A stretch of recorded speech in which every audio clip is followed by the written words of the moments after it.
MILF.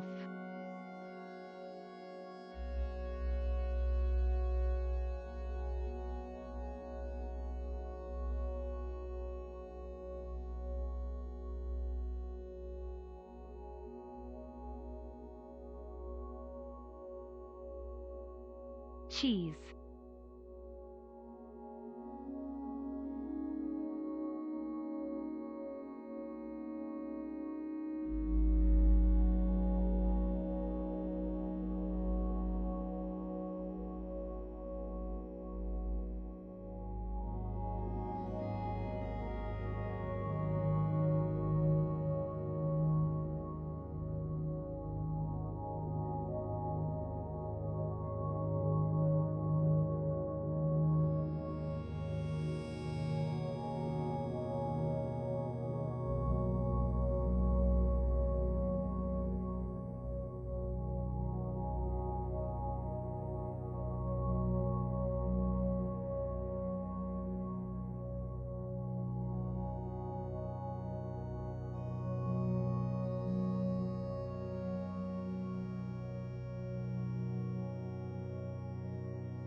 What a song to start the year with. What a song. I guess we start the year off with the dehydration of Risk of Rain too. Hello, hello, hello everybody. Happy Tuesday. Happy first stream of the year. Hope everybody has had a good time. Anne's having a moment. Hold on. You good? You just thinking? I'm not gonna follow you. Okay. That's fine. She's fine. Everything's fine. Anyways. Hello. It's not 2025, it is 2024. Apples and brie fucks so hard. I love that combination so much. It's so good. It's so good. It's so good. Also apples and cheddar. Two favorite combinations of apples and cheese. Anyways, it's not relevant right now.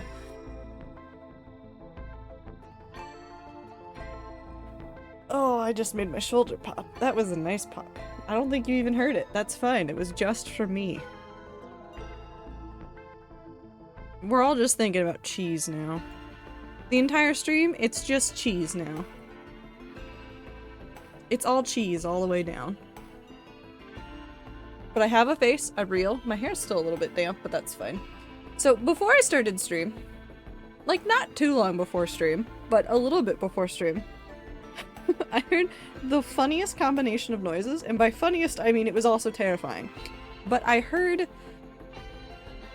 I heard sirens coming from up the street.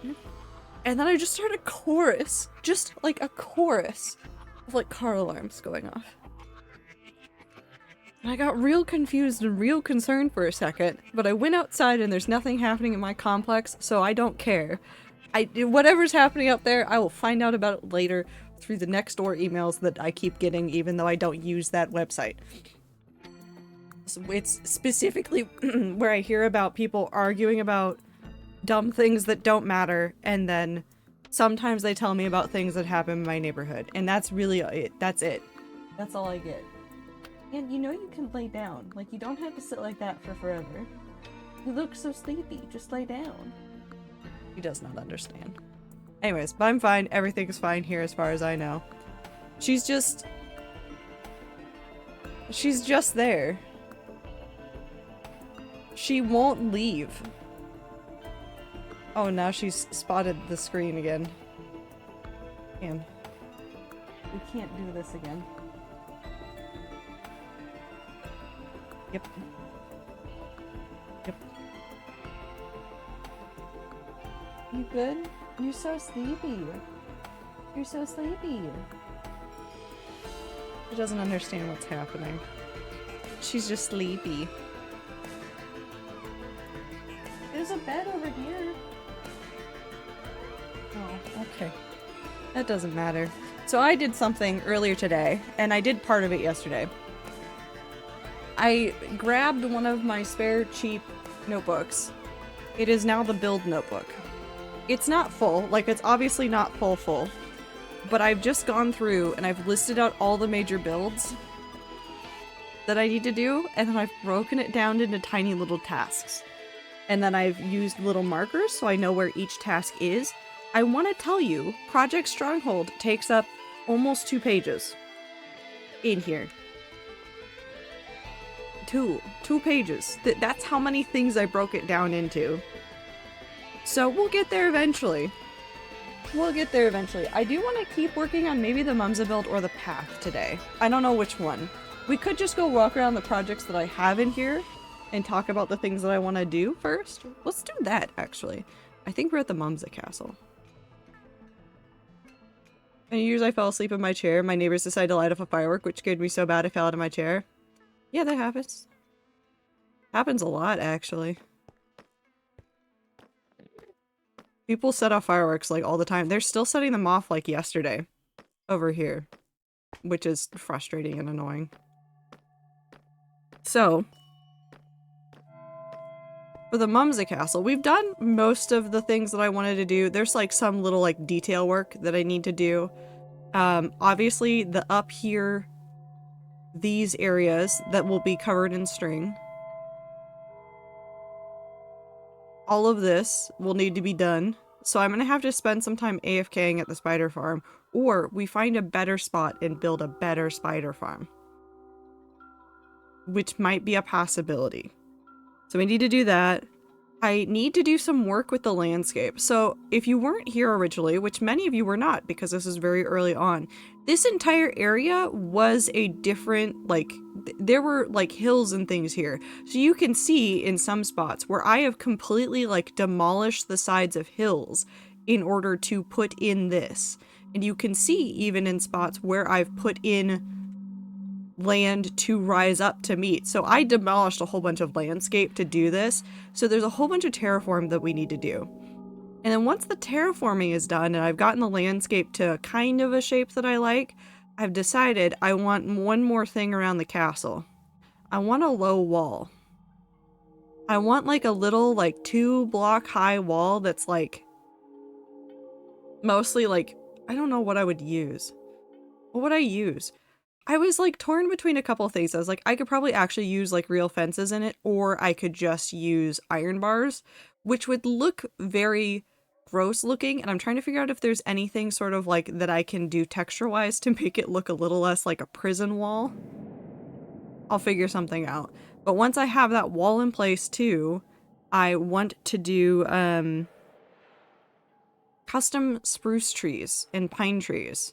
So I don't hate the way that Minecraft like spruce trees generate. Like a lot of these shapes are very appealing, but I want a little bit more wobble in my trees. So I want to make some trees that do a little bit more bending and have some more branches, and obviously some that are like a lot taller than what we have over here. Also, I need to do things like clean up that kind of stuff. Dirt walls mixed with iron bars. There's a couple of ideas I'm kind of bouncing around, and it's not going to happen for a little bit unless I decide to start working on it now. Which I could work on it. No, I can't work on it now because we gotta terraform first. Anyways, we don't do that first. First, we focus on the other things.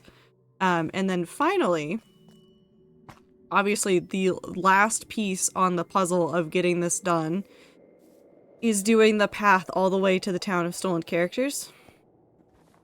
I don't like this song. This is the end song. Oh, also there's a casualty. It wasn't the end song, it was 13. There was a casualty in the playlist. There was a casualty. Why was there a casualty, you may ask? Because it got part of a VOD muted, and basically as soon as that happens to a song in the playlist, I remove it. If it is the actual song. And it was the actual song. It wasn't a remix, it was the legitimate actual song. It was Build the Cities, which is Empire of Sound. That's by Tristam, Tristam. There's a couple other artists on it too, but that was a Monster Cat one. I was like, well, they shouldn't get me in trouble, and I was like, if that one got bapped, I'm just not gonna use it. Really? Yeah, no, it muted it. I don't know if I have the rights to appeal it, and I was like, I just don't feel like I want to bother with it right now, so I just deleted it from the playlist. Because it's almost as soon as it starts happening, I remove those songs. I did the same thing with Lovejoy. I used to have Lovejoy songs in the playlist, but then they started getting the VOD muted, and I was like, nope, they're gone now. We delete. We get rid of them. Although I need to add some of Wilbur's new stuff to see if that one does anything to the playlist, because I do like his new album. I listened to more of it recently, but I still just like the same songs I liked before, the ones that I like now. I haven't changed at all. But this is the last part that I want to do. I want to get this path done. And since now this is no longer a like, oh, I'm rushing to get this done by the end of year kind of thing, we're just making the full list. These are all the things that I'm going to do. The town of, why is there a bed up here? I'm not going to question that. The town of stolen characters is also still on the list, but it is way further down, far enough down that I did not write it down for this list because these are more immediate things that I have been working on that I need to finish. Whereas besides the outline for Tip Top, there aren't any things here that I have actively outlined and been like, I'll get those done soon. I still have the list, I still want to work on the list, and I will probably carve out time to actually do like a day or two on those builds, do like a stream of like prepping like all the supplies for it, and then getting the build done as quickly as possible. Not like as quickly as possible, but like concisely, I guess. Can I interest you in FF14? Apparently the base game is even cheaper than I remember and includes the first 2 expansions.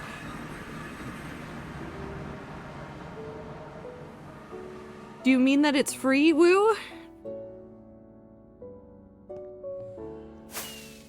No? I don't need Final Fantasy 14. Kind of like Tip Top just being a frame. It is kind of funny. It's $20 for base plus 2 expansions. Yeah, but you can play it for free. Critically acclaimed hit MMO RPG Final Fantasy 14 is free. Up to level something. It includes the first 2 expansions. Or no, the hit I don't know which expansion it is. I don't remember the entire copy pasta. I really don't.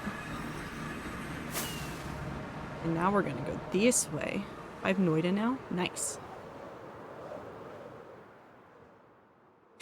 I like that your mom was like, have this card. Get Noida.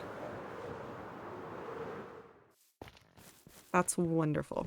Okay, so the other thing on the list, my several pages of notes for this is of course Project Stronghold, which I need to be able to walk around. Hey, Nether? You good? Oh.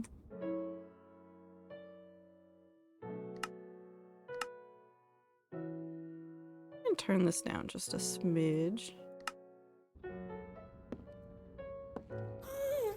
Okay.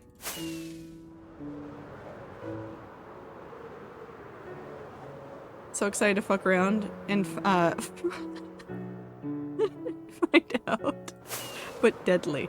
No, that's true. I have Noida as well, and every now and then I open it and then I get confused and I don't cry, but I think about crying and then I close it. And that's really the end of it.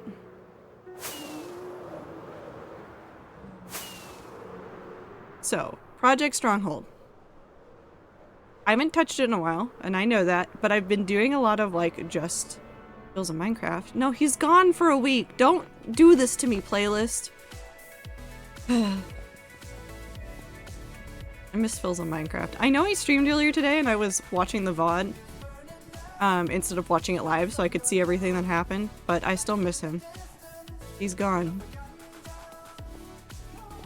When will the video game Minecraft man come back from whatever he's doing for a week? Oh, I still had that. Okay, so Project Stronghold. If you don't know, this build is for Stan, the god of mercantile business in the hardcore world. So obviously I'm not going to change anything on this side. We're leaving this side as it is. This side is technically finished. However, there is this side in the middle and so many other things on this floor. So finishing out this entire floor, getting these decorations, and figuring out how I feel about them because I still don't know. Have fun, Icy. Getting all this done is a priority. Getting the table in the middle done because that's something I have plans for. Getting the stairs out of here functional, because obviously you can't, first of all, you can't even walk up this side. You can't even walk up this side. There's nothing. It's just a hole in the ground. And you can fly up this, and that's great and wonderful. But a lot of the work that I did down here, in the way that some of these walls are decorated, some of the like patterns that I used for things, that's gonna follow upwards as we work upwards, because I basically organized everything by floors. I was like, okay, what's the lowest floors? Okay, the basement. I need to finish X, Y, and Z for this. I also want to have more decorations in that room with all the shelves and stuff. I just want more stuff up there. Okay, vault floor, which is the floor above this. We need to finish the vault. Because right now the vault is kind of open. You know, just a little bit. Just a little bit open. I need to finish some of the lumps of things in here. I have the rough plans already sketched out for this area internally once we get the outside done. I just need to figure out how many netherite blocks I want, because that's the slowdown here. So the major slowdown in this build is the fact that I actually want netherite and ancient debris in this internal vault. So that'll take a little bit of time and like preparation, but we'll get there. Cool Kid, thank you for the blink. I think most of these are done, these outside groups. The only section that I might update, because this is technically out of date now, is we might add like a lump of sakura tree or cherry tree here, just because it wasn't here. Literally, I did this before 1.20, so that's just not there. So we might add that. I might add the smooth basalt to this one. We're still just waiting for this side to completely oxidize, which it will by the time we're done. That's fine. I'm fine with that. Why is there no button here? I'm not gonna question that. So, lots of things here, mainly the lighting. Because I tested out a little bit of lighting stuff right here, and I don't like this. I don't like it. So we'll figure it out. We'll do some designs, especially with that very empty and boring ceiling. Yeah, no, I've circled it several times. It's just the golden netherite gathering is just circled several times on here. It's fine, we'll get there. But unless, the only thing that can happen is sometimes things can probably spawn on there, and it's probably fine. Maybe. Level the buttons on the gold. I know why, but it's still funny looking, like it is a booby trap. It does look very silly.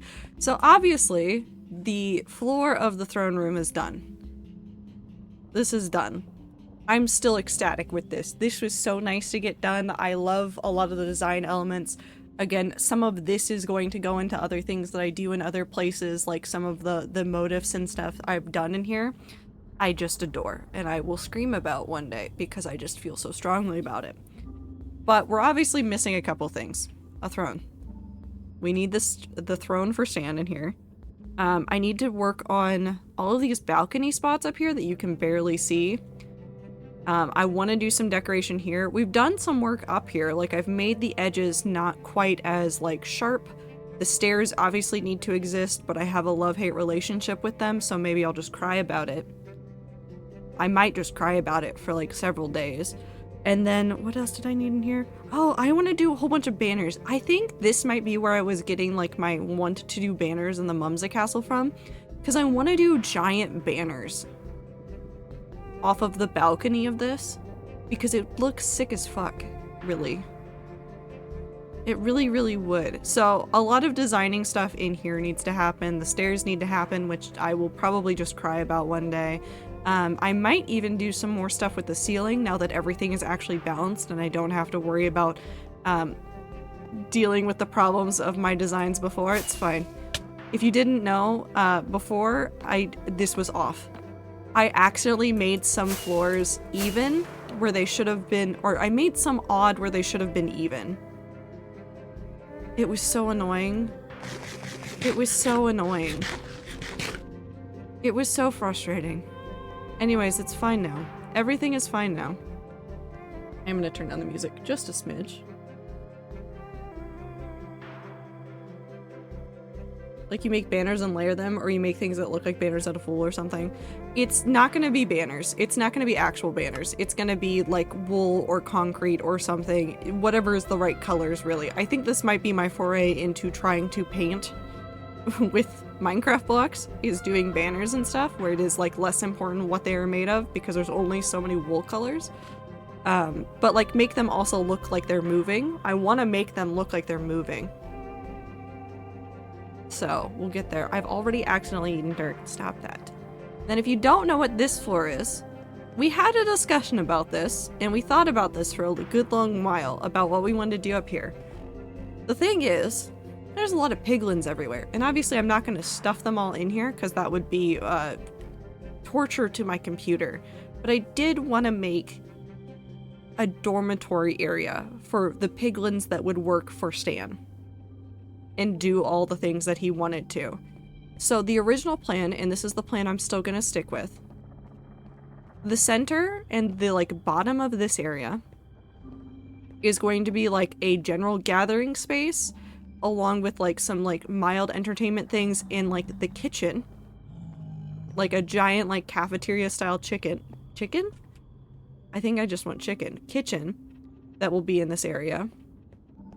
And then up here where this frame is, there's going to be dorms essentially. So I will go through and we'll like measure this out at some point. We'll make like a rough template of the rooms that we need. Piggly College dorms. Actually, kind of. I want to make like a template of what the rooms up there will look like so that I can be like, okay, for every room, you need these 3 items in there, and then you can add X, Y, and Z in these various colors, like rugs and things like that. So that we can go through and make every room kind of a little bit different, but like still very much like it follows the pattern. Can we make a laundry room for their armor/shirts? Yeah, no, there's gonna be like a couple like little things like that as well. Like I plan to have like a communal shower area and then like a laundry area and things like that that are just like, here's where they do all the stuff and things. What else do we have in this one? Ooh. Is the shower lava? I mean, it will have to be. Everything we do in here, we can't use water. That's the other thing, is we literally can't use water for this because of the nether. So we're gonna have to get a little bit creative. Obviously, there's a glaring problem that we still need to deal with. Which is my very empty side towers, which we will do also as like staircases or some sort of like ladder up in or out this. It'll be fine. Cauldron baths. I guess we could do cauldron baths, but like I don't want to use cauldron baths. That's lame. It might have to happen, though.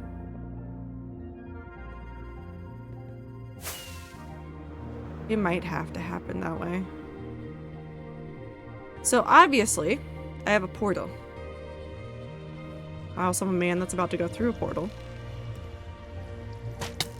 I've been shot. And we've had areas like this that are still like literally just structure. We're gonna do all of these. We're going to fix all of these. We're going to continue some of the decorations that I started because these themes that I started right here, I still really, really, really like. And I want to continue to use these kinds of things around it because it kind of mirrors some of the other like vine-like things that we've even done in here.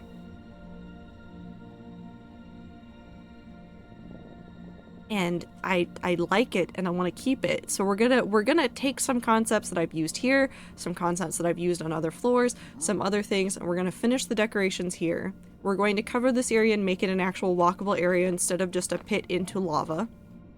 Because, you know, that's kind of just dangerous to have. And then there's this. We do need to do the entirety of this little bridge right here, because I don't want it to be floating. We're gonna make this have like an actual like arch or two in the middle, and then I want to decorate the portal.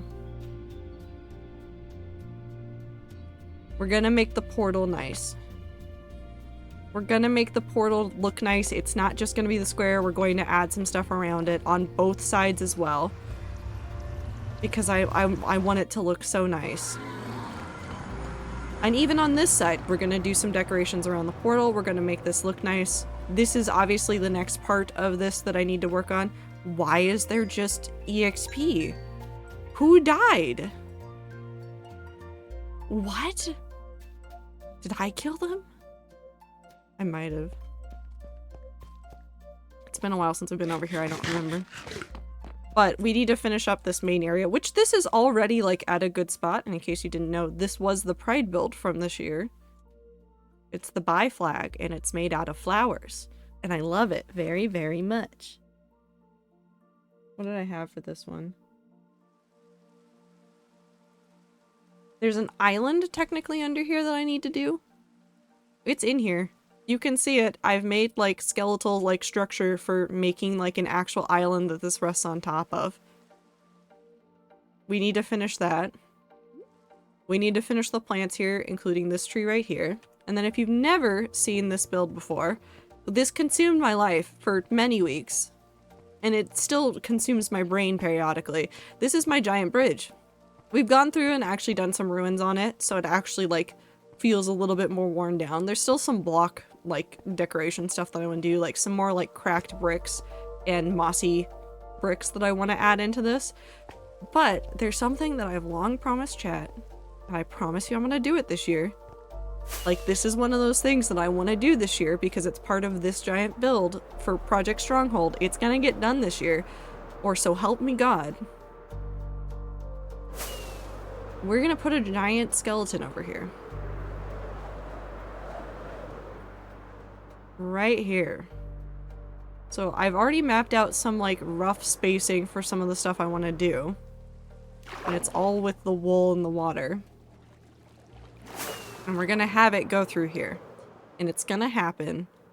It's gonna happen. It's gonna happen. I don't think I marked off where it stops on this side. I just know that it goes through there.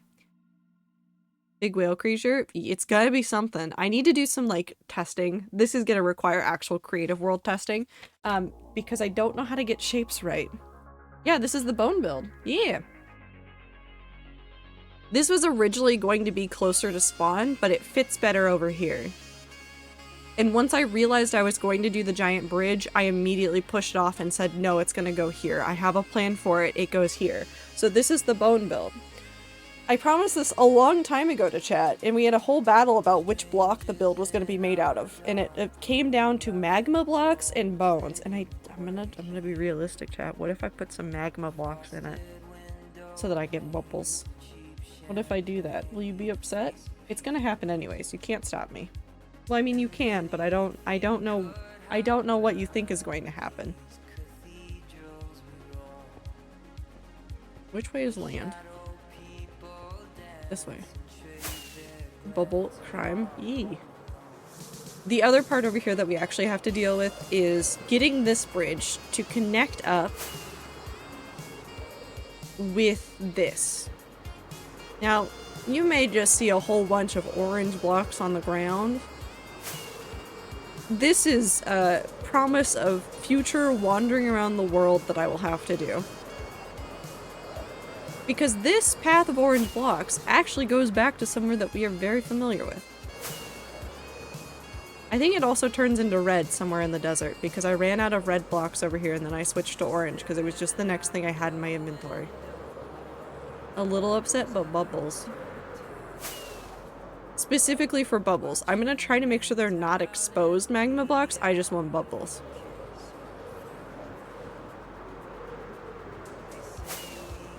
We're going on an adventure.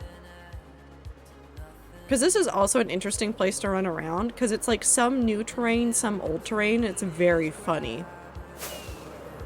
Like those pumpkins on the side. That's fun. Oh, we did go through and get rid of some of these trees. Cool. So I don't have to do as much of this as I thought, because I thought I needed to come through and remove a whole bunch of trees. But I think I already went through and did a whole bunch of that. So we should be fine.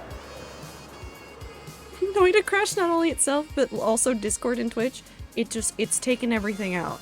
Don't worry about it, it'll be fine.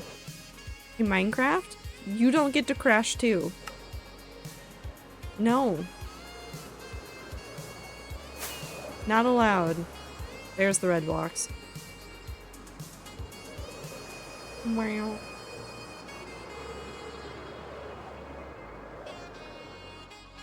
How long have you been here? We take a moment, we stare at this man. Welcome to the ad break. Look at that man go. The baby sheep! The baby sheep! That's a baby!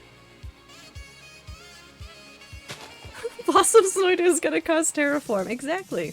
Where's he going? Where does he think he's going?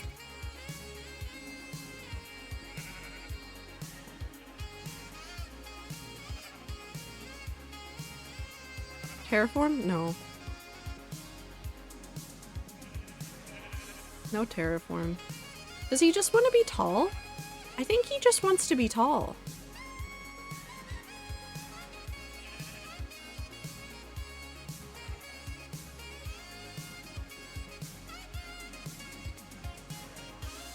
Oh, now you're fine with being short? Why are you coming straight for me? Please don't come near me.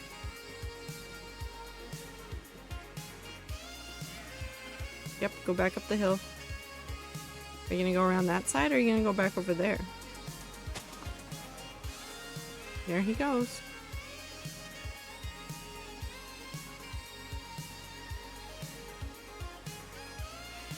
Look at him majestically look off into the distance. Also, his llamas exist. Okay, now we continue. Yes, the bone build will exist. Trust me, I haven't forgot about it. I keep thinking about it and then I keep writing down ideas about how I want it to look. It's been on my mind literally since the poll happened. The ideas have changed a couple of times, but it's all been because of like changes in where I wanted to put it. Okay, that's right there. Where does the path go though? Where does the path go?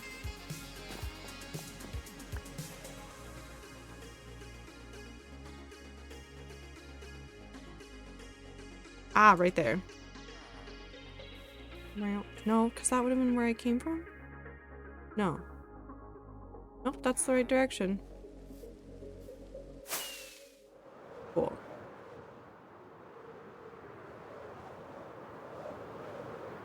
So it continues and it continues and it wanders over so much of the world. Look at all those leaf blocks deteriorate because we've been through here and I just ran away after cutting down all the trees. Look at all the things I did to it. Oh, I forgot that that's there too. We'll have to deal with that at some point, but that's a later problem. That's a not right now problem. Somewhere over here though. we will run into things that look much more familiar. I don't think we're that far away, unless no, we can't be that far away from it. It has to be over there. Is it right there? It is right there.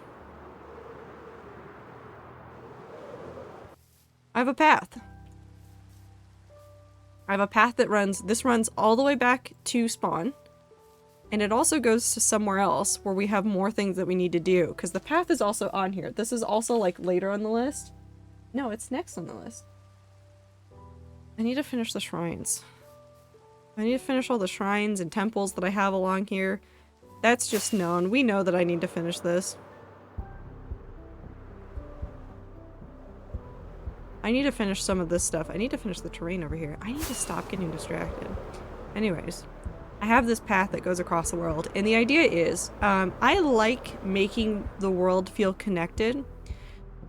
I don't hate when Minecraft builds are kind of just their own thing, far away from other things in the world. But for my world and for what I wanted out of the hardcore world, I wanted things to feel more connected, and I wanted to do some environmental storytelling in the way that I did the world, which is why there are these paths and these green pillars of wool that you're seeing around are notes to myself about well, I spelled it wrong here, we ignore that. I need this shrine. I have a creative world in which I built a whole bunch of shrines and temples for the various different gods of the world. And I just noted down, like, okay, all of these are their blocks, here are their block palettes in this physical space. Like, I can see everything that I want for this. And I made those, and I literally have them as schematics. And I can just come in here, plop them down, or like plop down the part that I want to plop down, and then freestyle some of the rest of it. Like for Holly's builds, a lot of those are kind of like, well, you take this kind of tree, but you do X, Y, and Z to it. And I have some of those notes written down, and I want to do that kind of stuff. We need to finish that kind of stuff throughout this. There's still a lot of like those that we need to do. The actual path part is done. It's just those little like temples and shrines that we need to do. And then after we get those done, also my favorite bridge that looks like a weird shape in the world. It looks like cheese now.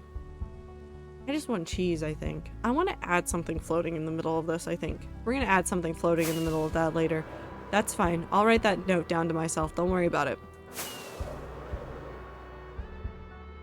But once we get all the way to the end of this path, which I don't think is too far. I think it just does a twist and a turn that I'm not remembering how far out they are.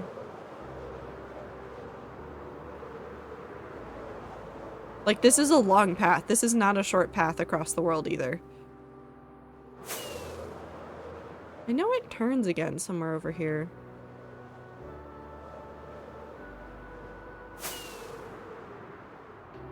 Maybe it's at the edge of the peninsula. I don't remember what it does. But it does somewhere. So, like, a lot of temples and shrines that we need to do. Which I will probably prep for those off stream. Just so that we could go through a whole bunch of them. Ah, no, we are getting closer to the end. Did we finish this section? That's the real question. I think so. No, we didn't. Nope, one more. So I need to do one more bridge piece here, I think. And then I think after that it's mostly done, like, path-wise. Never mind, 2 pieces. Not really big pieces, though. Never mind, a 3rd bridge. There's a 4th bridge, isn't there? Tiny one, but it exists. Is there a 5th one, though? No. I don't think so. No, because that one doesn't really count. I was going to make that one really simple. And then we get over here. And this is the largest thing on the path project that we have to do still. Now, for anybody that's interested in lore in the hardcore world, this is something that I built Off stream. Completely off stream. This is an end portal. I got super lucky. Literally, although I don't think you can really tell where the original island was, there is an original island here that had a piece of land and you could see the start of the staircase down into the stronghold. I got super lucky in that the stronghold was actually relatively close to the surface and I could do this. This was a lore piece that we used to get my character to the end. So I got a compass that pointed me here. I think it's underneath the portal. I'm really afraid of touching the portal. Maybe not. It might be underneath that, but there's a lodestone that I tuned a compass to that brought us over here. And this was a piece of lore. And so I wanted to make sure that it was connected, but in order to make sure that it's connected, I wanted to do something important. There's a god in the hardcore world that is related to like traveling between dimensions and just travel in general. And it's Bucket of God, which is a cod in a bucket. And we decided at some point that like this village was basically like his. Like the people in this village would be like followers of his, and so that right there is what we're going to use as a rough template to build a bigger temple to him. This isn't like the canonical like this is his big build, but it is like an homage to him from the villagers essentially. So that's like the biggest thing on the path that we have to get done. Still, lots of little pieces for the path, but that's the biggest one we need to do. And that one will probably take the longest. But at least I have the block palette now, so I can just be like, okay, these are the blocks we need, and then we just go for it. Also, say hi to Jeremy, Fidget, and Tortoise. I don't remember why we named them that. I just know that we named them and that I had to color their colors so that I wouldn't forget their names. So that's the path one. There's still some stuff at the spawn chunks that I want to do. Which this is an easy way to get back there, so let's take it.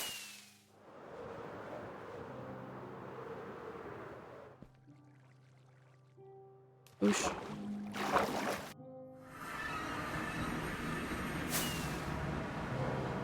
There's nothing in the end for now. Well, that's a lie. There's actually one thing in the end. That block right there that's called art. Ow. There is a spot out in the end where I'm trying to do some map art.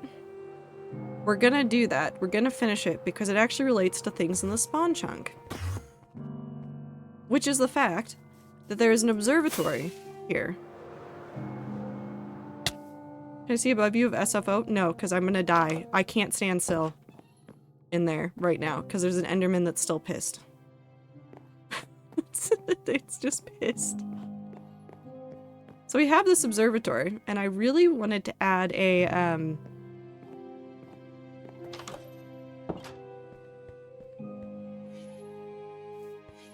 wait, hold on. We'll figure those out in a moment. How'd they get out? How did they get out? Where are they trying to go? I'm so confused right now. Hold on. We'll deal with that in a second. Observatory. I need to finish the observatory, which means I need to do the telescope, and then the map art goes in there, because the map art is going to be like stars in space. So I need to finish that one, which just basically requires like shearing all of the sheep in the world in order to finish that, but that's just a thing I need to do. What else is there? Panda Sanctuary that I need to finish. I want to do some more like terraforming and stuff in the spawn chunks. Stuff like that. Hold on. Okay, before we move on to the other stuff, we need to deal with the children, I guess. Okay, I guess it's time to go check on the farm. How'd they get out? Well, I mean, they could have just flown out, but like that's a really far way for them to go out. Hey, buddies. Okay, you're following me.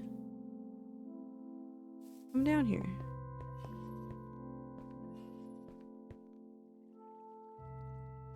Hey, guys.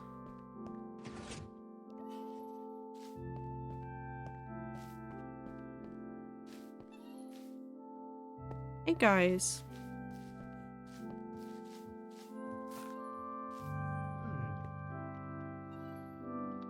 what you d- Which one of you got in here first?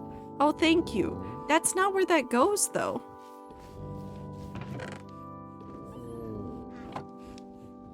What happened? What happened? Are you- hold on. Is this actually not going off?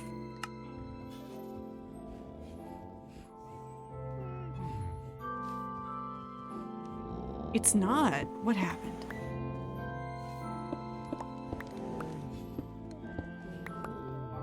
When did it die?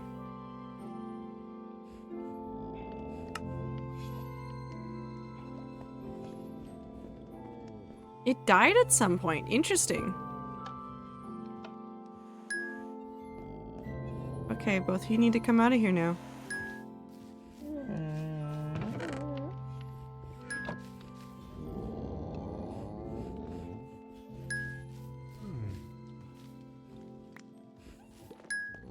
Yep. Go out. No, you don't go in there. Okay, can you guys do the thing though?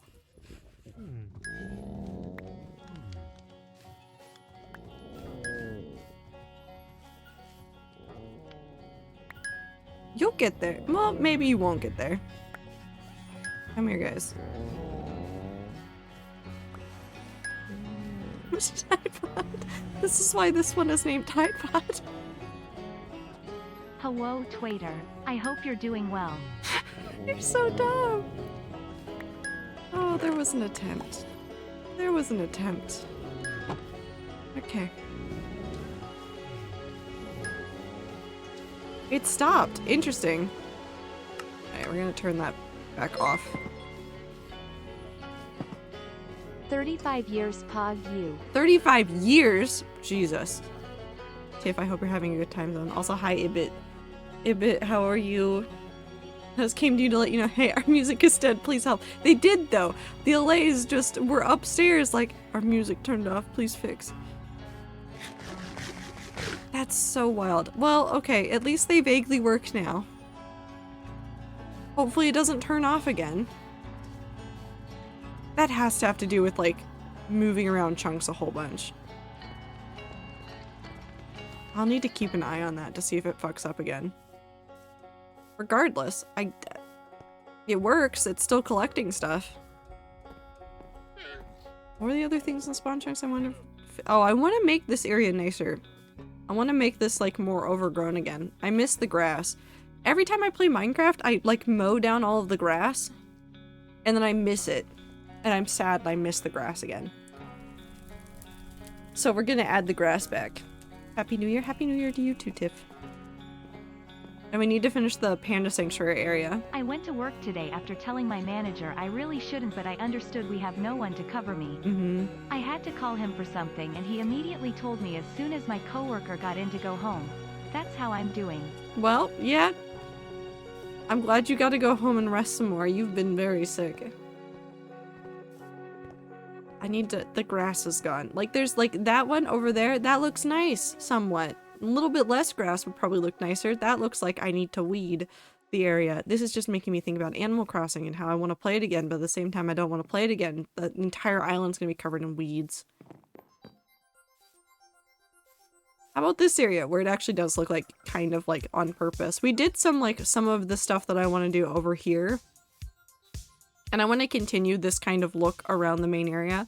So like those are some like little goals that I have. Also say hi to, that's not Chai, it's Cool Guy. Where's Chai?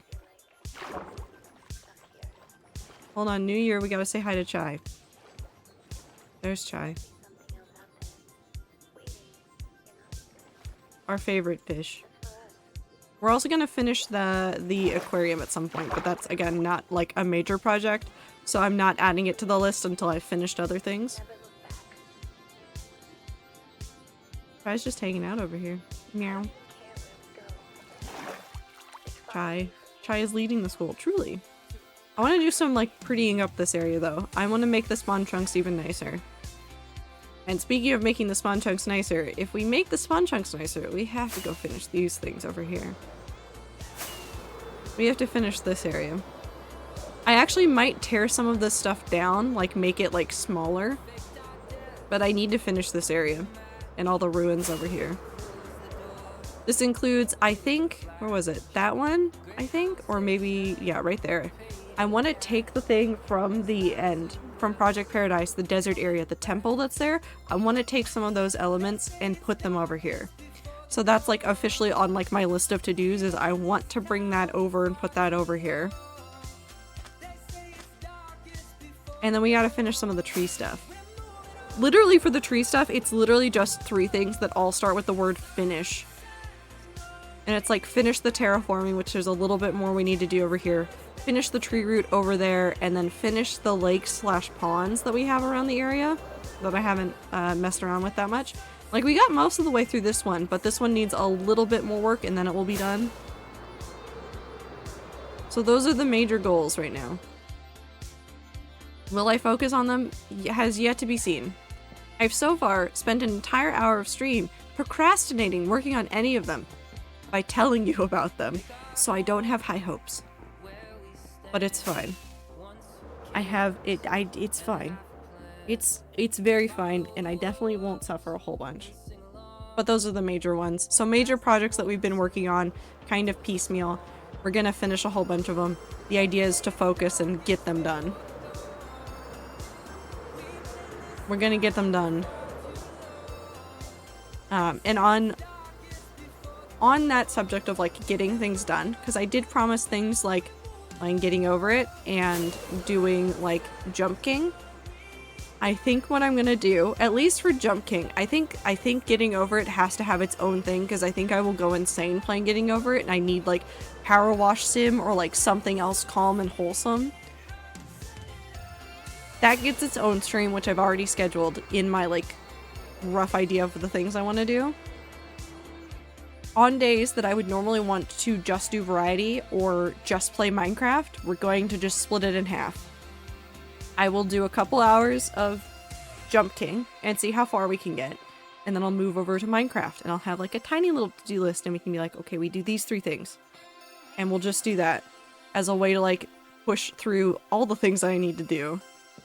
Because I have too many projects. Spawn Chunk's angry. Not that angry though. So if you see a stream starting with Jump King, just know that it's probably going to end in Minecraft. Both for my sake and for literally for the hardcore world's sake. Well, let's go back over the Mumsa Castle, because I do want to prioritize getting that one done first. I also need more fireworks. But we'll get there. It's the start of the year, we got plenty of time to get stuff done. Unless we don't have plenty of time to get stuff done and I'm just going to suffer for the rest of the year. We'll find out. We go east. Game gave me fire, this was a mistake. No, it's simply one to see you cause chaos. Which I also want to see. So, I like what the game's doing.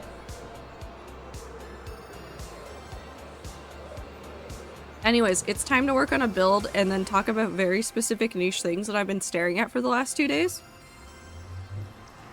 Nothing has really changed in my life with the new year, because it's just a lot of stuff to get done. Oh, actually, this is your reminder. If you are interested in doing the game jam, I don't have spots open on my team. But remember to sign up for the game jam if you want to do Pirate Software's game jam. Because it does start in like less than 2 weeks. It's like hold on, because it starts on the 12th, which is the Friday after this. It's so close. It's right there. It's right there. So don't forget to sign up if you're wanting to do it. Read the rules on his page about it. Thank you for the stretch. All that good stuff. I still like this a whole bunch. Nope, nope. Don't get stuck staring at it. Flip, thank you for the follow. Alright, let's break out really quick.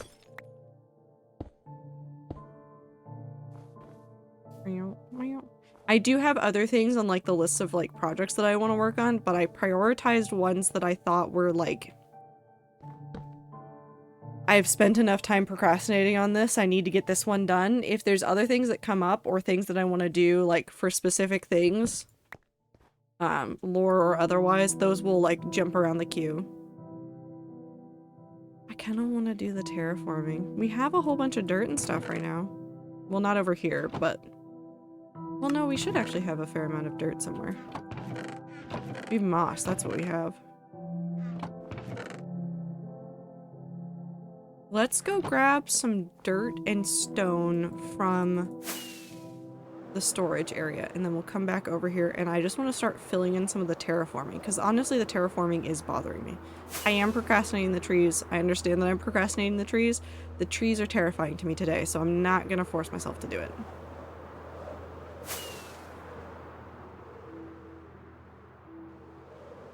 What was the video that I was watching? I saw a video that was specifically about a horror writer getting, I don't want to call it butthurt, but it was kind of, that is like the best word I can think of for it. But he got like upset with a person on Goodreads for reviewing his book and stating their honest feelings about it. And then he proceeded to write a horror book that seemed to feature a character that was very much like the reviewer. And it was horrifying. Why are people like this? The worst part about that, though, because this was a video by Read with Cindy, I think. Hold on, let me see if I still have the tab open. I don't have it open. I'll go find it later. But it was, it's by like a booktuber that I've watched on and off for the years. But like, somebody in the comments was talking about how years ago in 2012, when they were a minor, they did a review of somebody else's book because they liked doing like booktube stuff and did it as like a hobby as a minor, as in like a 17-year-old. And then it turned into like a period of time where this author was just like online stalking and harassing them. And did a similar thing where they also wrote a book that, although it didn't necessarily say their name, had a character that did and went through awful stuff that was very much maybe hinting at the person that wrote the review. Like, I get it. I understand that people get upset about, like, getting a negative review. But that's too far. That's just too far. That's just way too far. You don't do that. Whoop. Let's go put these here. Because I don't need these for the moment.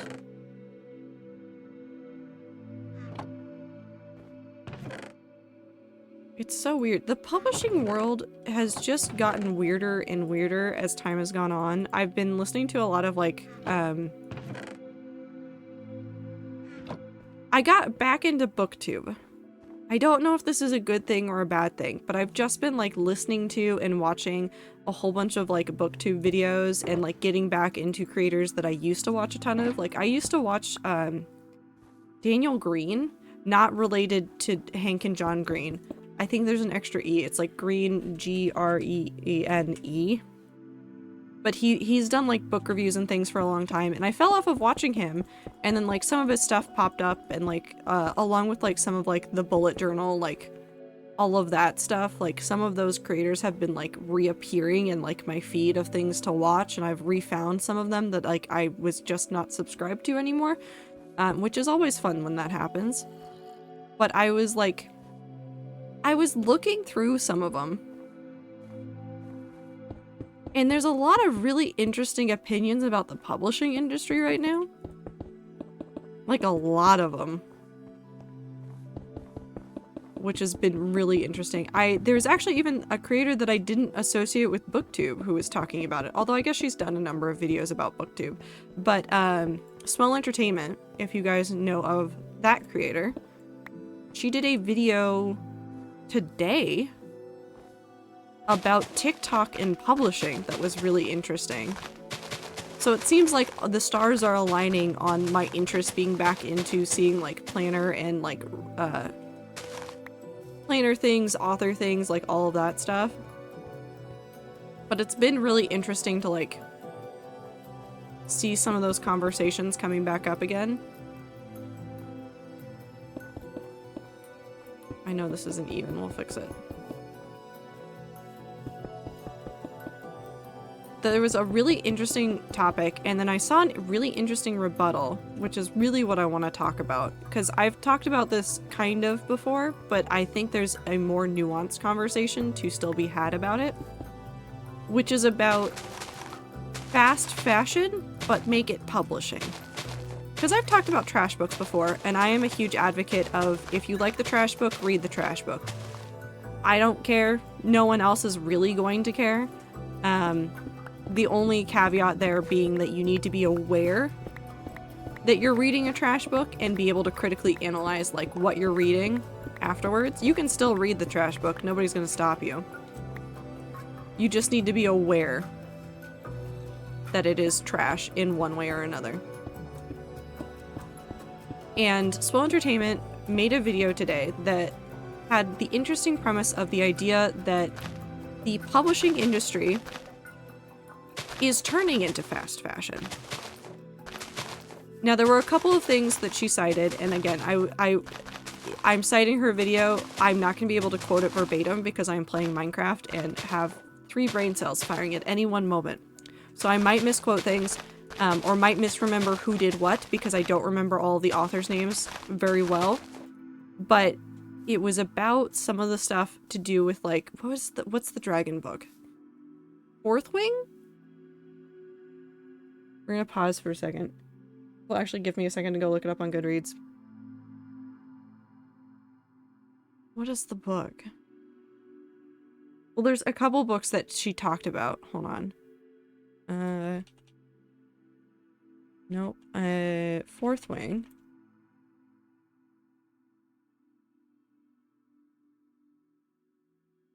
Yeah, it's that one. That's not what I wanted.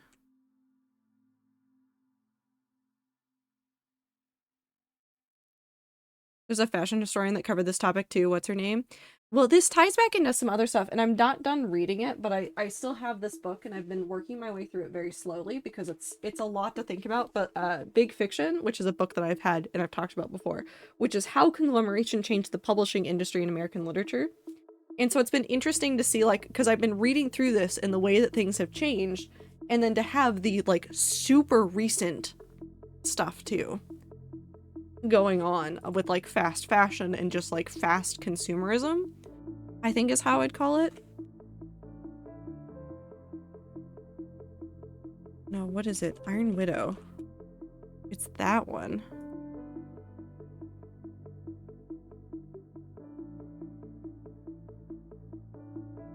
Yeah, it was these two were the ones that they were talking about.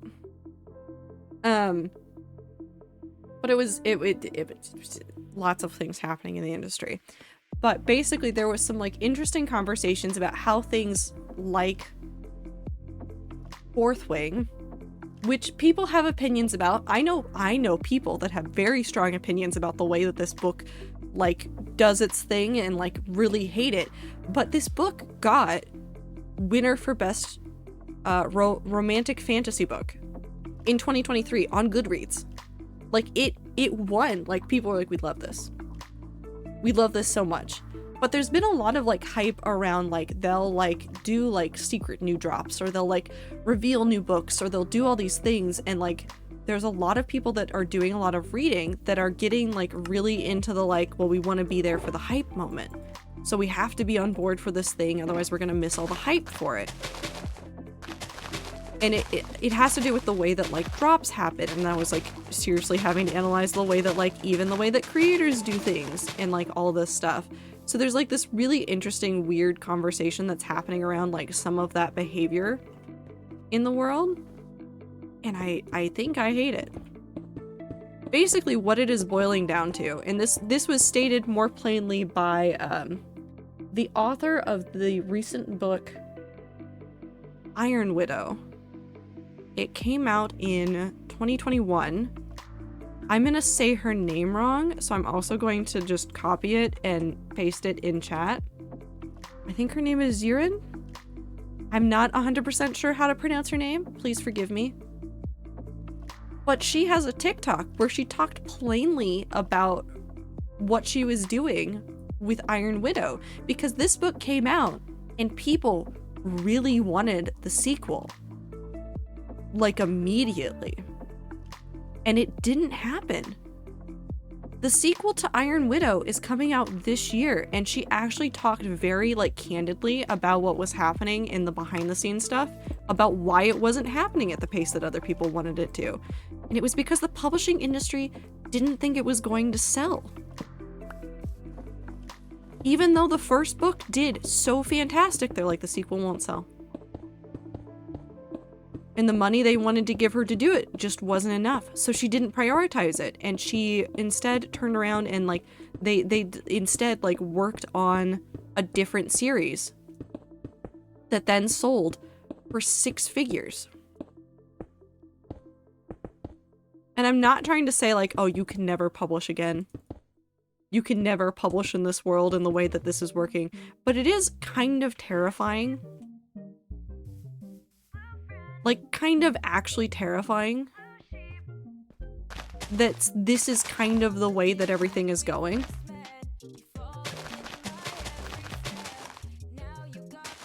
Abby Cox, took forever for me to find her. I haven't watched her video yet, but her stuff is stellar. The name is familiar. I don't know if I've seen her stuff before. I've watched a couple of fashion historians over the years. I'm trying to remember the name of the one that I've watched. I believe she's Polish? I don't know, but she was delightful and I loved listening to her. Pretty popular in the fashion industry side. I don't know enough about it. I've seen a couple of them. I like seeing some people like make the historically accurate costumes. They're just very fun. You know who you're talking about? Yeah, I don't remember her name off the top of my head, but she makes very fun videos. She makes them very silly in a way, and I kind of really appreciate her for that. They're just a little bit silly, but like in the best way possible. But it's been interesting seeing the conversations happening about consumerism. Starts with a K, she's goofy and fun. Yeah, that's the whole reason why I watched her. It was like, I forget what she did. She did it, wait, was it her or was it somebody else? It might have been both. I think I saw several videos about this. But when, not Downton Abbey, what is the historical romance series that's on Netflix? What is, oh my god, what is it? It doesn't matter. The costumes were wrong. Like, for the era, for everything. And like she did like a deep dive into like some of the stuff of like why they made the choices they did, even though it wasn't like historically accurate. And I was like, that makes sense. Good story. Love hearing this information. Share more.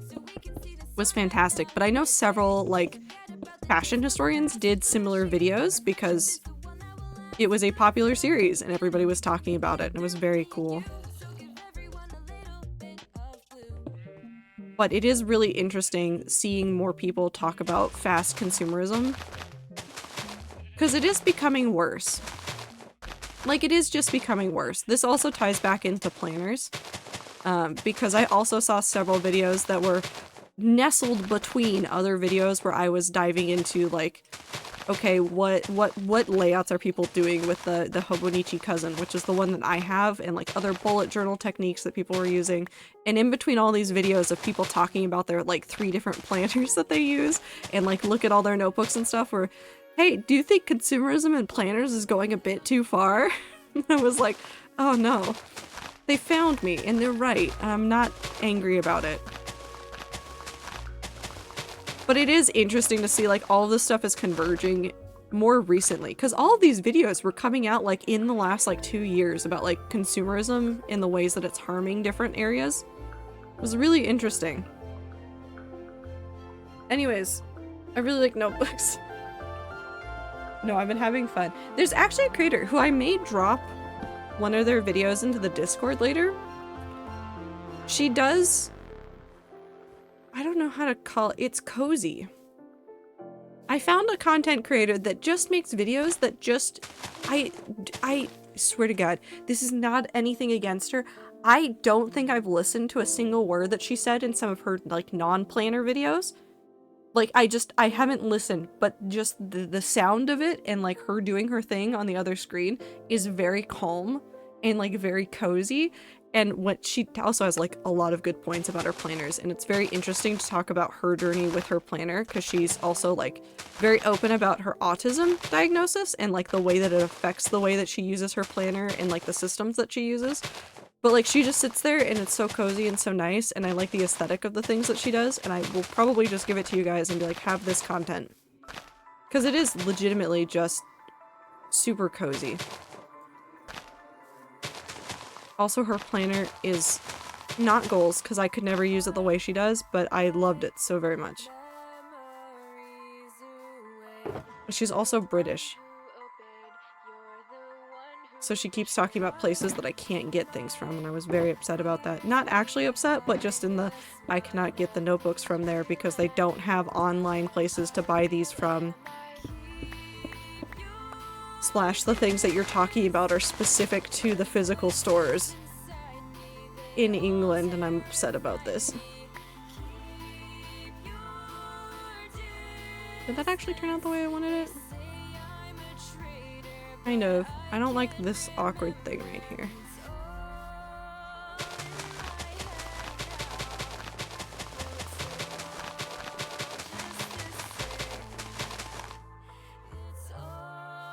Up. No, but I've been watching like so many like planner and like journaling and reading videos in the last 24 hours. It's all my brain knows now.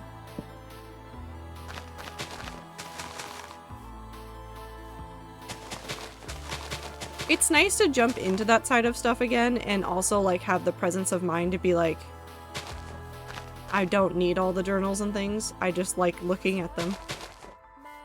What up, rats? Hello, squares. Hi, Star. How are you? How is the new year treating you? Yeah, that looks better. Let's go along and just fill in some of the side stuff, because I know that there's some gaps over here that are gonna bother me. I am Square Rat. You're simply in the block game. I also like that the bobbing happens when you are just straight up shimmying through tunnels. That's always fun.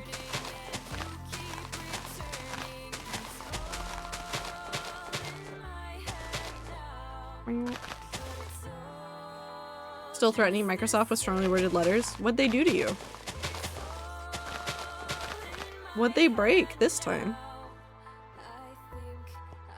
We'll clean up this area later. This area I'm not too worried about right now since we also have like all of the staging stuff over here. What didn't Microsoft do? There's several jokes that I should not say online. Microsoft is so complicated. I mean, it is and it isn't.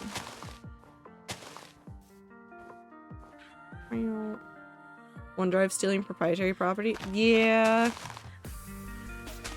Yeah, no, that one makes sense. That one does suck a lot. I do hate that. Wait, was this where we found the thing? No, this is just a cave.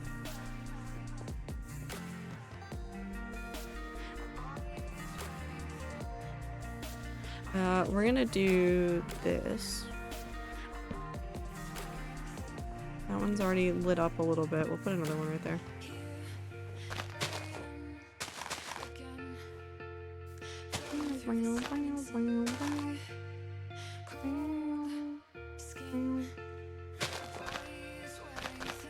Okay.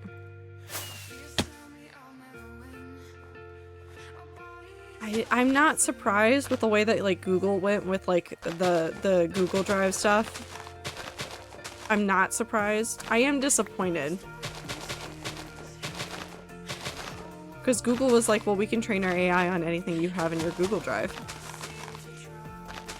Which is also not the way that they should be doing their life, but I guess... Sure, go for it. They what? This was a long time ago, Tastic. This was last year.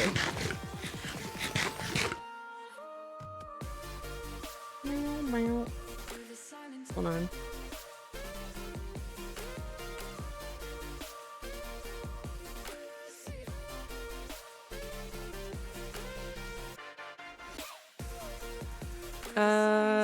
Bup.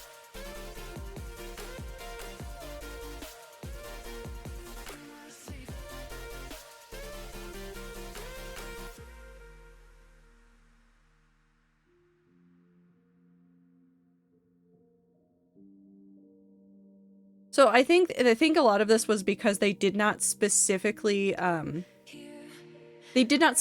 state that Google Drive and Google Photos were exempt, but they did say last year during the summer that they were using all of your data to train the AI models.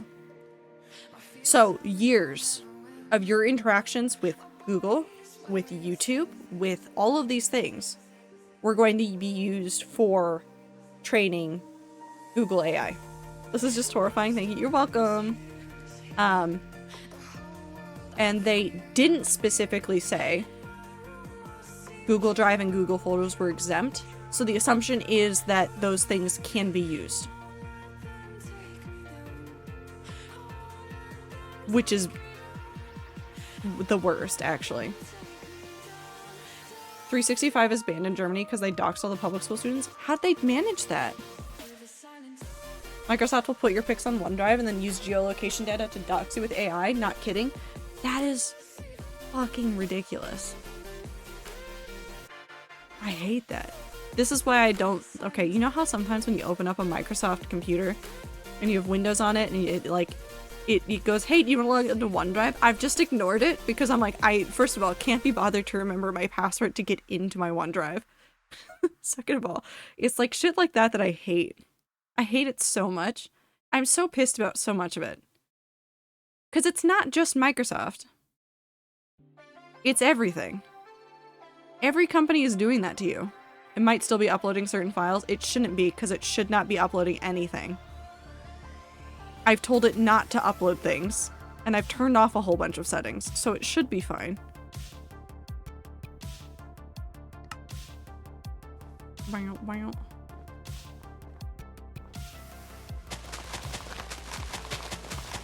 I did that when I set it up though, because this was like 2 years ago. I set it all up so that it would not do that kind of stuff. So unless they've reset my settings again, it shouldn't be doing that. But this is a reminder that you should probably check on settings like those and make sure that things aren't coming back. But basically the lesson here is every big company will use your information. It isn't just Microsoft. It isn't just Google. Every big company you ever interact with will take your information and they will use it. Every single one. Every single one.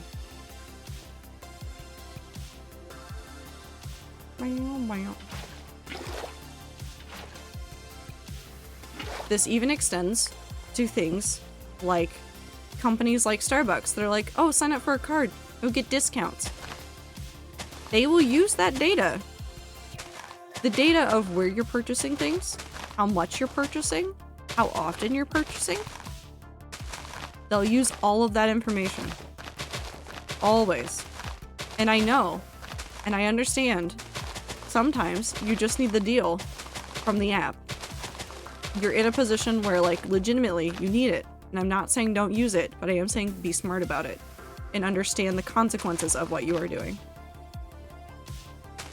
I instead like I'm not in this convo. I'd instead like to enter up and say that Icy, that rat, an amazing writer, and I cannot wait until all the rats are able to read this Traffic Life AU. It'll be very cool.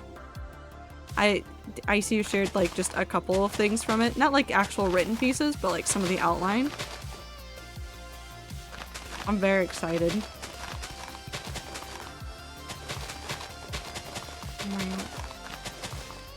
TBH, I feel like they've been collecting so much data that the data is becoming less useful. So... probably. Probably at some point the data that they collect is no longer like super useful in the way that they want it to be anymore. There is still value in knowing a whole bunch about the consumers that you're dealing with in the tech space. There's a lot of information that you can glean from like looking at some very basic like tracking information. What I want from companies is I want them to stop trying to hide it.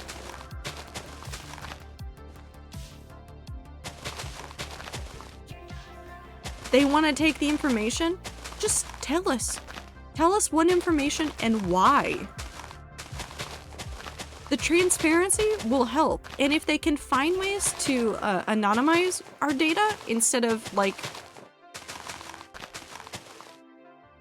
just sending like, here's all this information about this entire segment of the population, I'd love that. I'd accept that. Somewhat. I'd still hate it. I don't like being tracked on the internet. I don't like being tracked everywhere. I say as I am on the Twitch website that is part of Amazon. My problem is they take all this info on me and then never advertise me things I would ever want. Yeah, they do that. Although, I'm not gonna lie, all of my ads right now are notebooks. So they do know me, and it's literally just because I've been looking up notebooks for like the last like 3 days. So I'll give them that one. I have cats, they advertise me so much dog food. No, they do that one too. It's so stupid. It's so funny. It's so stupid when they do that.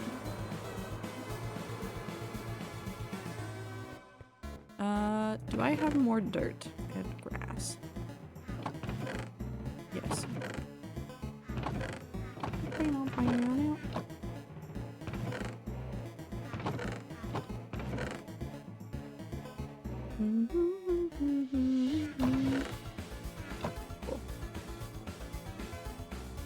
Most of my ads on my phone are more webcomics. I get so many recommendations from ads, it's great.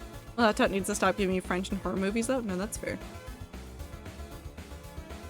Oh, actually no, this brings me back around to the stuff around like publishing issues in the current era. I saw somebody describe all of the current books that are being published as just fan fictions. And I don't think they're that wrong. And I'm not saying it's like completely bad. But I feel like people are just publishing tropes. Just tropes. Nothing else.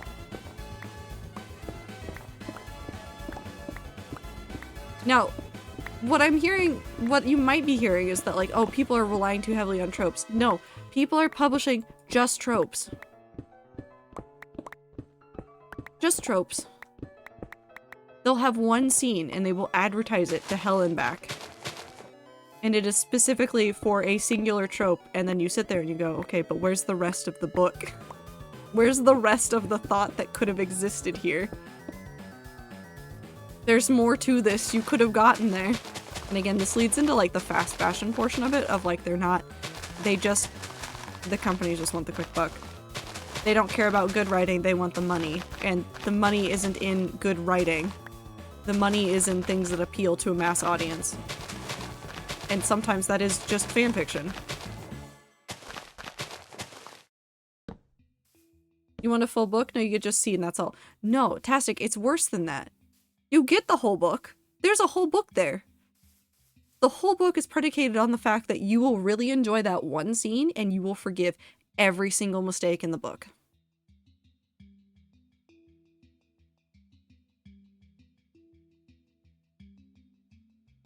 I was talking to both of you. You had things together that I was yelling at. I just switched really suddenly. The thoughts were close together and your names are close together. I'm not saying I'm helping when I'm consuming the content, brainless consuming, but it is different and unique ones I always go back to and will promote. Yee. But legitimately, the way that they advertise books on TikTok is with one scene. One set of sentences, and that's it. That's it. Will I acknowledge that when we can make fun of streamer? I'm gonna make fun of chat now. Can I just bully chat the entire time I play Jump King? Can that be how I cope with Jump King? Doubt it. I'm gonna go build a tower in the middle of nowhere and cry, I guess. We'll bully you harder?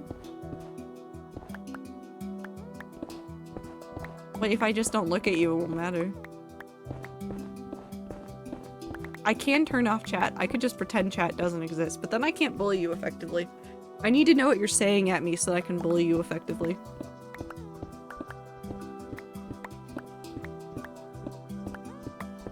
Slightly off topic, but I like when authors, fanfic, or otherwise tease new things with reveals of one sentence.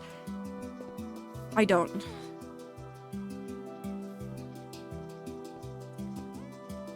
I don't like it.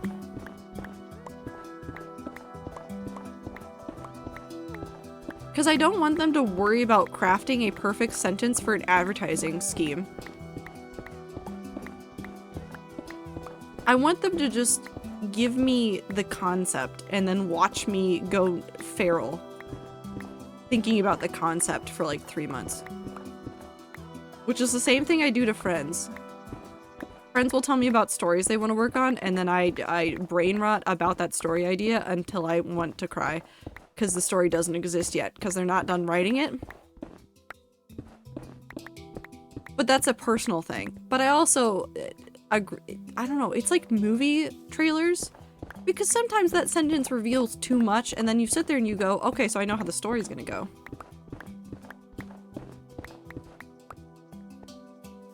And I don't hate sometimes knowing ahead, but I feel like I've read a lot of books where I've gotten that, where I've seen a quote and I was like, that's an interesting quote. I wonder where the rest of that scene goes.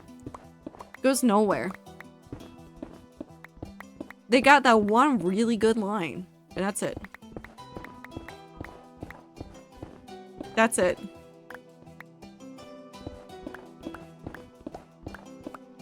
Are you brain writing about yours? Which one? The one with all the short stories? I'm having a lot of fun with that one. I keep extending it. Hold on, I actually have the file open right now.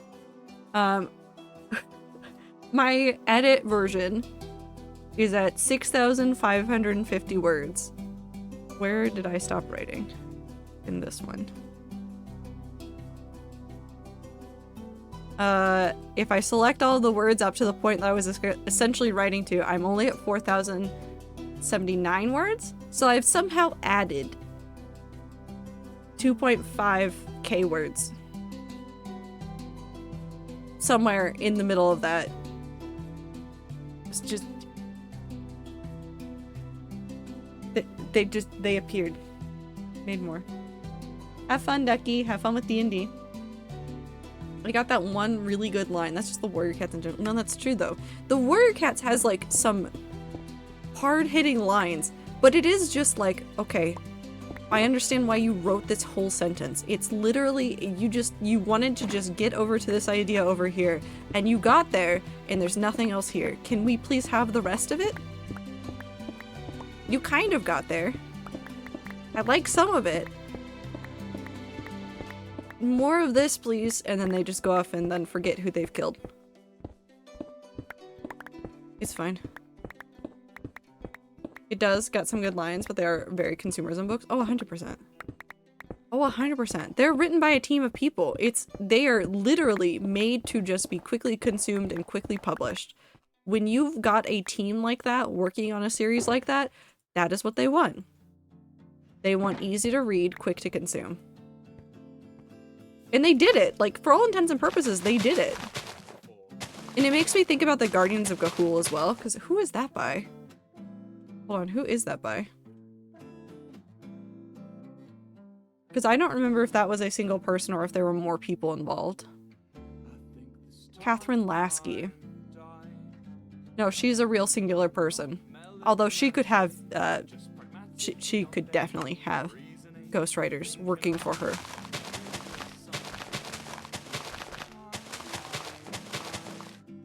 She could definitely still have ghostwriters that were working with her. Because, like, how many Guardians of Ga'Hoole books are there? We go back. Give me the Guardians of Ga'Hoole. How many books are there? 31, including spin-offs and companion books, and they came out between the years of 2003 and 2013. That is around 3 books a year that were being published. And how long was the first one? Hold on, because they're all like roughly the same size.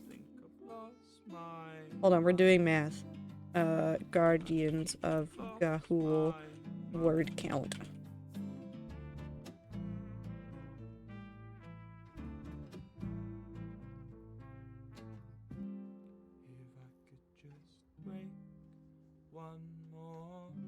So it was around 240 pages, which means that the word count is right around 60K. So if you're putting out 3 roughly 60K books a year, that's 180 of just raw material. Like, that's more reasonable for a person. The Warrior Cats books were coming out so fast and are a little bit chunkier. Not a ton chunkier, they're around the same size. But, like, just a smidge more chunky.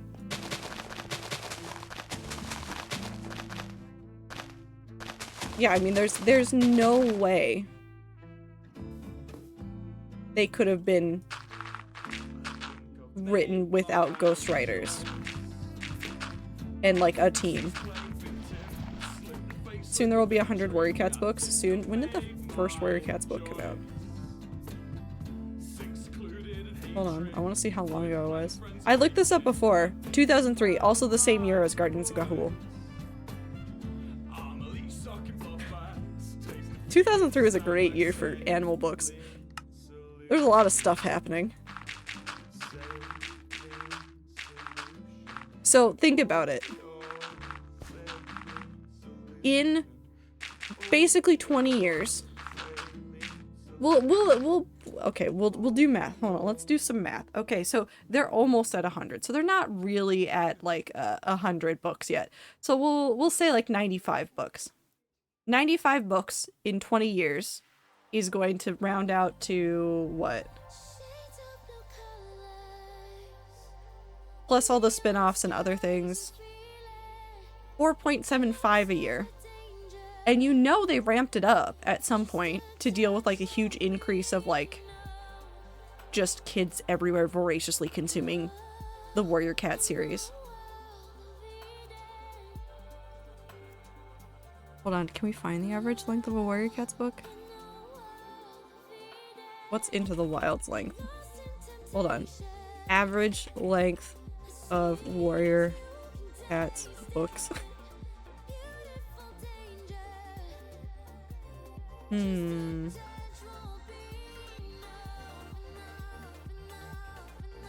average around 75K words. And if they're putting out 4 to 5 a year, they're doing 300,000 to 375,000. Which is double. Welcome to I discovered one of my favorite bands from a Warrior Cats map. Time, I have things that are worse. You know I was in the Homestuck fandom. There are whole genres that I discovered because of Homestuck. And also Toby Fox. I'm just gonna blame Toby Fox, actually. Not for everything. He's just conveniently right there. I discovered Panic at the Disco via Homestuck. I knew about Panic at the Disco beforehand, but there were some bands that I fell in love with because of Homestuck. Mother Mother is one of them. What is the other one? Hold on, who did that song?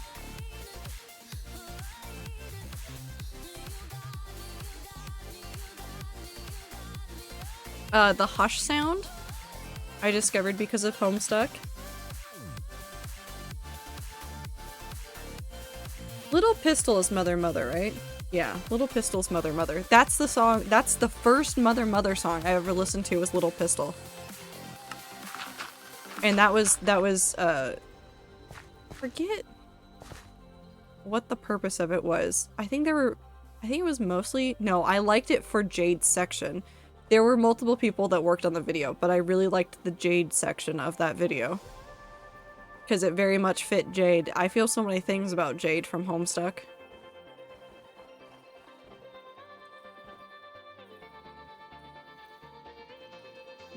Also, hi Rabbity. There's a great Blue Star storyboard to Little Pistol. It's a good song. It's a good song. Mariana's Trench. I've also listened to them. I'm not gonna say it was unwillingly, but it was one of my college roommates really liked Mariana's Trench. So I heard that a lot. Soviet also likes them. It's the college roommate that knows Soviet and I. That also liked Mariana's Trench, and that's where I heard it the most.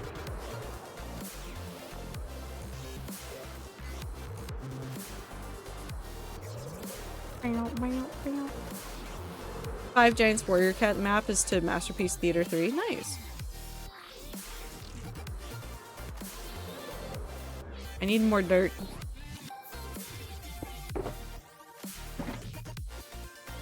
Don't look at me.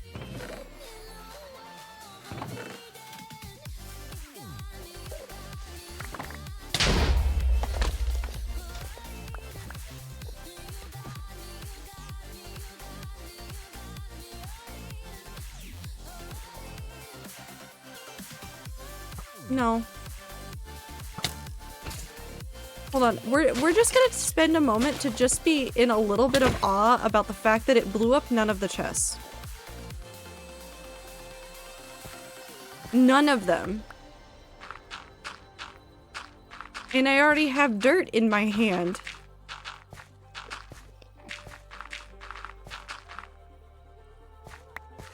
The game took pity on me. Minecraft, sometimes you're like absolutely horrible. Sometimes you're fine though. Pop. Pop. And then we do this. I guess we have to put some of it back.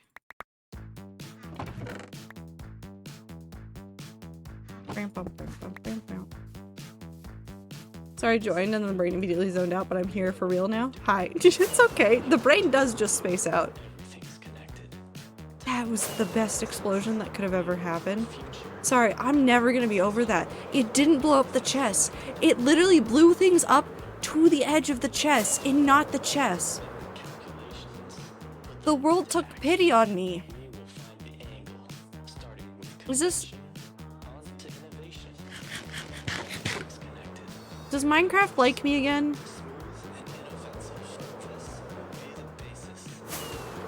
Has it taken pity on me because I keep making big builds? Miss Corn Pork Wilson? That was Corn Pork Wilson right there. Corn Pork Wilson did that. I accept nothing else. Discovered a Monarch/Amelie music video years ago from Warrior Cats map also. It's really funny. Every now and then, like, people that I like on the internet, like, somebody will, like, dive into their past and be like, they'll, like, have to come forward and be like, yeah, I made this thing, but it's, like, just cringe. It's not, like, horrible things, it's just, like, the cringe they made once upon a time, and it is so funny how many people that draw and make art that have had to come out and be like, I made things for Warrior Cats.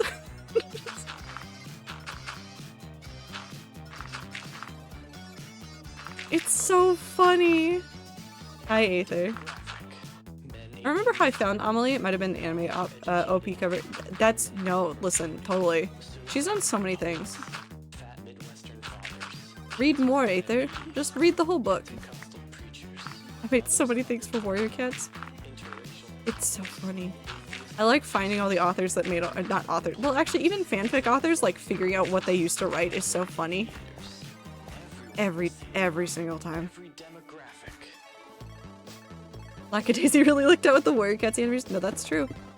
True and real. Okay, so everything that's stone is gonna get replaced with dirt. That's what we're doing here.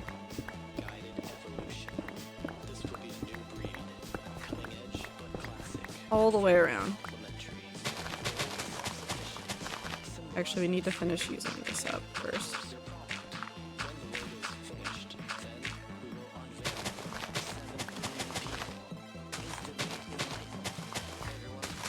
So what's happening in the book? Nope. Okay, Aether, if you don't understand what's happening in the book, maybe you need to slow down and read slower.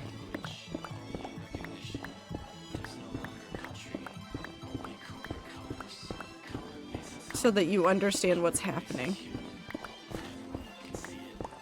I think understanding the events in the book might be a little bit critical. Just saying. I do, it's just hard to put it together. Well then slow down, take your time reading it.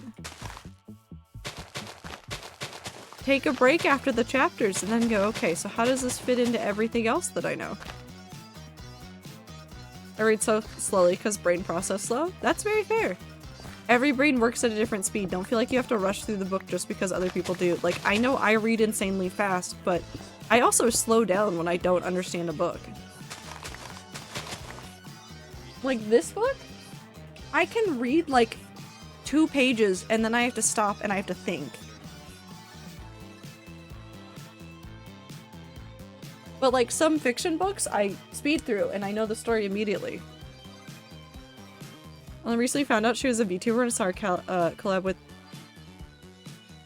Hey Clover, do you want to know more things? Amelie is in Hunk's, in Star Rail. Honkai Star Rail. Amelie. Hunks. With Sayu, too. It's so funny.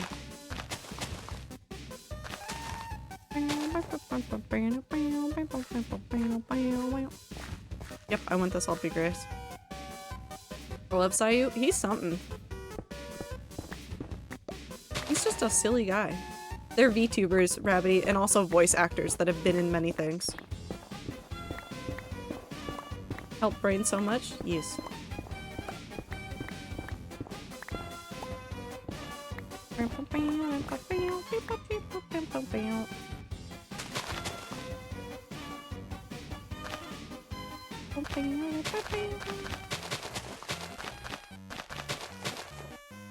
I think for some of this, we might actually switch to...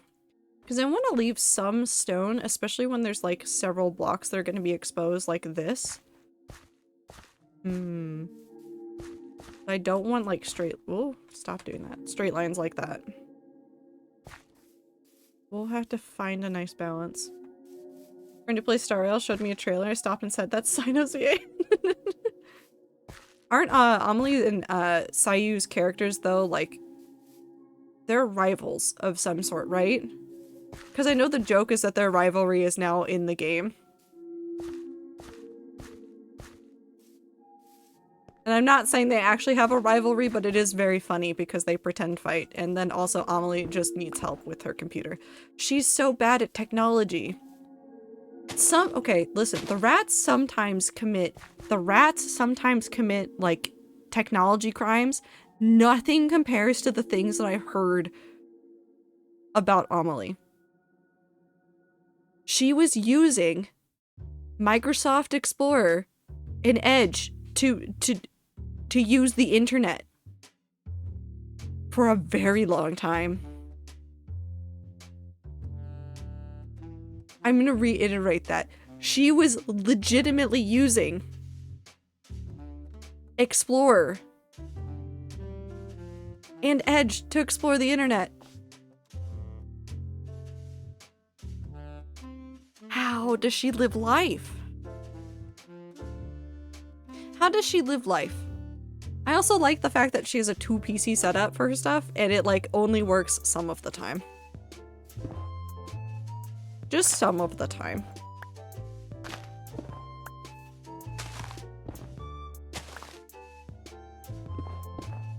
She's a mess. I love her so much.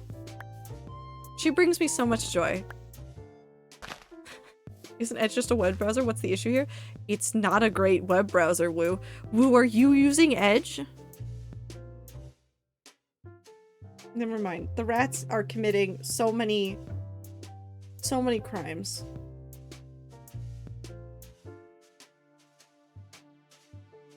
Maybe it's just Woo. Woo's just committing a whole bunch of crimes.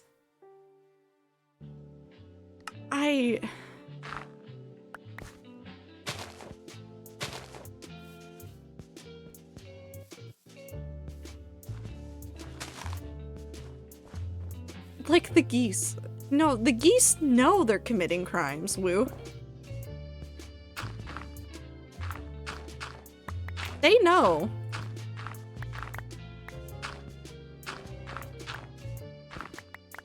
They 100% know.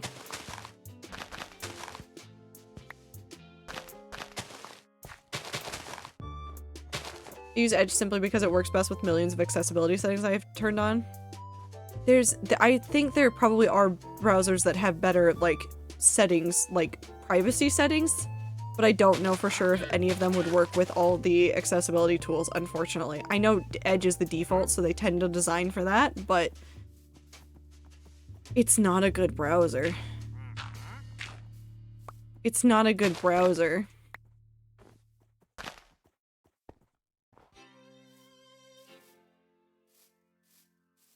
I wonder if people are doing more stuff with, like, because there has to be the Firefox community is so active in developing things. I wonder if they have some accessibility tooling that they're working on. Or if I can yell at them to work on more accessibility tooling.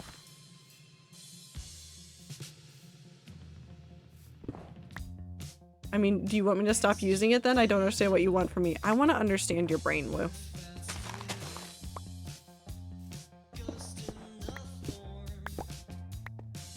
A lot of them wind up breaking due to it not being the default browser. It just doesn't handle as well. You can change the default browser.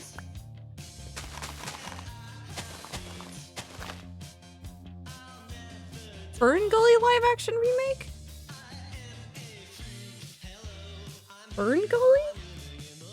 Actually, no, I do agree with you on time with some of that, because even though I've set other browsers as the default, it does the Edge fights back. It just shows back up. I don't know where it's deciding to access from, but it's like, no, I exist. I'm like, please stop. Hold on. Oh no. Oh no.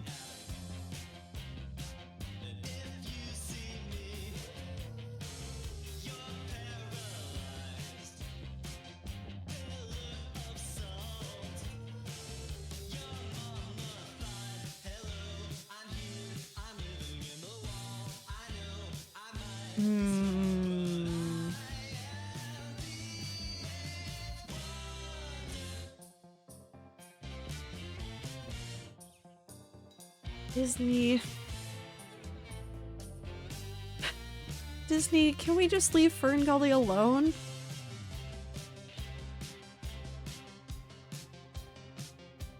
That doesn't need to be remade live action. Old Disney movie called Fern Gully. It's a movie, Rabbity. You'll have to go look it up. Disney want money? Okay, but like, of all the movies that they're doing live action remakes of, Fern Gully doesn't make sense. Like, almost at all.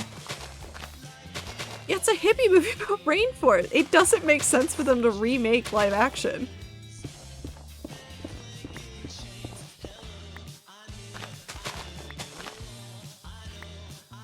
How are they gonna do... Because there's... How are they... There's no way it works live action. There's too many talking animals. Basically Avatar, but not blue, I guess.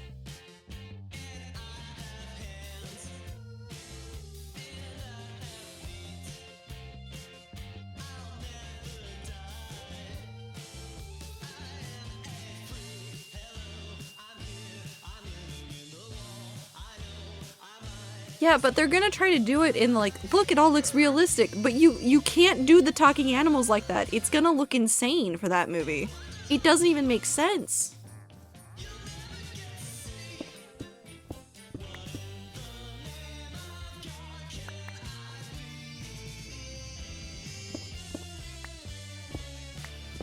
Lion King live action? Yeah, no, it's not gonna look good. It's not gonna look good at all. Well, no, Time, the problem is that if it was just animals, you could get away with it, but like, the amount of expression you need from the animals in Fern Gully? No.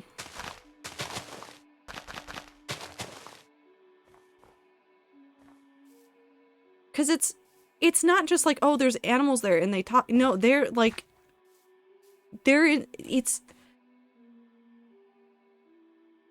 it won't work. It's not gonna look good. It's not gonna look right at all. Why would they do this one? Why Fern Gully? Of all the movies they could have done, why Fern Gully?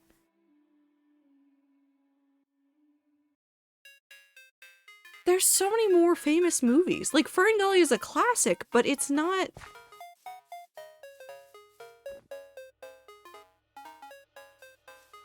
It's not big enough to be...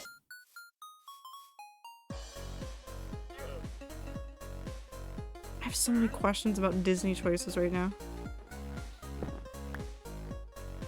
The Alice in Wonderland ones were good. But they also did more with the Alice in Wonderland stuff than just like a straight up remake.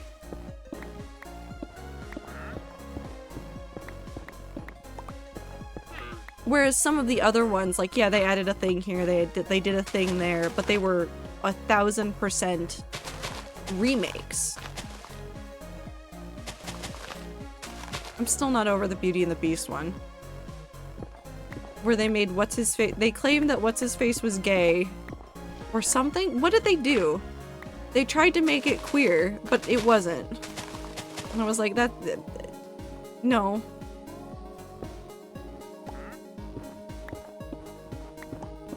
Or they tried to make- I don't know what happened. They did it wrong. Also, I appreciate every single time that there's a new movie and everybody's like, oh, it's Disney's first canonical gay character. And I'm like, it's not. It's not. You failed to that gay. They do.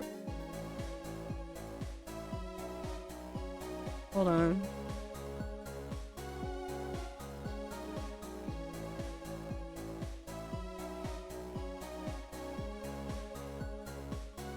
Okay, so in 2017, LeFou, who is Gaston's sidekick in the original one, movie's director Bill Condon announced in USA Today ahead of the film's release that his Beauty and the Beast would introduce Disney's first openly gay character. Now, if you do, Disney's first gay character, every single time there's a movie that features a queer character, it just shows back up. But there's literally memes where somebody has rated all of Disney's first gay characters. And it includes things like some people from some cartoons, like some things that like just showed up like once in the background, like a couple of actual characters that are queer. And then it's like, oh, here's all these characters that they listed as queer. And I'm like, those characters, you barely said anything about them. You just applied the label to them and then did not make them actually meaningful gay. It's wild. It's absolutely wild. But they keep going, it's the first one. It's not. Stop lying. Disney. Can't fight them. Well, I can fight them, but that's frowned upon, and I would get in trouble.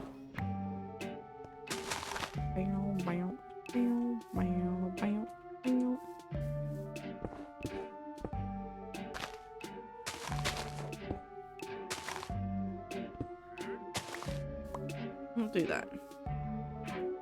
Absolutely despise diversity for the sake of it. Yep. Instead, let diverse people tell diverse stories.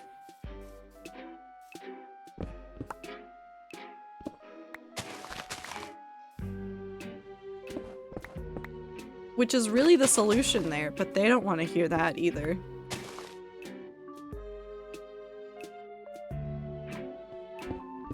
This one gets fixed.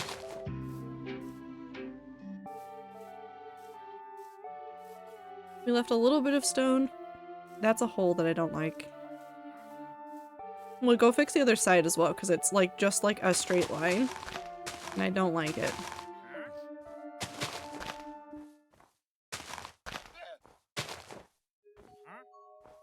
God forbid Disney can't capitalize on literally everything. But they can. And they will. Put that one back. There we go.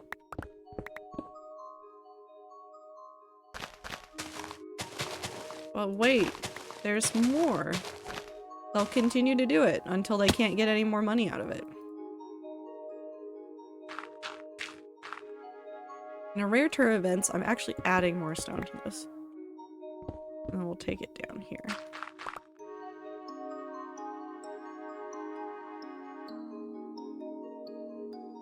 For this weird little cave. I just don't like the line.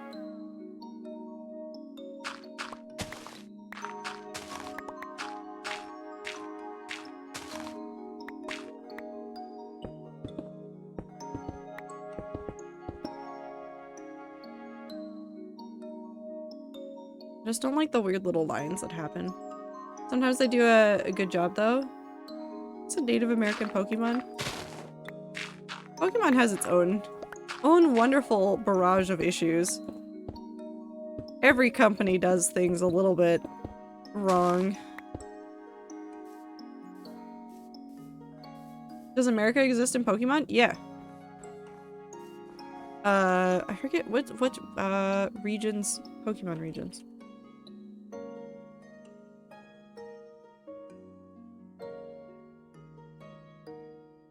Was it Unova? Yeah, Unova is inspired by New York City. Unova is technically New York City.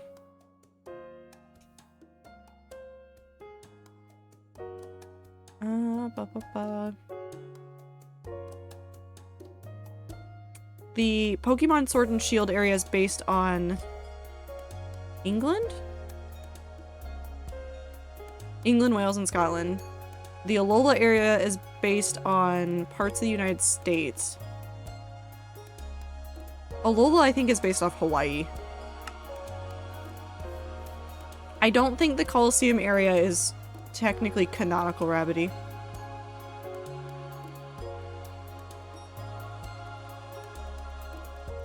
Or did it even have a name? Hold on. Pokemon Coliseum.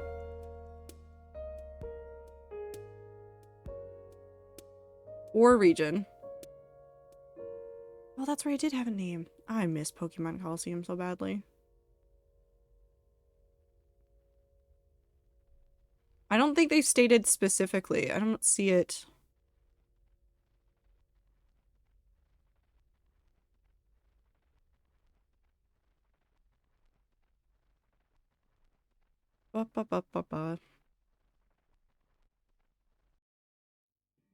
Oh no, there it is.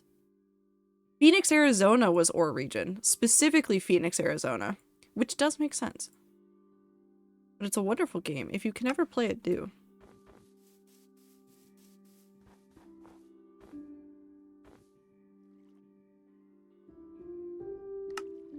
Xatu? I do like Xatu.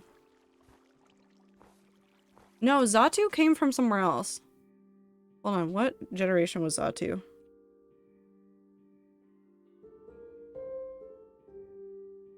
Two or three? Bulbapedia. Two? So that would have been introduced in one of the Japanese regions, actually.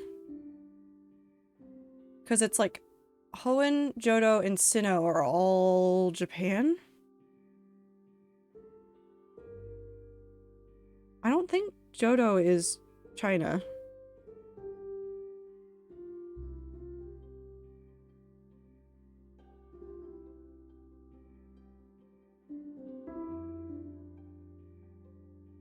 Bulbapedia's not helping. We're having a Pokemon break. Welcome to the Pokemon break.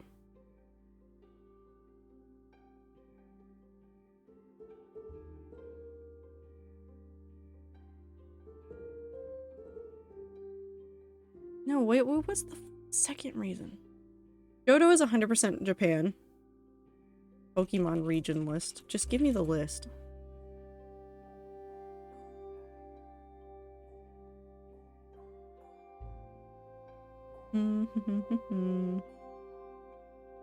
Kanto, that's the one I'm not remembering. I think Hoenn, Kanto, Sinnoh, and Johto are all Japan.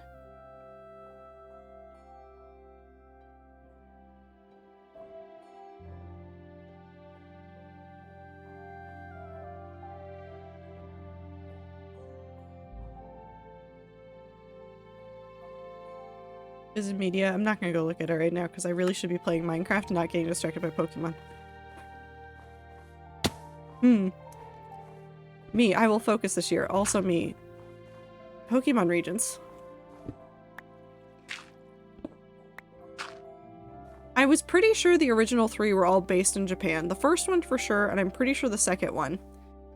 And then they branched out after that. There's probably... did they do China? I don't know for sure. Because they got, like, pretty granular with, like, the places that they looked at for, like, Japan. Like, specific spots. They, like, this spot, we're basing it off of this one. And then for, like, other ones that are, like, here's Europe, or Paris, or things. They're like, hello, these things over here, we've just taken a hodgepodge of everything from, like, that general area and, like, smashed it into one. Which is always interesting. Also ads again. Lamp. I was New York time, specifically. Which is hilarious and also led to some unfortunate memes. And then Paris was the France one. But they still, like, even though, like, this is the official one that is from this area, they still just smash in random things in there, and I'm like, okay, have fun. Sure, whatever you say. It is interesting the number of places that they've looked at for things, and the fact that, like, the Ore region is, I think, one of the loosest comparisons. Because the Ore region doesn't look too much like the way that they did later Pokemon generations, where they're like, here, you can clearly see everything that we did for this region that makes it this area in the world. The Ore one, they kind of just took the vibe and said, we're just running away with it.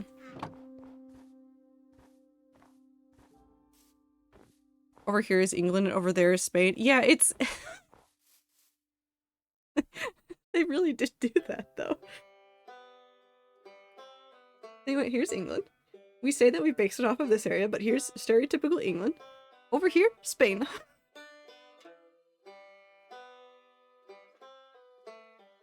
It's still funny. It's a little bit sad. It's still funny, though.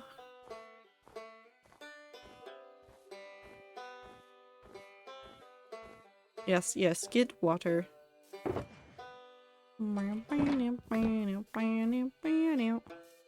I miss Space Game again. Oh, I need to fix this area. Damn it, I need the stone.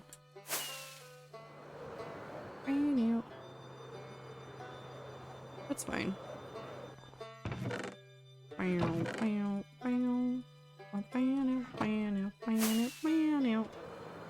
What we're gonna do is we're gonna use the stone again to make outlines about where we're filling in, because I don't like how close that is. I think we could just, like, mesh it up. We might even just bring it all up to this level first.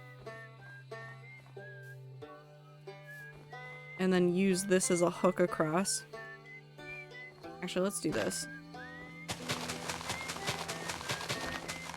Okay, one thing I actually do really like about Pokemon, like, truly adore about Pokemon, is some of the weird-ass evolutions they've done. I'm not talking about like, oh, that's a weird evolution to go to from this Pokemon. I mean, turning your device upside down to evolve your Pokemon. I mean, like, spitting a certain way in a video game to get your Pokemon to evolve into the exact form that you want. It's so stupid. I love it so much. But I really love it because Pokemon Colosseum and Pokemon XD Gale of Darkness, both of those games involve you having an Eevee. Or Eeveelutions. Like, that is just one of those things that's part of that game. And it's one of my favorite parts of that game. And I had a very specific team configuration every time I played Pokemon Colosseum and Pokemon XD Gale of Darkness. I went very specifically for a very specific configuration of Pokemon because I knew where to find them. I knew where to find them. Because if you don't know anything about either of those games are not made so that you catch Pokemon out in the wild. You literally have to steal Pokemon. You have to steal Pokemon. And I knew where to find the ones that I really, really liked. And so I basically just memorized which battles contained which Pokemon, and then I would go out of my way to be prepared to capture those ones in Pokemon Colosseum. But one of my favorite things about, does Pokemon Colosseum start with, or is it Pokemon XD? Hold on, what is the starting Pokemon? I meant to not do this again. Starting Pokemon Colosseum. Because it either starts you with the two of them, or, yeah, it does start you with the two of them. The two Pokemon that you start with as Wes are an Espeon and an Umbreon. And I loved those two so much that when I played Pokemon XD, I went out of my way to make sure I also had an Umbreon. Hold on. Pokemon XD. Yeah, you get an Eevee in the start.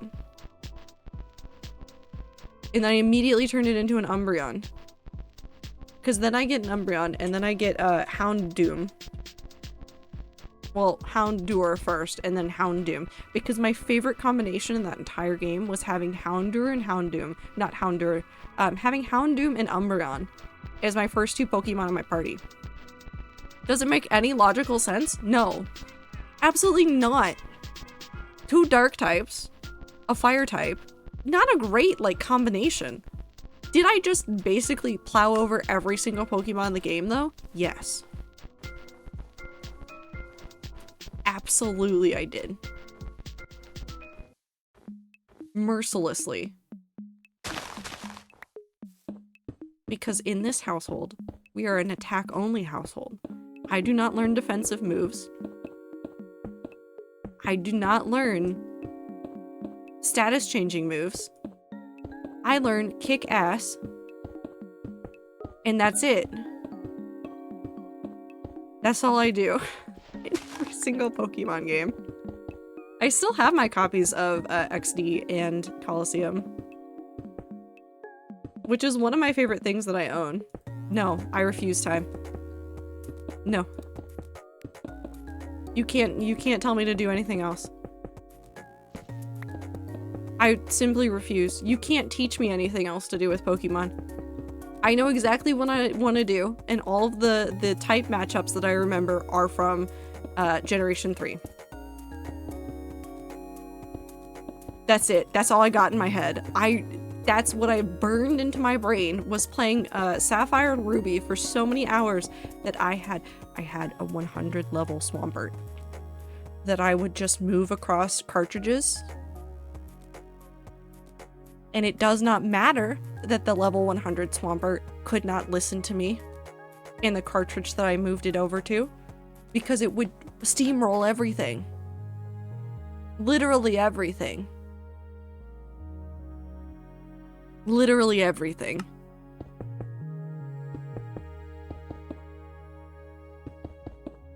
Growing up, I never learned defensive moves either, and looking back, it did cause me a lot of trouble, but nonetheless, it was fun. No, it caused me no problems. I simply lived my best life. I liked seeing the number go up on my Pokemon, so that was all I did. I watched the number go up, and then I steamrolled enemies. Learn things? Absolutely, I will not.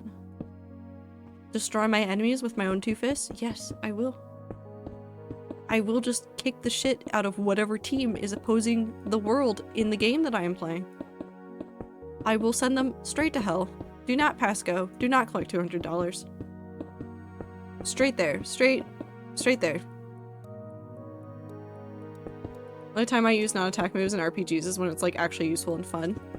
Technically, it can be actually useful in Pokemon, and I do use non-attack moves in other RPGs, like if, well, when, not if, because we will. When I play Tales of Symphonia, I actually do use a lot of, like, status changing moves from the support characters, but it's a different setup. JRPGs like that are a lot easier to do that stuff with. Pokemon, no. I refuse. But I also don't play competitive Pokemon, which is where most people learn and use those skills. Instead, I play Pokemon for the sheer thrill of beating up the other children in the video game. And also shiny Pokemon. That's really all I'm there for if I'm playing it. I'm there for shiny Pokemon and beating up the child in the video game. Houndoom was the dark/fire doggy? Yes, so Houndour is the first one, and it's a little bit shorter and stubbier, and it's still very cute, and I love it very much, and I learned how to draw it at one point because that's how much I love that Pokemon. And then Houndoom is its lankier evolution, and it's got horns. And I love him. He's my favorite. I swear to you, literally from playing Coliseum over and over and over again, when I got Gale of Darkness, I immediately evolved that Eevee into an Umbreon, found the Houndoom, or Houndour, I forget which one it is in that game, and I said, no, we're best friends. We're best friends now. They have a bone motif. Yes, they do have a bone motif. I don't know if it's an actual exoskeleton, but they do got bones on them. I love them so much. They're so cute.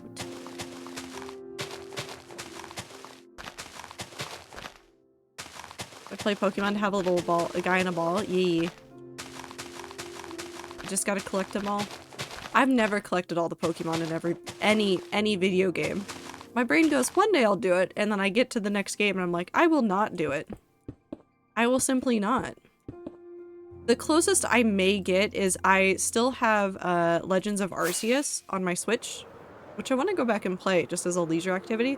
I would probably get all the Pokemon in Arceus, but that's kind of a chiller game to do that in.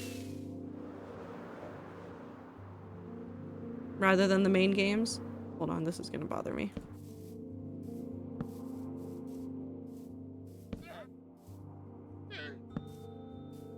Dude's invisible.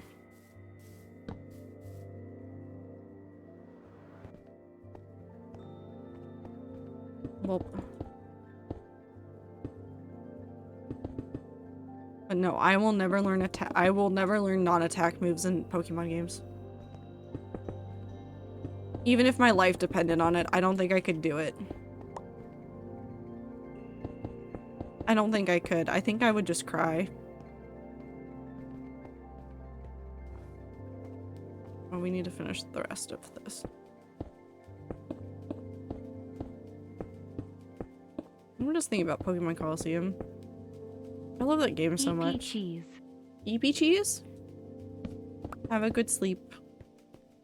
Dream about cheese. How does spray cheese work? How does Cheese Whiz work? How the fuck do those cans work? Is the cheese just compressed? More evolutions, at least to cover the rest of the types. I doubt they'll ever do it. I doubt they'd ever do it, Panda. They're not going to cover all the types. There's some of those that they're just never going to do.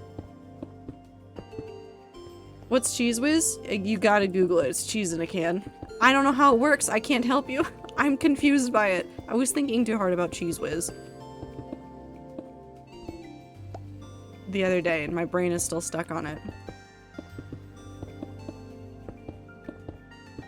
How does it work? Why didn't I question this as a child? It's cheese, not cheese. That's fine. I don't care about that. How does it work? How does it work? How they put the cheese in there? How does it work?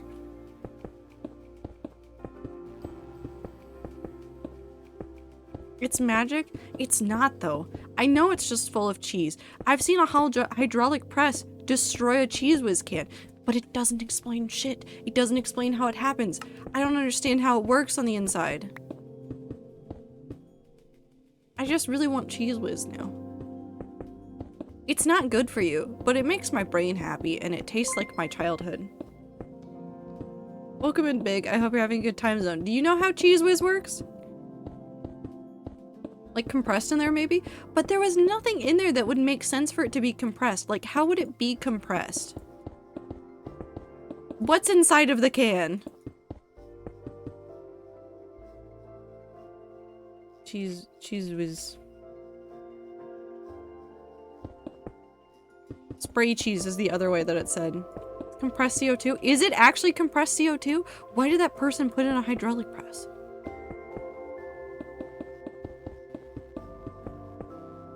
That's so dangerous, but also very funny. It mangled the inside. I have no idea how it works. It's a mystery in there. Well, it's not a true mystery, but it's a mystery still in my heart. Also, thank you for the blink and the stretch. I will do so in just a second. After I outline this.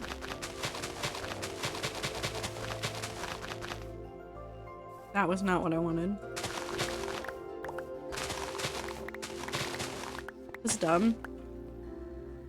It was 7 years ago.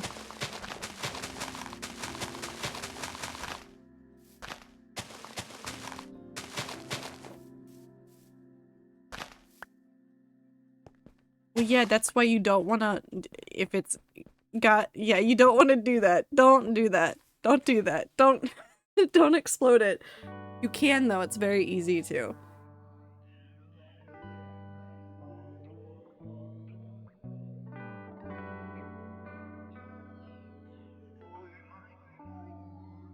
I just want Cheese Whiz now.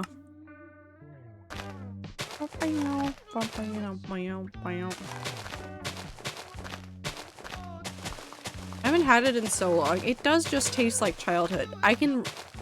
This is the other problem. Will it taste exactly the same as my childhood, or will it taste differently?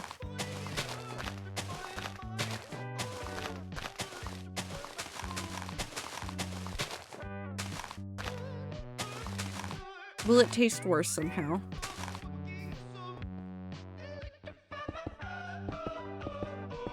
Want pasta, but stomach says no. Well, you gotta listen to stomach. I think I just went cheese. I had mac and cheese before stream, and I think my brain just keeps going more cheese. It's like that episode of Courage the Cowardly Dog. With Muriel. More cheese. Less pasta. More pasta. Less cheese.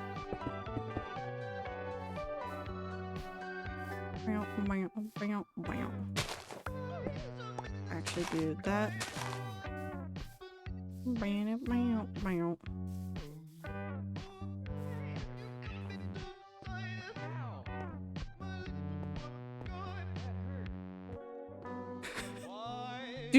Do not try to make spray cheese at home. Wu has a point. Don't do that. You can actually seriously hurt yourself. Don't do it. Don't do it.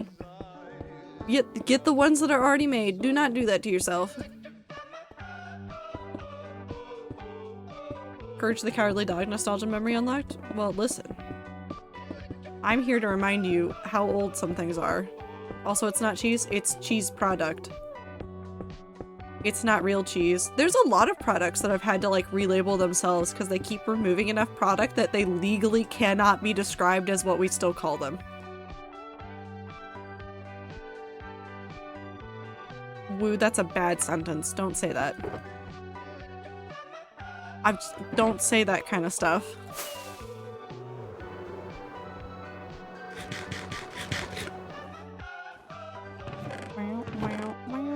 I need more stone. No.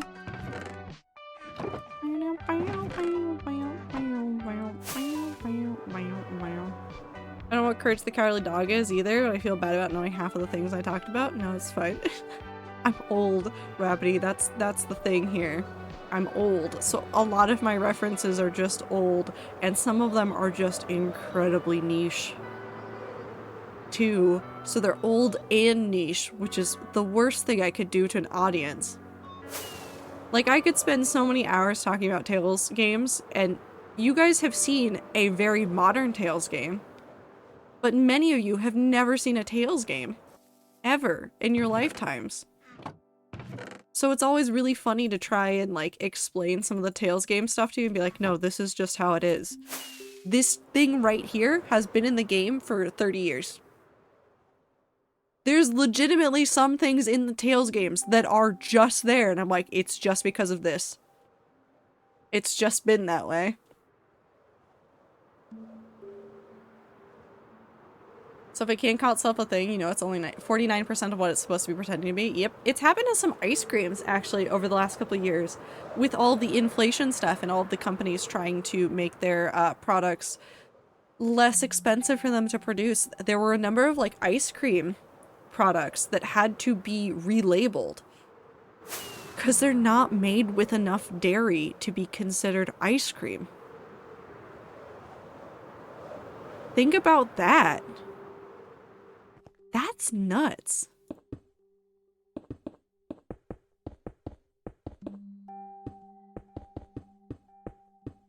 I'm trying to think about other weird internet things that I have just seen forever.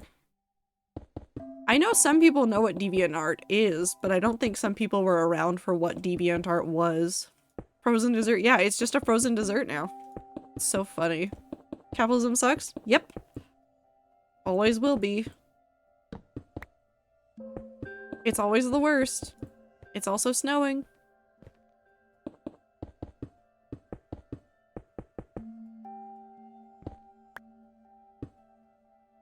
I can't sleep through this unless this— no, because that's not dark enough. DeviantArt. I think I've talked about it before. And I've also purged my accounts from the website, so no trace of me really exists anywhere online. Literally everything associated with me has been deleted. Everything. Everything has been deleted. But I used to hang out on DeviantArt a whole bunch. I didn't do a lot of drawing. But I was just there. It's an art website, Rabbity. Well, I should say it was an art website because not a lot of people use it anymore, but it used to be an art community website. So you'd get a lot of people there that were just like friends hanging out, and there was a whole chat room system that existed.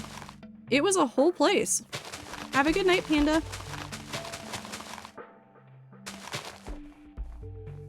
It was a whole thing that existed at one point.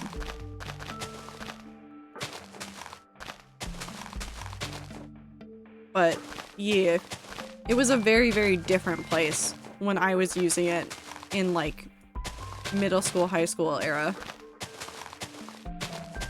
It was nothing like it is the way now, but at the same time, it was also very much like how it is now.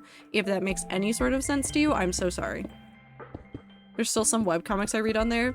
There's still like tons of people that post on there that do cool stuff, but it's a very different spot from where it used to be. Now it is much more aimed at being a portfolio website, and I think that ArtStation has them beat. Still, I see more people doing portfolios on ArtStation, and DeviantArt tried really, really hard to try and be that, and I don't think it worked. I don't think it worked. I think they wound up not hitting the mark, and then some of the AI stuff pissed people off. It was a time.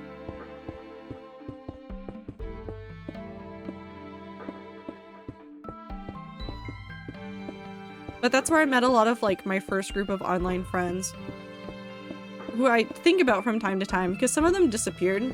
Some of them disappeared and like just completely like straight up deleted their accounts and then never came back.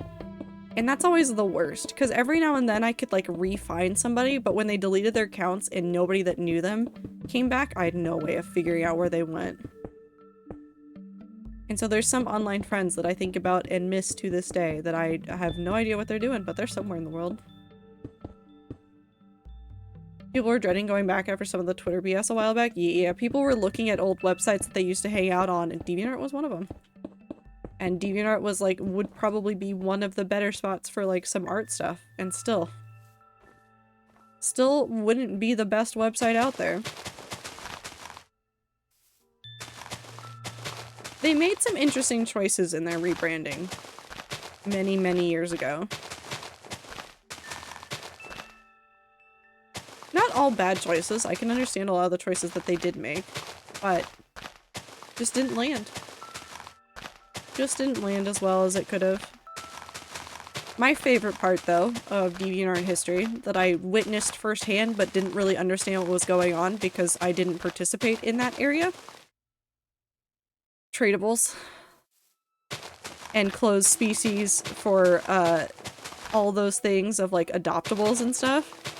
There's so much drama about it, and all I knew is look at pretty images. So if you don't know anything about adoptables, adoptables were a thing where an artist would draw like a number of like designs, usually for a specific species, and then they'd put them out there and be like, well, you can adopt it, you have to pay this fee, and then that character is yours. And then you could sometimes do other things with it, like get other art commissioned of them or do things like that, and there was drama around that side too, but the drama was around closed species. So artists would come up with these species and they'd be like, this is mine, it's a closed species, nobody else can draw creatures from this species. Still are a thing, I have some. They are a thing, but the heyday is so far behind us in the drama that happened on DeviantArt that I was re-exposed to. Somebody made a video about adoptables and I watched it and I was like, oh my god, I saw all this happening. I had no idea what the context of it was.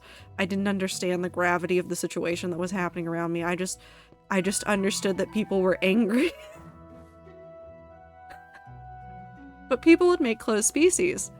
And there were also some people out there that would go, I see your closed species and I raise you a species that has one feature different.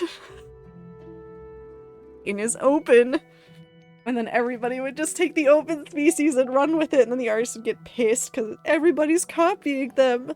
They're not, but they are. It was so dumb. It was so wonderful. But like all the stuff I saw in the moment was always like an artist that I followed would be like doing adoptables, and then like they'd be posting like vaguely about some other artist in the fandom, and I was just sitting there eating popcorn. I was just there with popcorn, having a grand time. It was very fun. For me, specifically. For many more people, it was hell. And I'm very sorry for those people. But adoptables are still a thing. I think most of the culture has gotten a lot calmer about it, so like there's less drama about it, but I would be hard pressed to find out that there isn't drama around like species and things that were going on still to this day. If that's not happening, I will eat a hat. I won't eat a hat, but I would metaphorically eat a hat. The drama never ends. It's a lot more one a design, here's a pre-made one. There has to still be drama that happens. Do you think there's somebody that's still upset? How many people do you think that made closed species adoptables that are still upset that somebody else like saw a design and said, haha, mine now, yoink. I made this now. There's gotta be somebody that's still super pissed about it. It was so funny. It was horrible too. It was a weird culture. Some of those adoptables went for so much money. Like so much money. Like an insane amount of money. There were some adoptables that should not have been going for that much money, but they really were. Like people were doing that. And then some people were also trying to scam the adoptable drawing people. Those were the videos that I found later. Were people talking about the scams that ran. Some were more than a fursuit. Yep. People pissed about the modern iteration of that. It's called right-clicking NFTs. No, it was different.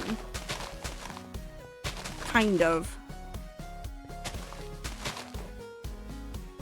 Because you could, well, that was actually part of the drama, was like whether or not you could resell.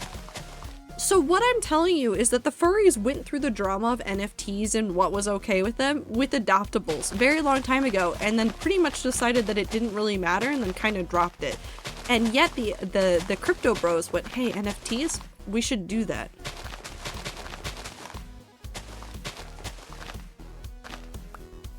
Did nobody see the warning signs?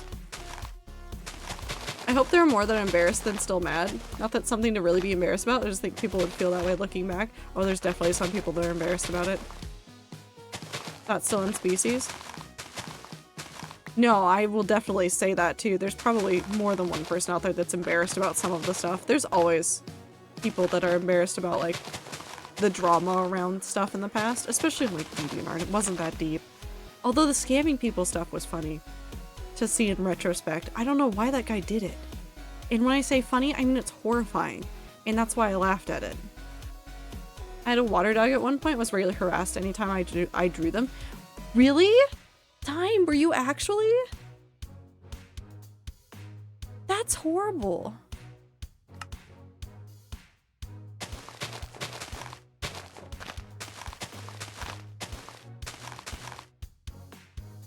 Hopefully that's all stopped at this point, though.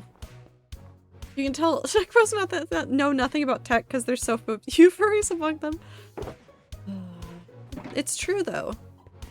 I really do think that there's a lot of lessons that like the crypto bros could have avoided had they legitimately just looked at what furries had done in the past. This isn't even a joke, it's just legitimately how I feel about it. If you looked at what the furries have already tried, because the furries will take a technology and run with it. If they haven't done the thing, or they've done the thing and turned back, it's maybe it wasn't the right choice, also. We'll just glide. It will take more than a minute to get, well no, it might not take a minute to get there. Well, if I go in a straight line, it'll take a minute. Because I'll have to turn at some point. Jeep.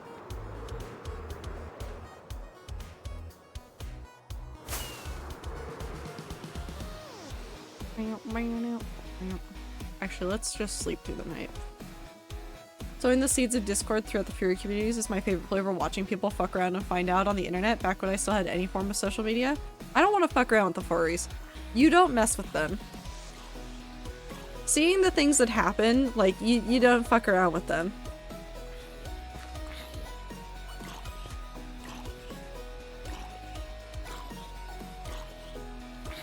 When you had certain species, people would go through Master List to find the owner of higher valid characters and flood their DMs and comments asking them to sell them or straight up scam them out of ownership. I knew about some of that. I knew about, oh god, what was his name?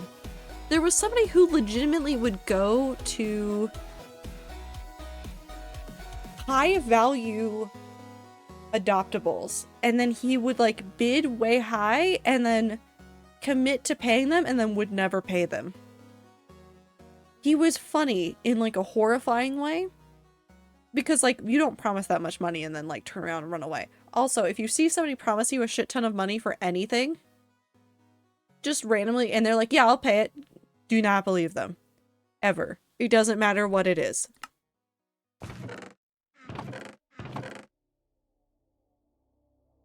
We do not believe them.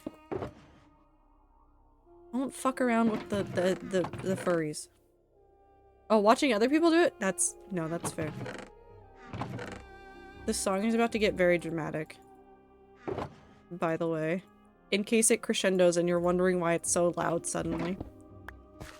I'm gonna need more stone, aren't I? We'll just fill the inventory with stone.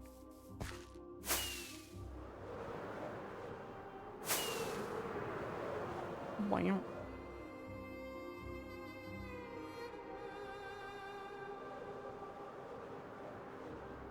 Every time I think about adoptables, though, I think about, oh god, what is the website with the dragons?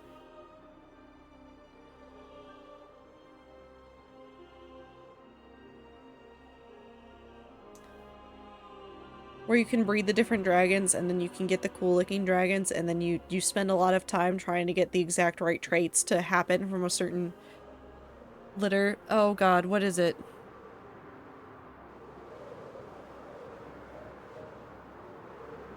The worst part of this is that there's actually a second website that I'm trying to remember the name of, but that one's older and had pixel art dragons, and I know for sure that one's dead and gone.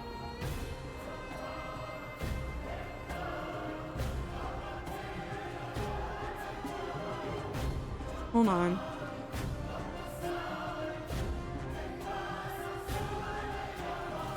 It's Flight Rising. No, wait, is it that one? Hold on, wait, did I just discover? Oh my god, wait, hold on. Did I just... Still real.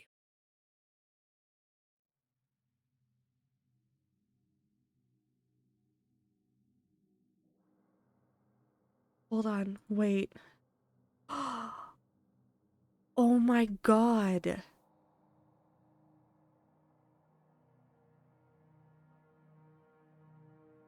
Oh my god, they're all here too.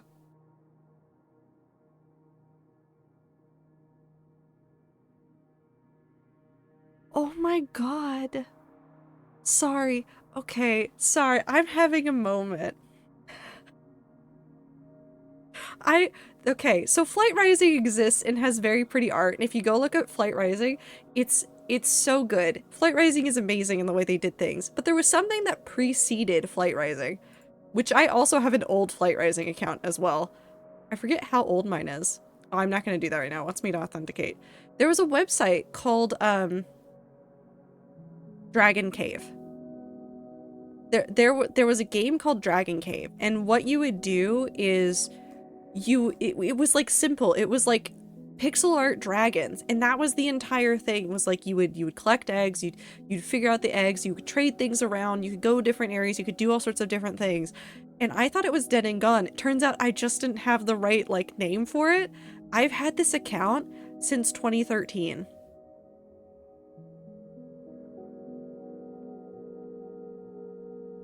I've had this account since 2013, and I used to just be so ecstatic to go on and look at my little dragons and like have a great time. My first dragon is from 2013, November of 2013. And I had some sick looking dragons. I had some sick looking dragons. Oh, I'm just gonna... Oh wait, I have Christmas dragons from 2013. But like the really interesting thing about Dragon Cave, sorry, we're getting into like a very like niche thing, was you could see the lineages of the dragons, and like you could trace back like all the different like dragons that like yours had like resulted in, and like where like a stolen egg had come from, and like all this stuff, and it was so fascinating to like run through. Hold on, I don't need to be doing this right now. Oh, that's right, because I kept some of my old ones and I never did anything with them. So like I just stole them and that was it. But some of like my later on ones were like very interesting like lineages of just trying to get some very specific looks out of some. It's so interesting. Anyways, I'm gonna be doing that later, I guess. I'm gonna be diving right into like just old things that I used to love a whole bunch. But I used to go on there like literally every single day, and I'd like check on all my things, and like it was a daily task that I would do.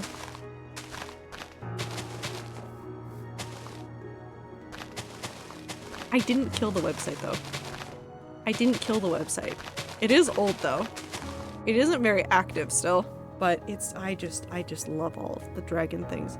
I really did like all like the little dragon websites. I think I just like collecting things. Again, this is why Pokemon should have been just like a for sure thing that like I was in love with all the time, but then I kept getting distracted by other things that were not Pokemon. I need all of this to be dirt, so we're gonna go through and remove all this. Like both Flight Rising, although I think I have comments on some of my Flight Rising dragons. No joke. That say some of my original ones are like very cool original dragons to have. And again, my Flight Rising account I think is almost as old as the Dragon Cave account. I think it's younger, but it's not younger by much. Like maybe a year.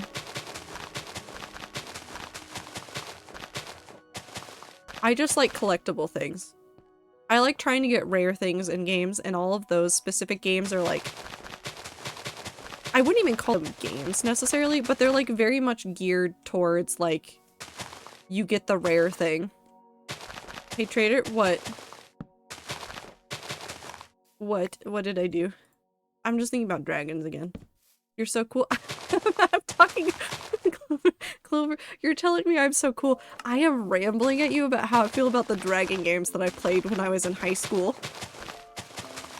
And how these extended into when I was in college. In college, was sitting there every day after class. I'd log in and I'd go stare at my little dragons. Your point? I don't think I'm cool. I think I'm a giant nerd. Oh, but I do miss those games. Maybe I play Dragon Cave again. What if I just start posting screenshots? What if I make a channel that it's just Flight Rising and Dragon Cave?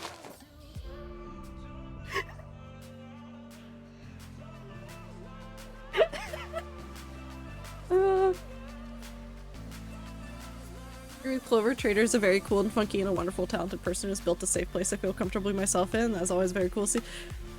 That's fine. I'll accept that. You can't call me cool for rambling about Dragon Cave for like 30 minutes, and I'll do it. I'll do it. Just give me like 4 days to like go and stare at my account and then rediscover everything about it. I miss that game so much, legitimately. It takes like a solid week to like hatch an egg, like a legitimate every day you have to log on. Can't nerds be cool? They can be cool. I'm specifically saying that the task that I'm talking about, not even Flight Rising. Flight Rising is fine. I'll accept Flight Rising. There's tons of people that play Flight Rising. I'm talking specifically about Dragon Cave that was niche when I was playing it. So niche when I was playing it.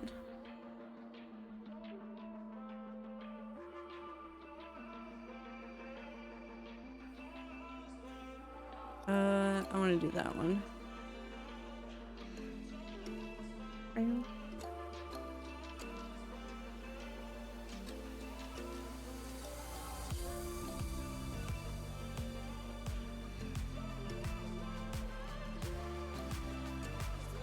I just want to touch it. I just want to play this game. I don't need to, what if I just...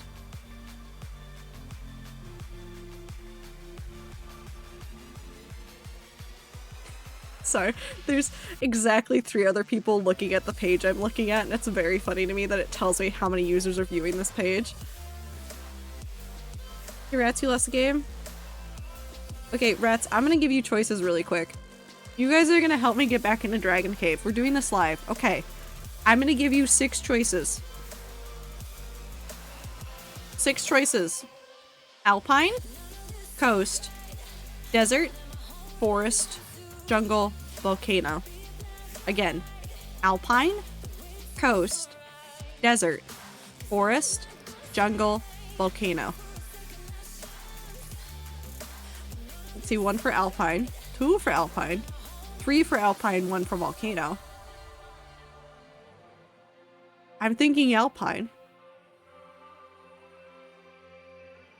Okay, I'm gonna give you 3 choices.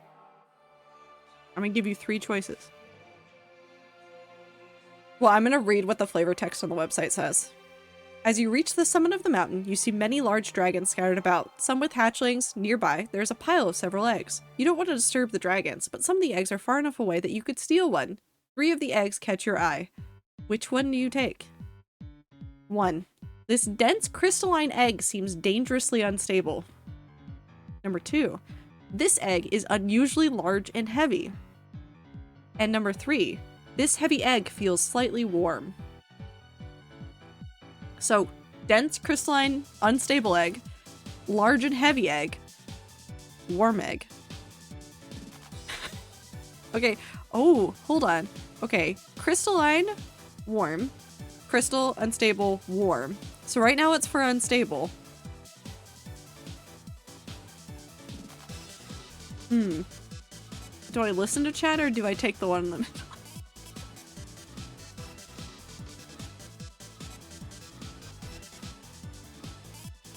What if I take the dense crystalline egg that seems unstable?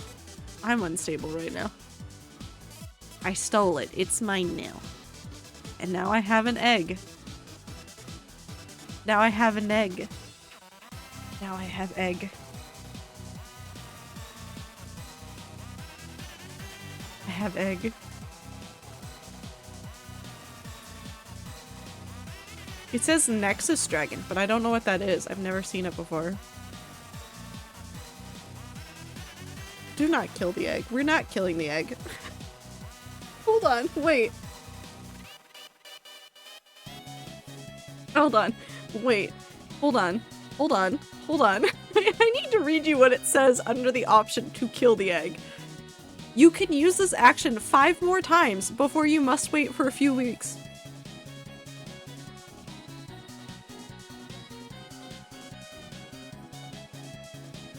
You can kill 5 eggs before you have to wait a couple weeks to do that again. You know, you can do murder. You just can't do that much murder. You know, just you can't do that much. Just a little bit of murder is fine. Is there a game category for this? Hold on, I'm actually going to legitimately check for this. I'm not saying I'd ever stream it, but it would be funny to know. No, there's not. Is there one for Flight Rising? Oh my god, hold on. Hold on. I need you to know this. There's a category for Flight Rising.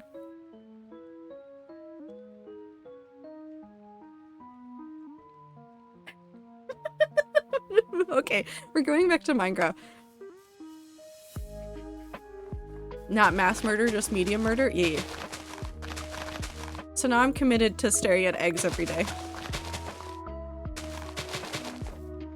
I live here now. Should I legitimately make a channel in the Discord for like Flight Rising and Dragon Cave?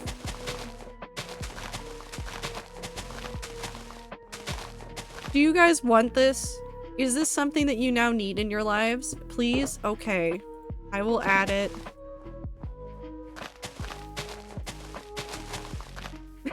I will put things up for that channel. I'll make sure that my accounts, like my actual accounts, don't contain any information that's like sensitive. But I may share some of my older accounts. I'm pretty sure... Hold on, do you want a testament for how old this username is for me? Do you want a real testament for how old this username is for me? Trader Valkyrie, I think, is the username for Dragon Cave.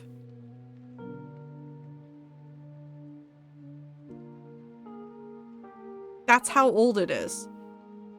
It was the username I used for Dragon Cave. Like, that's how old it is for me. It's so funny. Forget the QSMP. These are all the eggs I'll need. But you could, oh my god, in Flight Rising though, you could, I was gonna say you could genetically engineer Tallulah Dragon, but you probably could actually. Because you can see guesstimates of like what different offspring will look like. It's not a guarantee. It's like guesstimates of like roughly what the species or what the pair will end up making children that look like. So you can kind of like work your way up to eggs that would be, or like to dragons that would be exactly the color scheme that you would want for QSMP eggs if they were dragons. So I'm sure somebody out there has done it. I want to look at my Flight Rising dragon so badly right now. I have 2 hours left of streams. I have to not think about the dragons. I have to like avoid the dragon thoughts. But I love the dragons. They were so cute. I really liked the Dragon Cave ones just because it was so like tiny. And like I made up stories. I don't think I wrote down the stories. I just had little stories. I had little stories for them. They were just in my head that I would just like think about, and I would just be like, yeah, this is how this works. This is the family, and these dragons are friends. I wasn't a child, by the way, when I was playing this. I was like... Some of this was as I was going into college.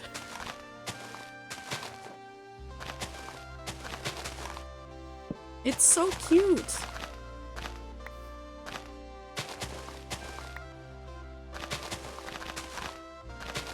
Oh, I'm just thinking about how much fun it was.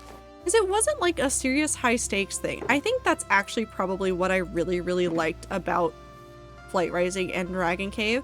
Was like, yeah, you had to like log in like regularly in order to make sure that everything was working right. Like if you don't log on for Dragon Cave every day and like go check on the eggs, like they don't hatch as quickly and things like that. So like that was like the draw of like logging on. But it was just like, oh, you just log on, you look at your silly little dragons, and then you're done. That was it. That was the whole thing. That was the entirety of it. That's all you were doing. And it made my brain so happy. I'm going back to those days. Fuck it. I'm going back to my past. I'm gonna go play Dragon Cave all the time. I'm gonna go open Flight Rising and get confused by the systems again, and then I'm gonna close it for a week. Which is how I played Flight Rising too. I'm just gonna single-handedly get my entire community invested in this and confuse somebody.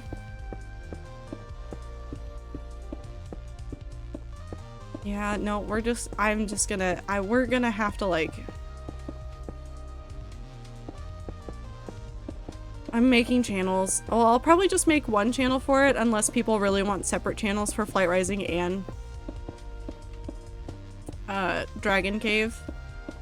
What if I just make a dragon category?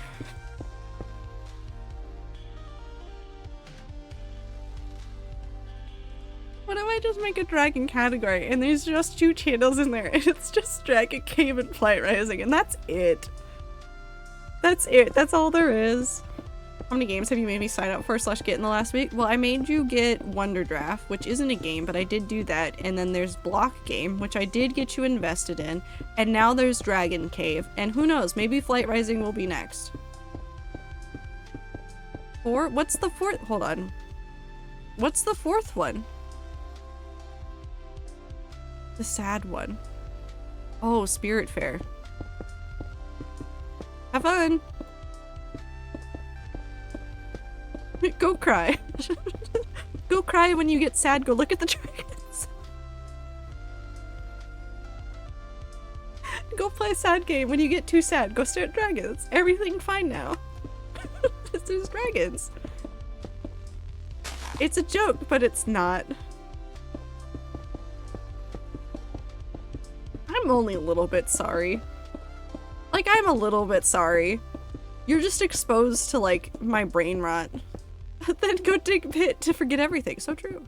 What's Spirit Fair? Name sounds vaguely familiar, but it's late, so I can't place it. It is a, I think the best way to describe it is it's a resource management game that deals heavily with the concept of death.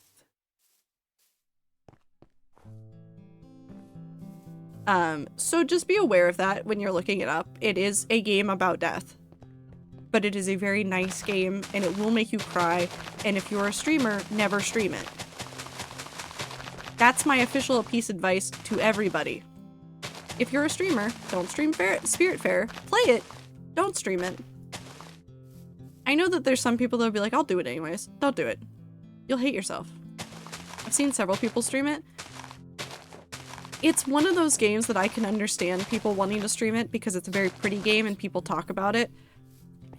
I think that game is best experienced not streamed because then you can feel your full range of emotions and not like worry about crying on the internet, because I have cried almost every time I've sat down to play it. Because it does deal with like very heavy topics about death and dying and grief. And I feel like for some people, maybe they can deal with it. Maybe they want to talk about stuff like that. There's a lot more people I've seen that you don't want to experience that like with a camera on your face.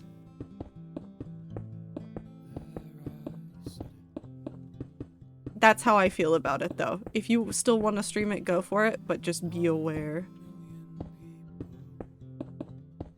Like, if I had decided to stream it, I would have stopped streaming it.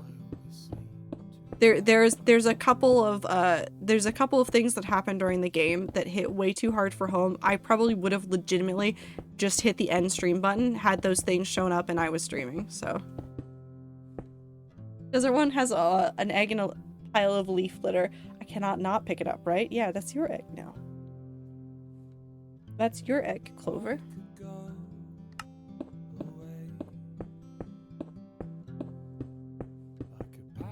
Now I'm scared. Now you have a dragon egg. Now you just gotta visit your dragon egg and then pick up more dragon eggs. I forget how many you can have at a time. More dragons. I know you can have a handful at a time. I forget how many it is at a time though.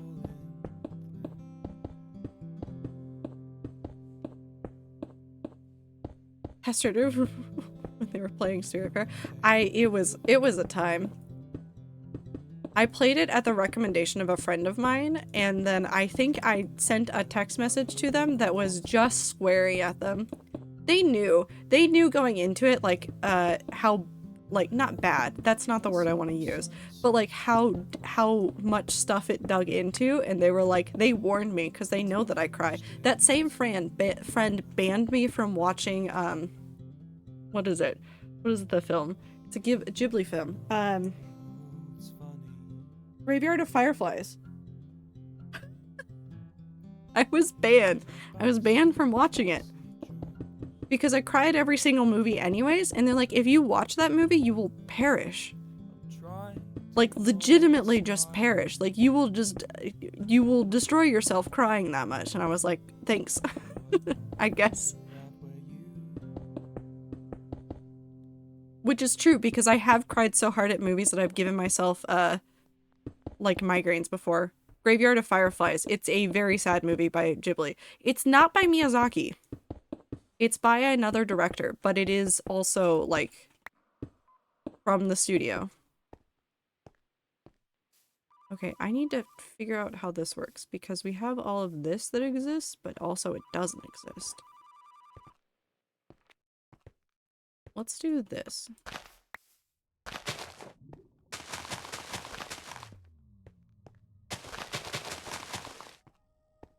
This is the one that Fawn has not roped me into yet. Well, if you watch it, you'll cry.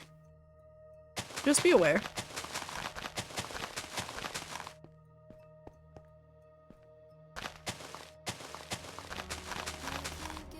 Maybe that's why. It might be. If you also cry super easily at movies, I can understand Fawn not roping you into that one immediately.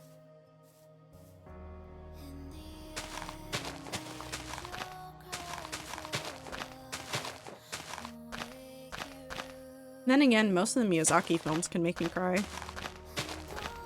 If I think about Princess Mononoke for too long, I will cry.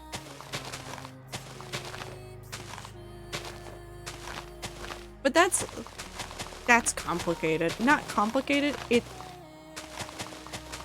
the time period in my life in which I watched Princess Mononoke was a tumultuous one, emotionally.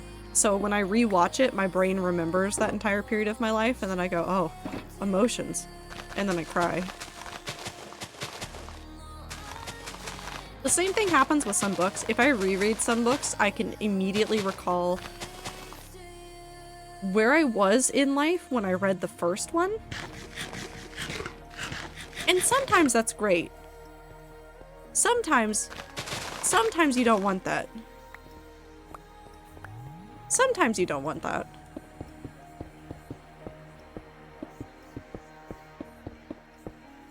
Well,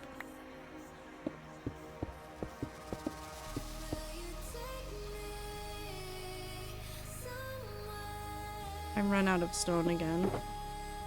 This is so sad. No, it wasn't the first time I watched it. It was just everything else happening around it. I loved that movie when I first watched it. I seem to have dozed off. Welcome back, May. How you doing? Good morning. I need more stone again.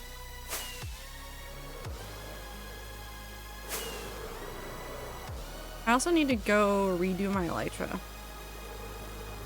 Let's go back to spawn. Let's go heal up my elytra, see if the allays have broken out again. And then we'll go see what stone I have at spawn in my unorganized area so that we can help myself and clean up that way. I think I should actually go to bed. Have good sleep.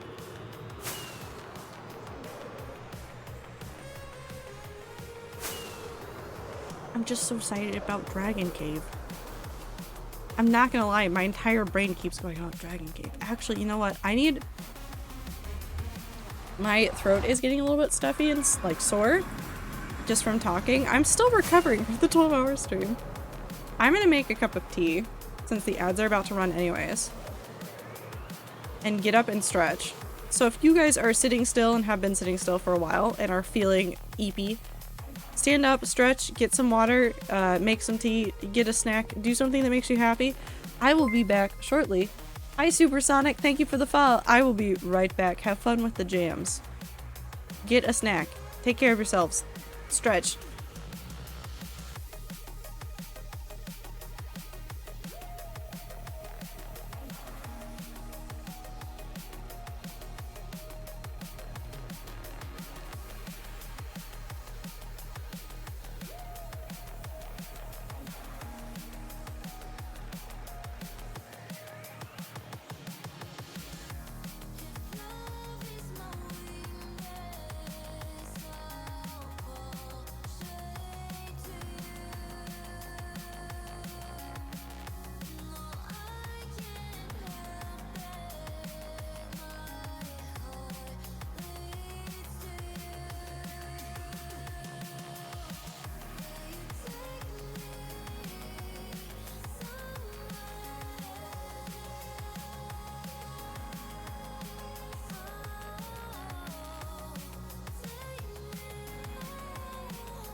love anymore. Turns out I can't, but not for the same reasons as before. I use everyone I ever meet. I can't find the perfect match. Abuse those I love, while I ostracize the ones who love me. Back.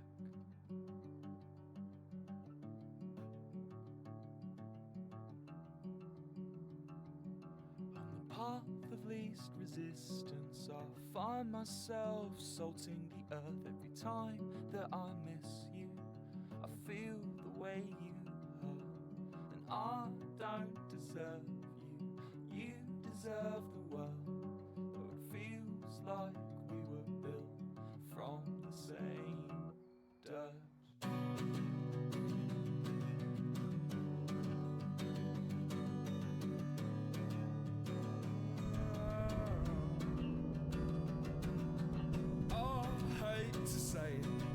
Sister was right. Don't trust English boys with far too much free time.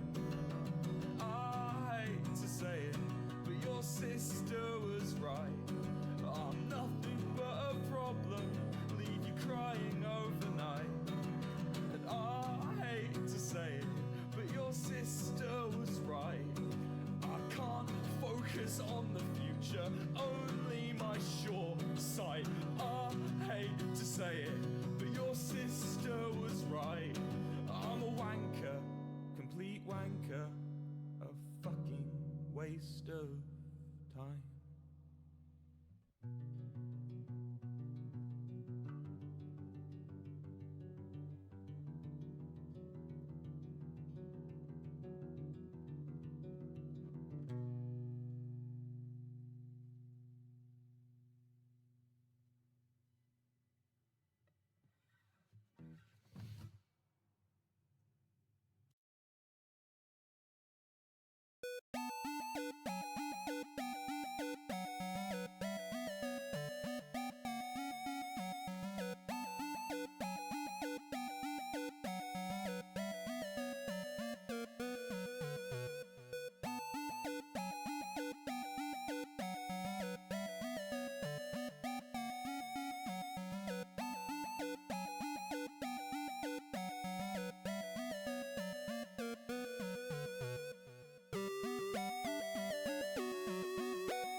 Who's feeding sand to the rats?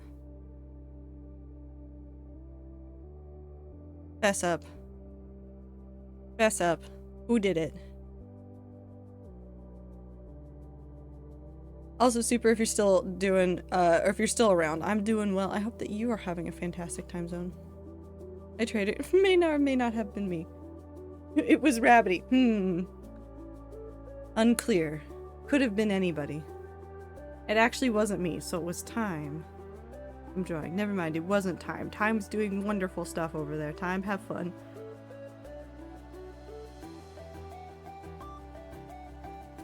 Okay, so first of all, while I was waiting for the water to heat up, I did grab my laptop, and I started looking into some of the Dragon account things. Because I'm insane,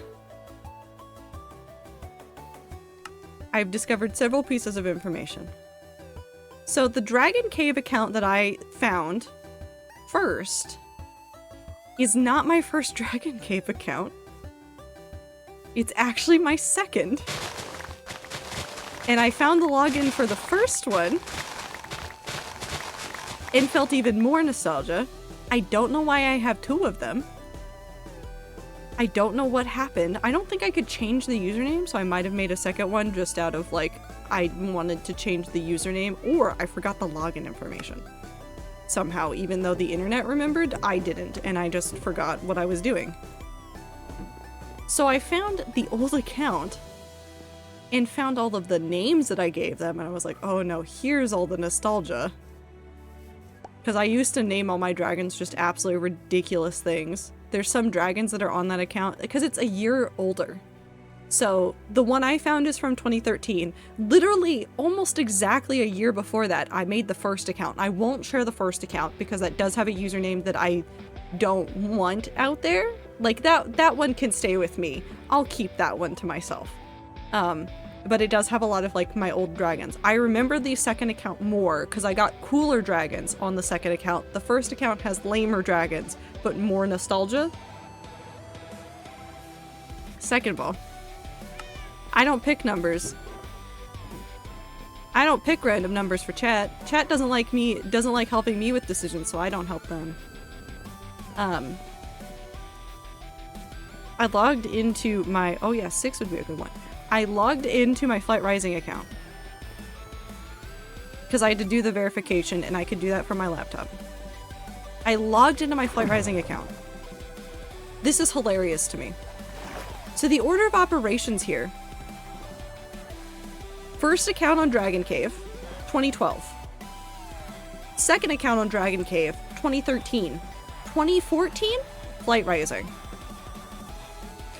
And I found the thing that was on my profile that I was thinking about.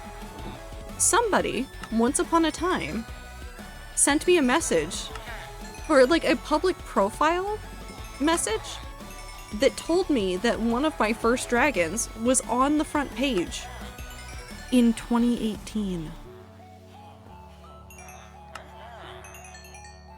Hi, T. So it got featured on the front page in 2018, one of my first dragons, who literally his name is Origin. Like that was what I named that dragon because he was my first dragon. I was like, dragon, Origin dragon. Get it? Haha. It was very silly and it was wonderful. I've just remembered so many things. I have stories that I cannot tell you yet because there's something else I need to work on, and then once I have finished that thing and given you that thing, I can now relate it back to Dragon game lore. The layers go deep here. The layers go deep here. Also, do I have any extra stone here? Oh, I do. Sweet. Wings healed, let's go. Have a good night, Abe. Take care of yourself, get good sleep. Traders and Dragons are famous entertainers of their own, making their way to the front page. I don't know why. Because I think I saw that Origin got featured on the front page like a year later. Like I didn't check my public profile. I didn't check my public profile that often.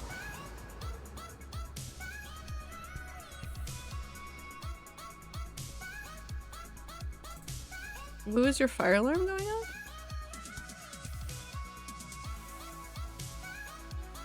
Wait, do you mean the smoke detector or the fire alarm?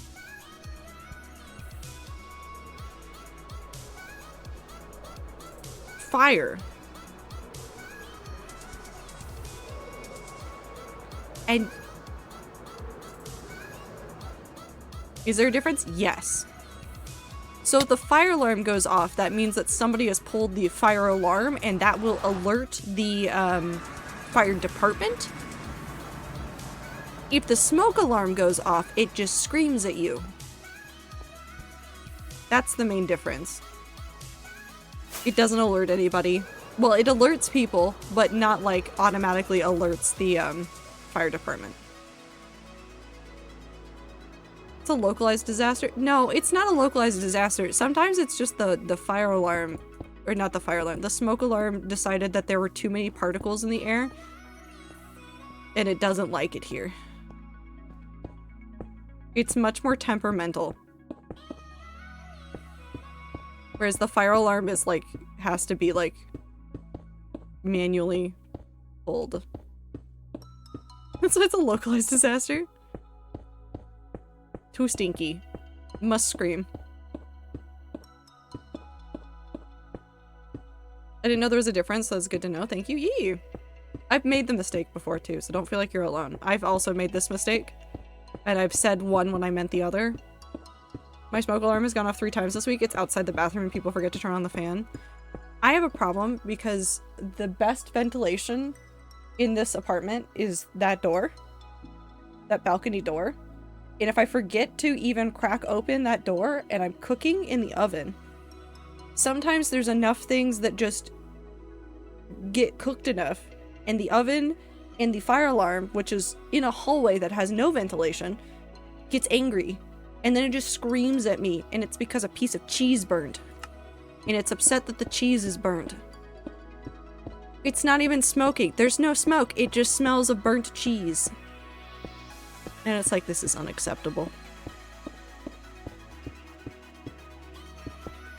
When I went to visit family for Christmas, there was, their smoke alarm is like right next to their kitchen, and it is also very temperamental, and so they were trying to cook everything for Christmas dinner, and they were like trying to finish stuff off, and it kept just screaming. It just kept screaming.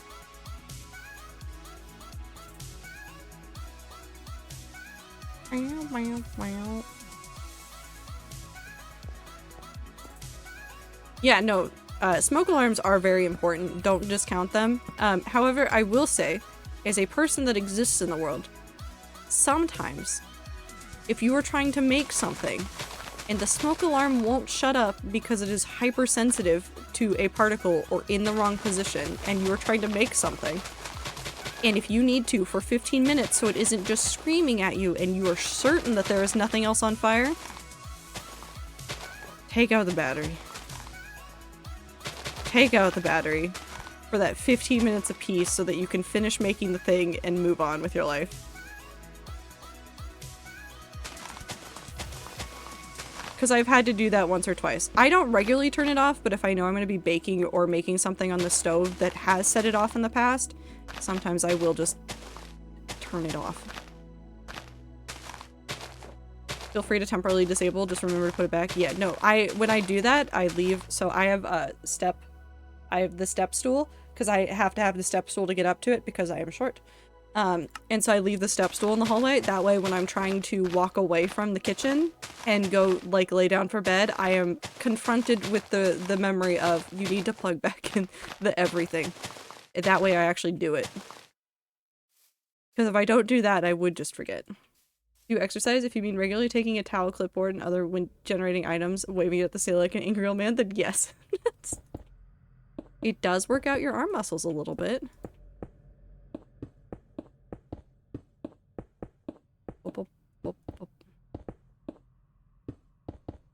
Anyways, I'm now just exclusively thinking about the dragon game. Do I just live in the dragon game now, don't I? Do I play both? That's too much. I should not do that. I'm about to participate in a game jam. I should not play all the dragon games at once. I should not do that to myself. Which dragon game? Okay, so T, you didn't realize, you weren't here for this, so you have not witnessed me just going through nostalgia. So, do you know Flight Rising? Do you know Flight Rising? We're going back to the dragon games. I'm going back here, except I'm gonna actually work on the terraforming so that I can do this. Okay, so I played Flight Rising from 2014. So first of all, I'm old. Second of all, did you know that I had a dragon game that came before Flight Rising that I loved to like hell and back? Called Dragon Cave, that has pixel art dragons in it. And did you know that it isn't dead and gone like I thought it was? I just didn't remember the URL for it. So it's called Dragon Cave, and I think the way that I was looking for it was trying to type in dragoncave.net or whatever, but it's Drag Cave instead of Dragon Cave. And so I've now found it again. So I now live here. I live back there. I'm back there. I live there again. You cannot take me away from my dragon game. Please don't chew on bones, Woo. Drag Cave sounds like a drag show in the mountain somewhere. I did get an egg from a mountain. Never mind, the alarm is back. Oh, we'll go outside and see what's happening. I'm getting the stop sign. That is not what I said. Go outside and double check that everything is okay. Because it could also be something malfunctioning or them testing something, but they shouldn't be testing things at this hour. Normally testing fire alarms happens in the middle of the day at a time when they can warn you. So you are not just jump scared by the sound of it. Anyways, T, you will see so many screenshots of the Dragon Game things as soon as I verify that, again, none of my personal information is on them, because they are from when I was a wee baby, aka almost a legal adult.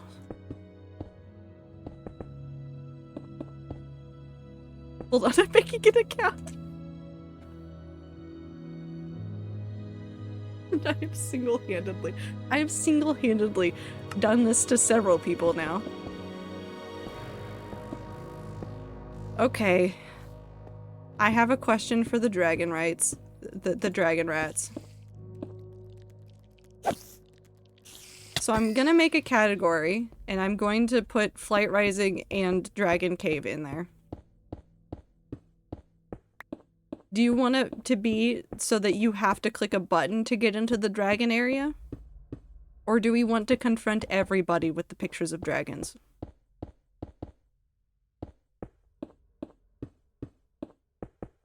I'm trying so hard to not do dragons right now. I have art I need to finish by tomorrow.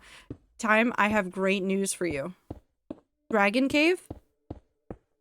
You can do nothing. You can do nothing. You literally, you go pick out your egg, you can go look around at some stuff, you may be able to pick up more than one egg in a day. That is all you can do.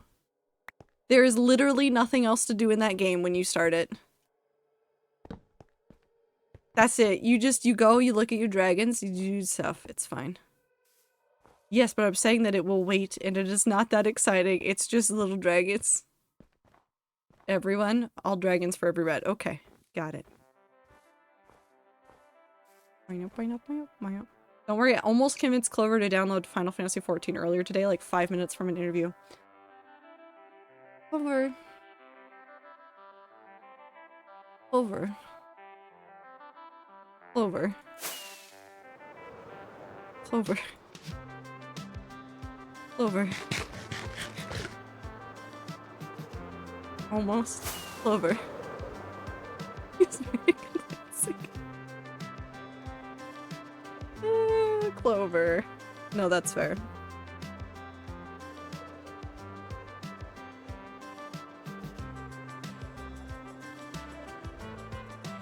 I make a good NFT door-to-door sales. I have 81 gigabytes of space on my laptop. Yep. No, that makes sense. Would not buy NFTs from you, Woo. That's the thing, Clover. We would not buy NFTs from Woo, but I think Woo could convince people to buy NFTs. I think he could do it. No, Woo, it's not enough space. Woo, no. Clover, no. Clover, no. Clover, no. Woo, no. Both of you, no. Bonk. Bonk. I feel like Woo could convince the boomers to invest in NFTs. No, they'd ask too many questions. I had a few hundred. Had a few hundred. Where did the rest of the storage go, Clover? Have a few. Okay. It's still there. I was worried for nothing.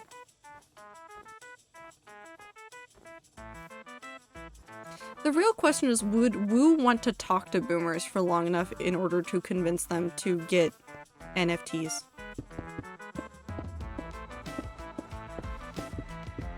I just want to see an old man show his grandson a Bored Ape JPEG. I love that image and I hate that image. I hate it. I hate it and I love it. It's so good. Anime game only took 80 something? Clover, you already have enough stuff going on with the anime game. If you stopped playing anime game, I would say yes, go play Final Fantasy XIV. But you're playing anime games, so don't play Final Fantasy XIV.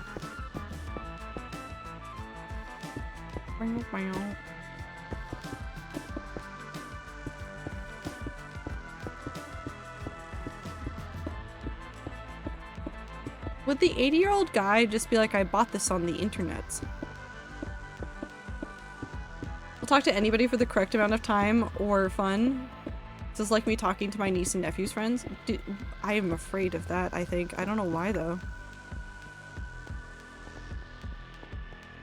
No, you're right. I've only just acquired enough leisure time to actually do the main quest again. Not time, money. I can't read.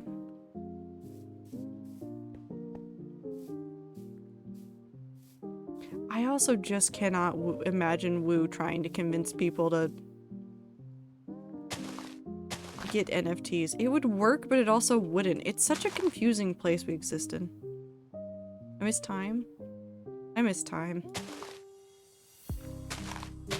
Time, we miss you. Just so you know. I hope the art's going well.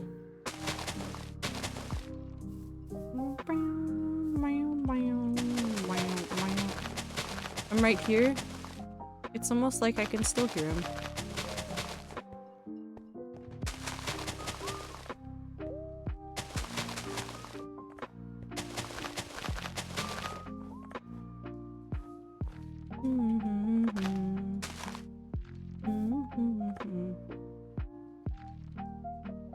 Something happened there.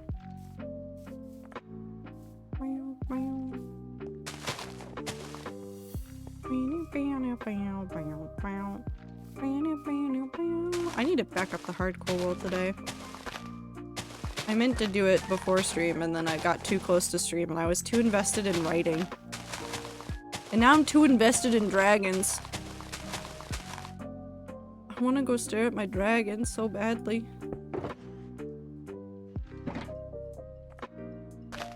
Clover. Clover, stop wishing me death in the video game.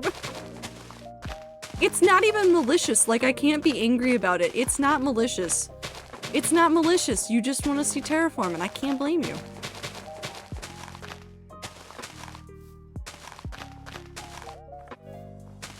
Clover and Orchard.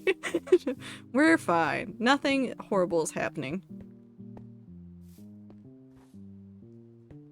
Woo, are you trying to sell ether on NFTs?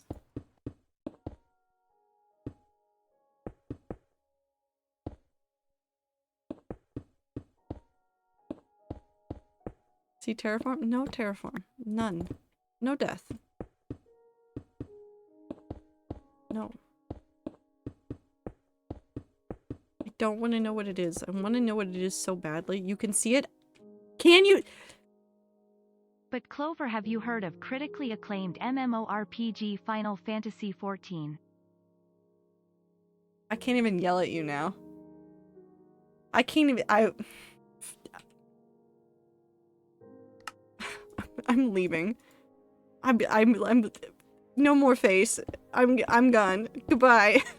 I hate it here. I hate it here.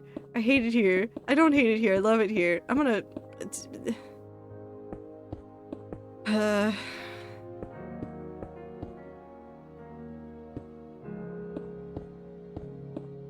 Clover cannot be malicious even if she could. No, they can't.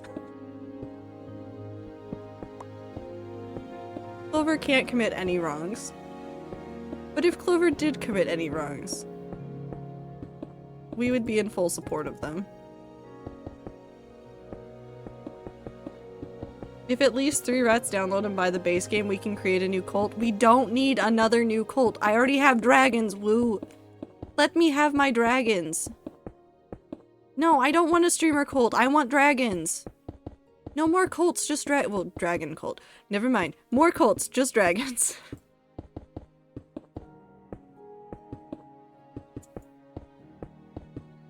This is like unlimited cults, but no cults. They have dragons, you can play as them. This is not what I want, Woo. I do not want to play as the dragon. I want to collect the dragons. I want to have a dragon's horde of dragons. I want all the dragons I can hold on to. I want to hold them gently in my hands. Like that one smiley face that just looks teary as it looks at the thing. Hold. I want to hold the dragons. I'm gonna keep them forever. Wish I knew how many nickels I'd have for every time you and the rats have said something equivalent to Clover could do no wrong. If you had a nickel for every single time the rats have said Clover can do no wrong, you would be so rich, Clover, because we say it like every day. Like literally almost every day. If you're around and somebody is like this, we'd be like, you can do no wrong. So true. You'd be so rich. But also, if you had a nickel for every time we've mischaracterized the wheat as a cult, you would also be rich because it's a cult.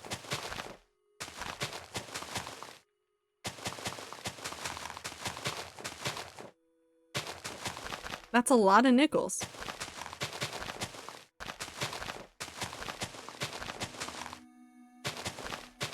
Rats, give me your nickels.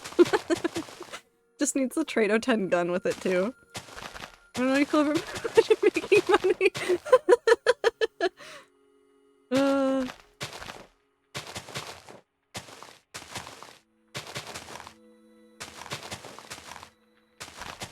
I could show Kendall the wheat. We could get an almost neutral third party to see whether or not the wheat is a cult. Hey Kendall, do you want to be a neutral party? You want to be a neutral party in this? Hold on, I need to do this. I want to see if anybody's on there before I log on, because I don't want to surprise anybody. Nobody's online. Where am I, though? That's the real problem. Oh, I'm in a hole. That's fine. This is not hardcore. When I switch the scene and we're not in hardcore, don't be surprised. This is not hardcore. Also, thank you, Ananas, for gifting to Kendall. I wonder who that could be. Kendall, let's go look at the wheat together. I want you to tell me whether or not the wheat is a cult. It's that one.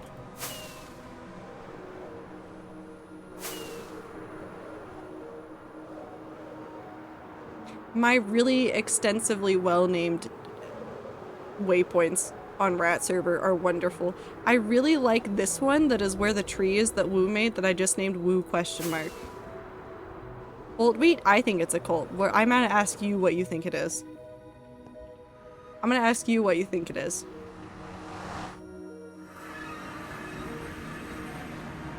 Okay.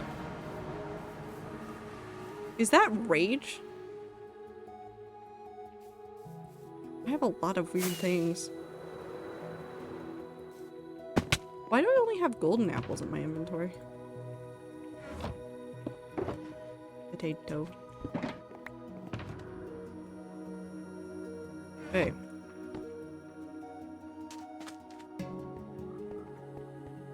Clover.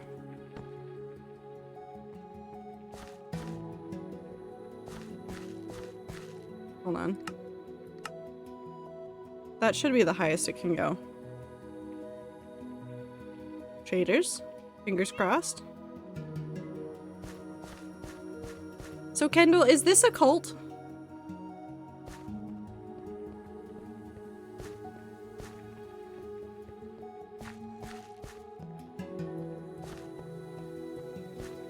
Now Kendall, I'm gonna present you with another couple of facts. Clover sometimes purges the wheat, as in gets rid of all of the wheat in the field. Sometimes, Clover does not alert the rats to it, and the rats freak out and then spend 3 hours as a group replanting it.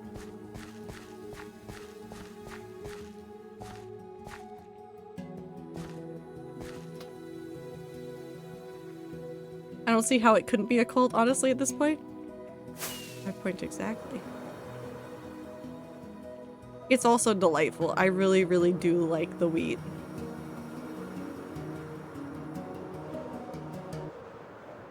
You can see the newly planted sections too, which is really funny. Like, it just goes.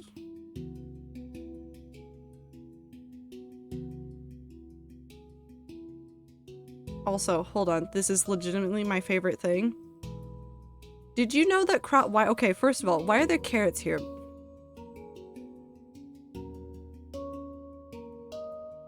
Who did this? Second of all, did you know that crops don't burn? So you can put lava features right next to them and they don't burn. Also, hi Navico, I saw a message from earlier, but I was flying over the wheat, and I feel so strongly about the wheat right now, so we're gonna look at this. This is what you get to see now. Hi Rats and Trader, hope you guys are as good. Oh, I'm gonna die. Hold on. There we go.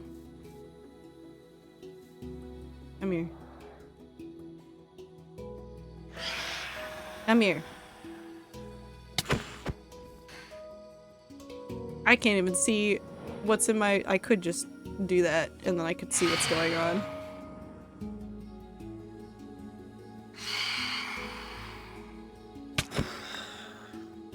Nice, phantom membrane. Anyways, back to just admiring the wheat. It's so nice here. I like the wheat a whole bunch.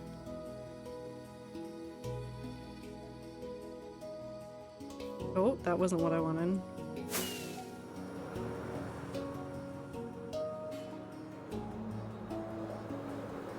This is so nice. Okay, I'm gonna at least take myself back to spawn before I forget how to get back to spawn.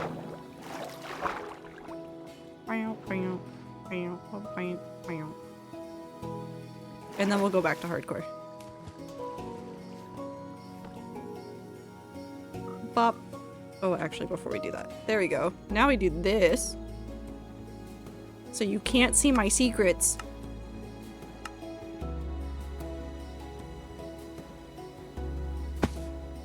Clover, what do you mean by the... Clover, what did you do to the seed room? How full is the seed room? Clover doesn't throw away seeds, by the way. Clover just keeps all the seeds for later use. The white people happy has me so worried. How many seeds do you have? What did you do? What happened? I'm so afraid. I'll go look at that later. I'm so afraid of Clover. And like, totally a positive. Totally a positive. I'm afraid of Clover, but it's fine. It's fine. I'll be afraid of Clover for this. There's a point much earlier in the server that I was instructed to compost the seeds, was being the key word. Clover wanted to keep them for expansion purposes, and because of the way, like, how much the farm expands, it's... Clover, I think this was when you were gathering up seeds, and, like, you needed to, like, just grow more wheat. For food. Like, legitimately for food. I'm inspired to make a wheat field in my single player world. Kendall, do you want to know the worst part? Do you want to know the worst part about the wheat field for me? Not the wheat, the seeds. No, I know. I'm saying that, like, I think Clover was literally, like, building up supplies of food and just needed food. And so the need for seeds was less than the need for more wheat more quickly. That's what happened there. What? We were talking about this forever ago. And I already have the next really, really big build that I want to do marked out in the hardcore world. We can actually go see it because it's a little ways away, but it's not that far away. But I was looking at it and I already had some ideas about some stuff I wanted to put there. But the next big build that I'm doing,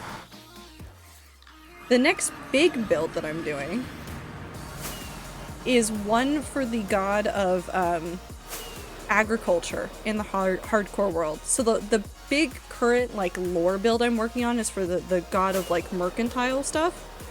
Then the next one is Holly. We needed sand for other things, and I was like, well, I already kind of wanted to do this build here, so why not already like set up the spot for it so that I could just sit there and like use prepping for that area as a way to like also gather materials so that I'm not just going out demolishing another biome for no reason. And so over here somewhere, where is it? It's right there. No? Am I insane? Yes, apparently. Oh no, it was just a little bit further than I thought. Now this wouldn't be it. The windmill. A windmill. But this giant desert area, which you can see more of on the mini-map than literally what's spawned in right now. Actually, let me up this back to 16. What I want to do is a whole bunch of circles and put some crops in them. And there's a part of my brain that went, well, I could make a giant wheat field. There's literally a plains biome over here that has a village and isn't that big. It's not that big of a plains biome. And I was like, I could turn this all into wheat. Because my brain went, why have a little crop circle of wheat when I could have a giant biome of wheat right there? I still haven't decided, but I am gonna do something similar over here.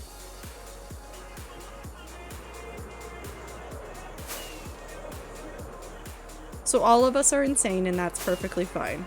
And I'm just thinking about the dragon game still. I'm just thinking about the dragon game. I'm so excited. I'm so excited to like make all the categories and stuff for the Discord. Have a good night, Rabbity. Get good sleep.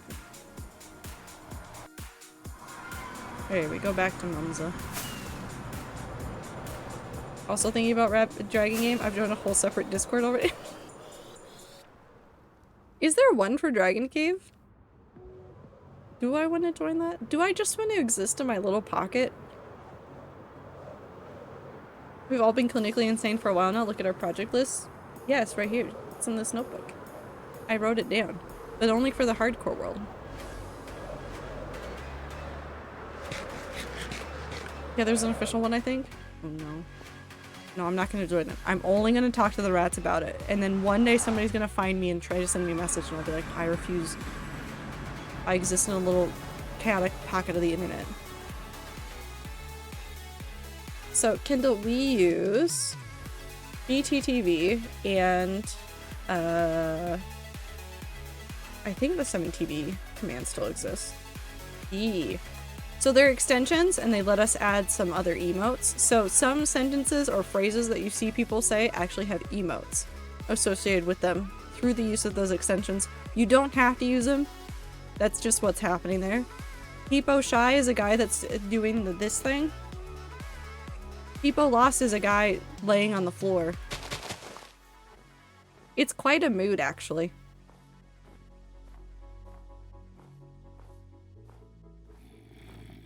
Yeah, he's crying too. There's a man on the floor. I heard you. I'm not going down there. I could go down there.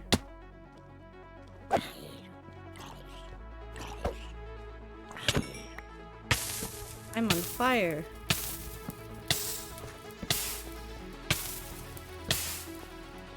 Up.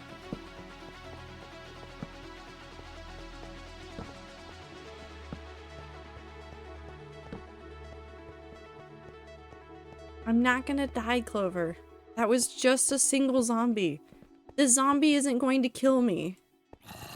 This zombie might, except he won't. This one might. Just kidding.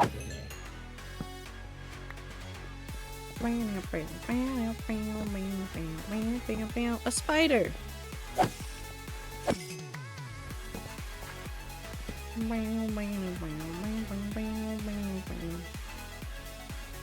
Oh, you've been down there for a while.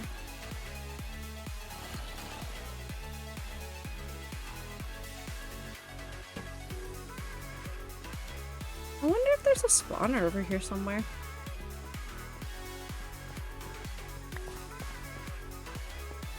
trying to keep up and not become like my parents with their no understanding of technology. No, that's fair. And don't worry, once you see the 7TV stuff and like you see it, also just as a heads up, 7TV and BTTV are dictated by the channel owners. So like the set of emotes that I have on my channel is not going to be the same as like somebody else has on their channel. So it's all up to the streamers like what emotes they have on what channel. Some emotes will have different names on different channels. Just have fun, don't worry about it, don't stress about it. If you get really confused and you need context, you can just ask and chat will help. Except if you ask me to die in the video game. I'm not gonna do it. Clover, I'm not gonna die in the video game. What sense do you associate with Terraform? Clearly you already think you're gonna see it. Okay, I say see it. Killjoy. I say see it because I'm assuming that you and Minty and Icy and I guess T are gonna make something that I will then see what that is. Oh yeah, Chatson is on mobile, so you can do the Peepo sit. That's why I say it C. I don't know what else I associate it with. I just associate it with like death. I want to make something I don't know about. T, you both know and don't know about Terraform, and it's the funniest thing.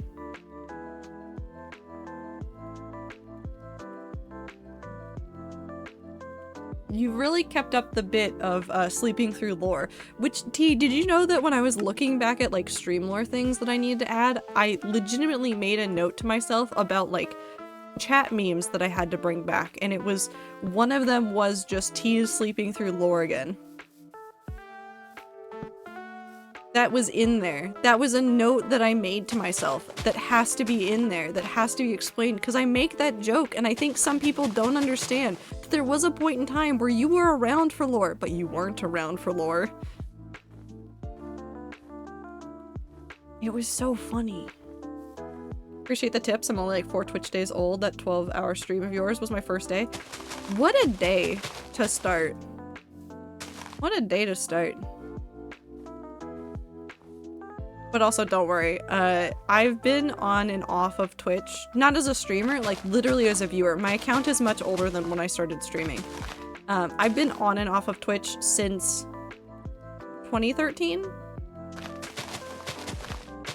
I'm not saying like there's a huge learning curve to it, but I am saying that like you'll be fine. You'll get the hang of it pretty quick. If there are words that we say, just ask. Because there are some things that are just new words. Like Kek W is a laughing face. I'm trying to think of the other common emotes. If you see people spamming the word Joel, it's a spinning fish.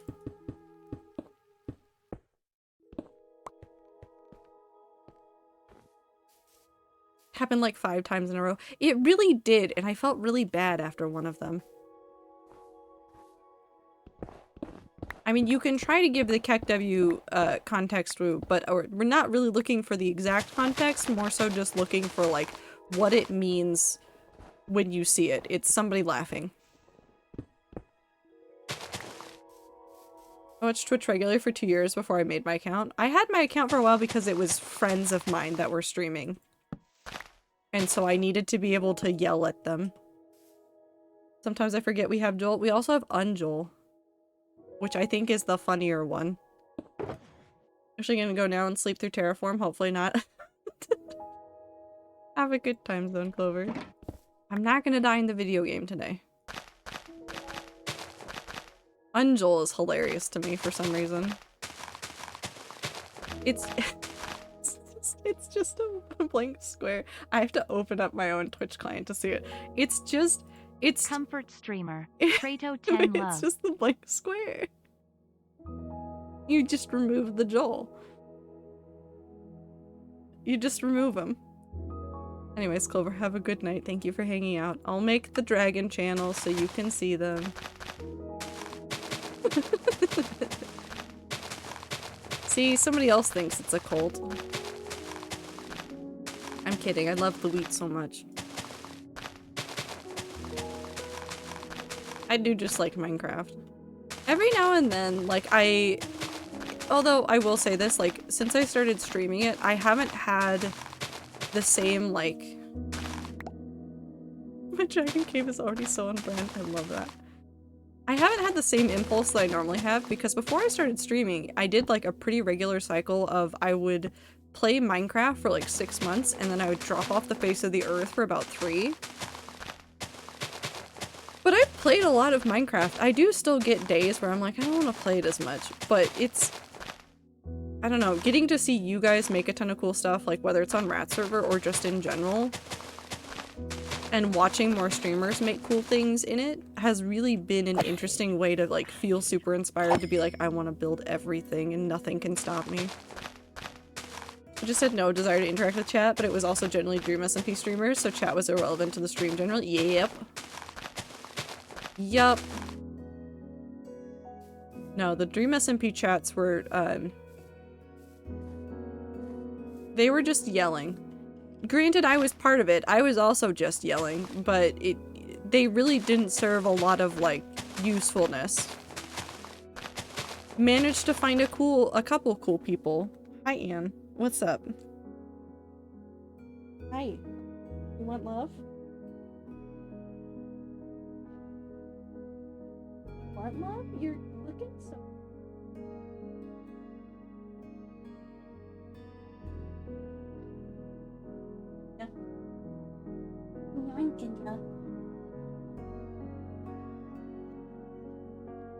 Hello.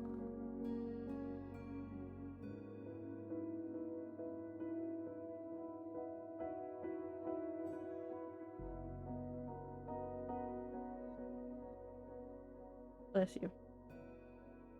You got snot on your whiskers now. Look at me. Nope, not the microphone, not the computer. Look at me. There you go. Now you don't have snot on your whiskers. And I'm not letting you onto the desk. This is not the time for that, honey. No. No. You want love? You can have love right here. Look at all this loving you can get.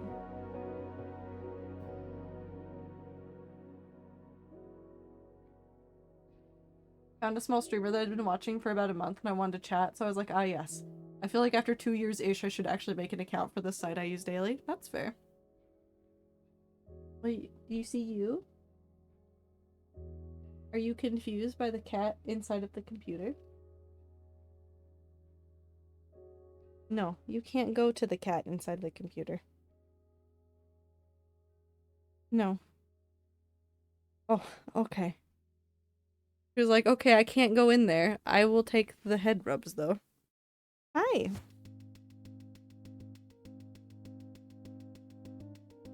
Can I go back to playing the video game? No. At the time, I was considered an older chatter before Dream SMP, so I was intimidated with the new Dream SMP chatters, but just tagged along for the fun of it. They were wild. They were all very wild. No. Hey, like a blanket. I love you. Oh, are you gonna settle down? Is that what you immediately just did? Yes.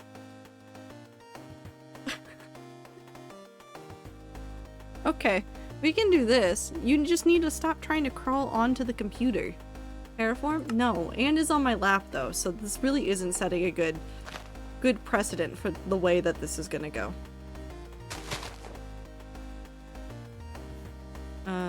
I need more dirt again.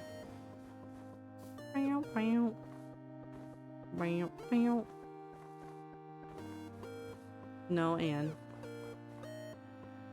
Hi. She's just purring and staring at me. Hi, Void. Before Dream SMP, Phil's chat was chilled. It's gotten kind of, not completely. QSMP made it a little bit more energetic again, but like when he was doing a lot more like hardcore stuff before the QSMP, it was a lot more chill again, and I really liked those days. I also missed the waffle. I missed the waffle from when he was draining the ocean monument. I miss the waffle so much. Can I ask you a food question? Yes. Can you sit there? Is that okay? Thank you. You were sliding off of my leg and you didn't seem to care, but at the same time seemed to care so much, Anne. Flowerfall waffle. It was such a good waffle.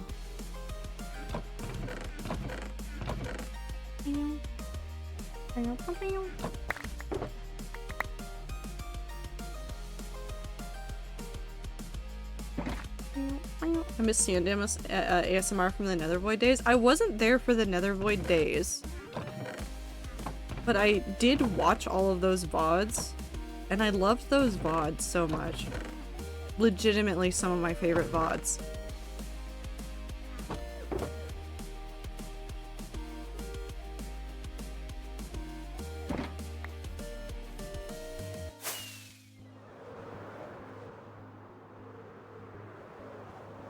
I still go back to Phil VODs.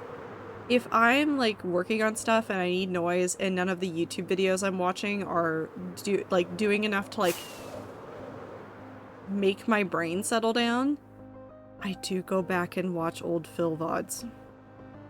Like if I'm caught up on all the other VODs that I want to watch, or like none of the VODs I want to watch are like the right vibe either, I'll go back and watch Phil VODs. Do you have an adversity towards sirloin pork chops versus regular pork chops? Because I'm noticing that for some reason the world prefers the thinner, leaner cuts versus the thicker, fattier ones. I mean, I don't think I have an adversity. Invalid question. Fuck is a pork chop? Well, it's when a pig learns karate. Pork chop.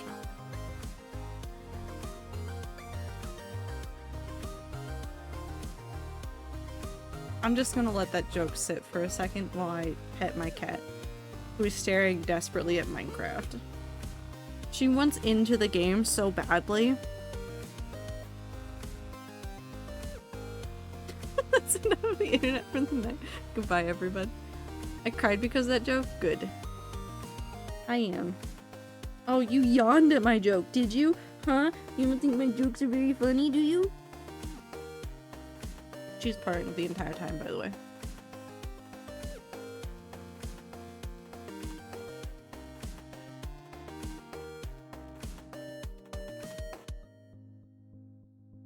Was that a dad joke for the day? What? Listen. You guys get at least one dad joke per day. At least one. The stream notification is always a dad joke, because I thought it was a lot funnier to do things that way. Because I didn't know what else to do with, like, the stream notification messages, and at some point I said, fuck it, dad joke time. And then I just kept doing that.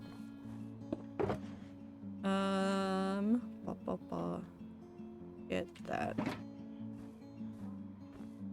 I appreciate them and my roommates tolerate them. I like that you tell your roommates them. I think that's really funny. They must be so frustrated with me as, like, a person that exists, but not really, because that's just the reaction dad jokes elicit from people, is general suffering. Let's do this.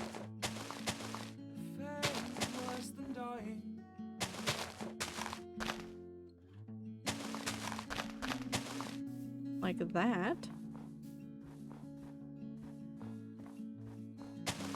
There we go.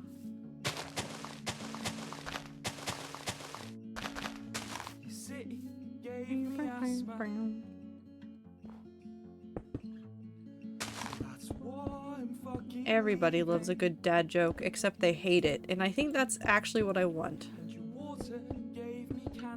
I want people to have a great time, but I also want them to have a horrible time.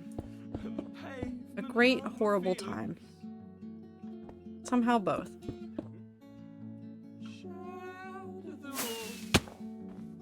I've now run out of fireworks. I tend to love dad jokes, especially with my uncle dreams. It brings them out during family gatherings. See, I don't know what it is. My dad and I share, We have the same sense of humor. It is the exact same. The jokes I make are legitimately, sometimes, actually, jokes that my dad has made. And it's very funny to me.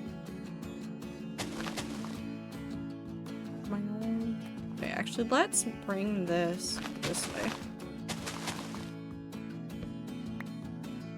I don't think you understand the way I tell it to them. The second I wind up seeing it, I will freeze where I am or get them to come into the room, stare them dead in the eyes, and read the note at the same time almost every other night. I really appreciate that I am now part of your... you and your roommates' lives. Unintentionally, but intentionally.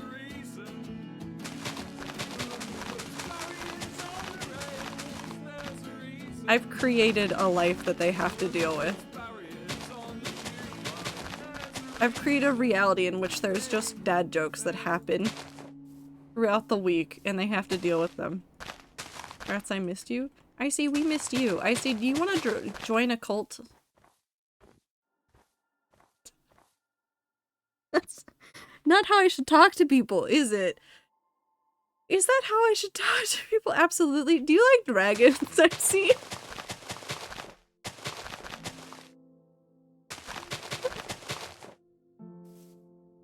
Yes? Hey, Icy, go look up Dragon Cave. It'll be like dragcave.net.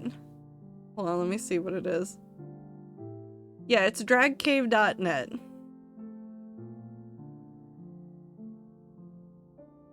It's fine.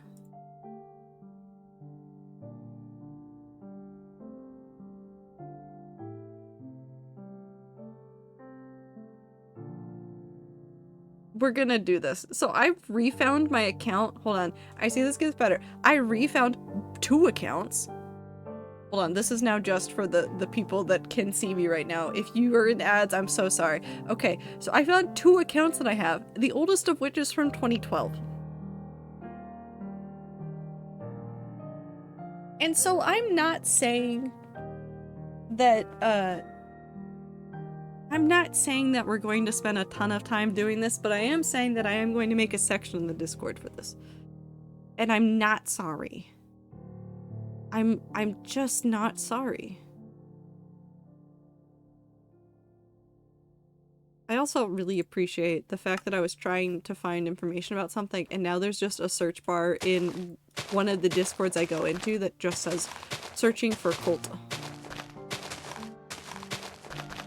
And there's a lot of hits too, it's very fun. Anyways, I see this is now where we're going. Also, Flight Rising exists, you can also play that one. I think I'm just reviving both of those accounts, and then I will just look at them daily while I do some other things on the computer that don't require like tons of brain power, and then I will just live my best life. I just really like dragons. I think I just really love dragons. Look at this tunnel I made.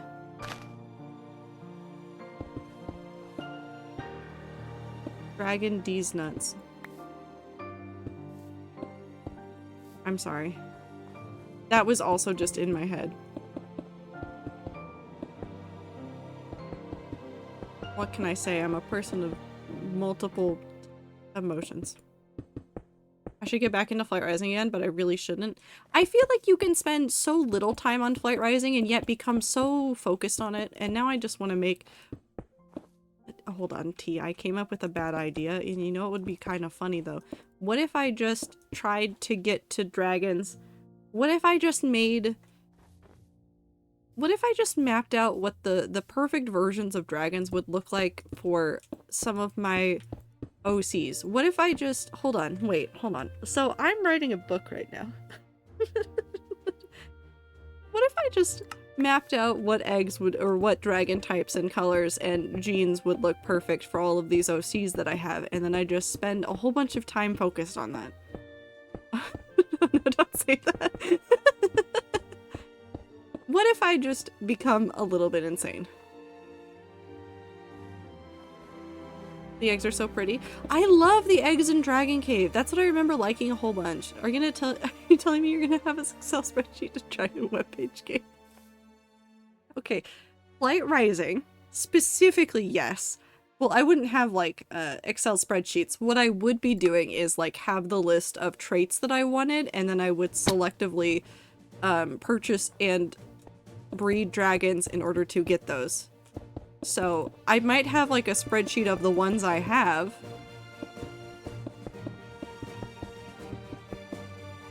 I'm not insane. I'm a little insane. I'm a lot insane. It's fine. Welcome to my brain today. I was having a very normal day, and then I just wasn't having a normal brain day. I got a lot of stuff done before stream, but like 30 minutes before stream, my brain just... 30 minutes before stream, my brain just like started going, meow. Oh, I didn't need to remove that. I didn't need to do that. Anyways, can I convince you to download a certain free trial? No, I've got dragons to take care of. Come on. Keep up, Woo. I got dragons already. I can't do more. I already got dragons. How do you expect me to take care of Final Fantasy XIV and dragons at the same time? My brain's been going vroom all day. Ziploc, I understand what you mean. It was like such a normal like brain day, and then I did like 3 things in a row that like activated some sort of like neuron in my brain that was like, so everything you've ever wanted to do, we're going to think about it all at once. Which was great actually for doing the lists for like the builds and stuff.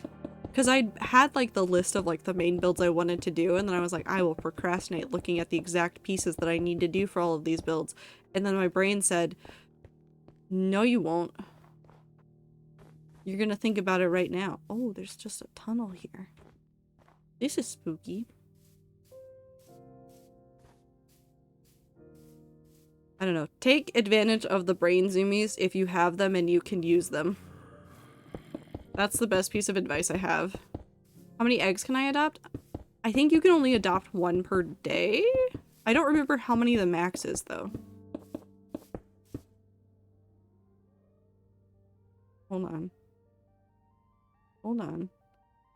How many can I have? Or is it only 2 per day? You have, like, a max that you can have. Egg limits.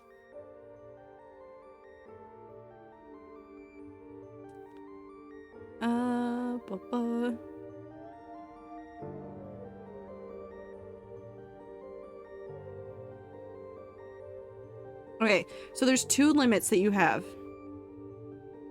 So, first of all, go check out the help. Go check out the help page. But there's 2 limits that you have, and it clearly tells you like what you can have and how many you can have, but there's 2 limits. So you can have a limited amount of eggs that are hatching, and then you have a limit on the total amount of eggs and growing creatures at one moment. So the limit for new users or people that have less than 50 dragons, which the account I'm logged in on has less than 50 dragons, I can have 4 eggs and I can have 12 total growing creatures. So I can't have more than 8 hatchlings and 4 eggs. So I can have 4 eggs and 8 I could have like 12 hatchlings, but they'll all have grown up probably at that point. So once you get more things though, you can up that. You can have up to 8 eggs and up to a total of 24 growing things.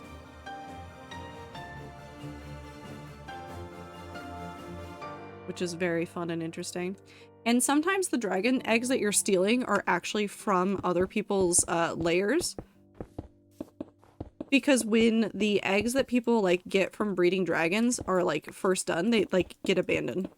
They can be abandoned. So you can just sometimes get eggs that have like lineages from other people. And it's really fun to go and like look through those. Because you can see like some wild like trees for where those eggs came from. It's very fun. I think the way I did it is I would pick up one every day until I reached the limit, and then I would stop. And then I would just pick more up. Hold on, wait. Hold on. No, we need to talk about this.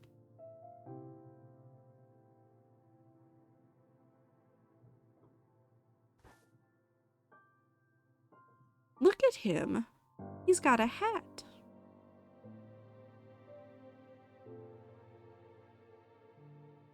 I'm sorry, Woo. I was thinking about dragons.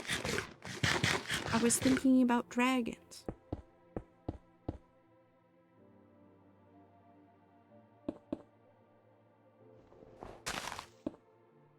You just kind of stood inside of it, and I was like, huh, usually right now we'd have a new god. No, we have enough gods in the hardcore world. We don't get more. No more. We're set.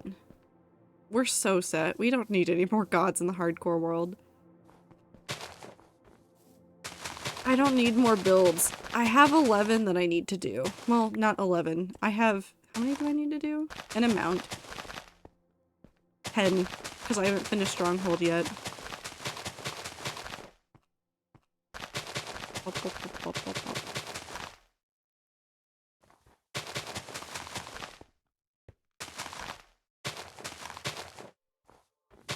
I'm free.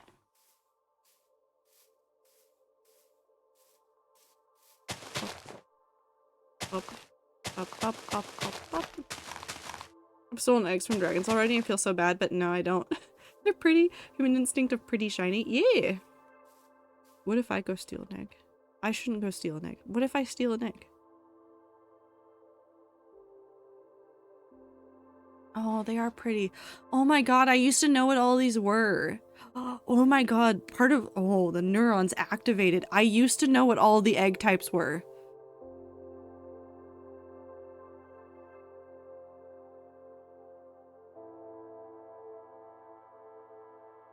I still recognize some of these. My brain went, I know what that egg is.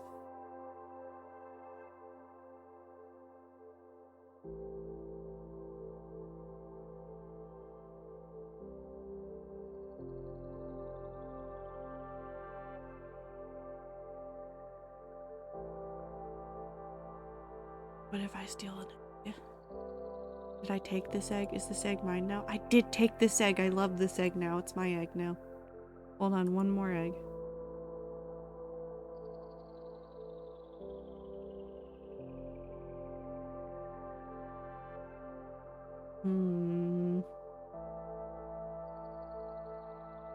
How have you done this? I'm a father of 4 in like 10 minutes. Listen, sometimes it happens. Okay, but what if I go take an egg from a volcano? A red and gold egg? Unnerving egg! I'm taking that one. I've never seen that one before. What are you? I've never seen you. I love you. Okay. I'm done. Sorry. I have 3 eggs now. Anyways, if you want to know more about the egg dragon game, I will post things about it in the Discord later, and then you can join if you want to. It's very silly and stupid. It's nothing to take seriously. It's just eggs. And we all know how we feel about eggs. I'm just so emotionally attached to all the eggs I've ever met. I don't know where my shulker is. Did I lose my shulker?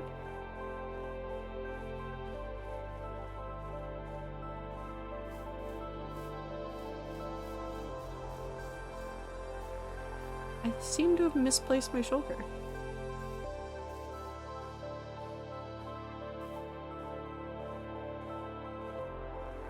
Did I accidentally kill it? I don't know.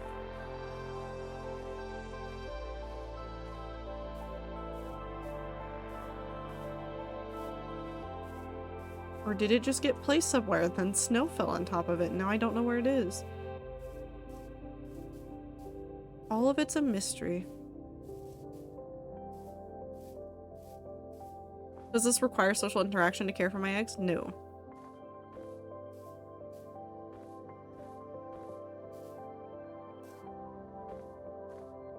I think the most you could do is, like, you can also go help people. but it's not like super serious.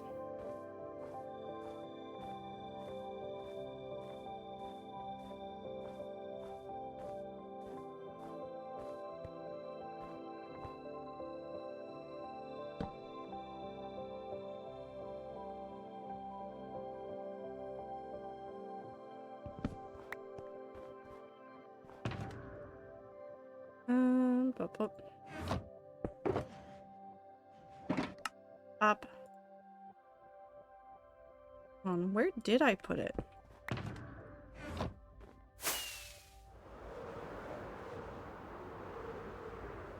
Ah, it's right there.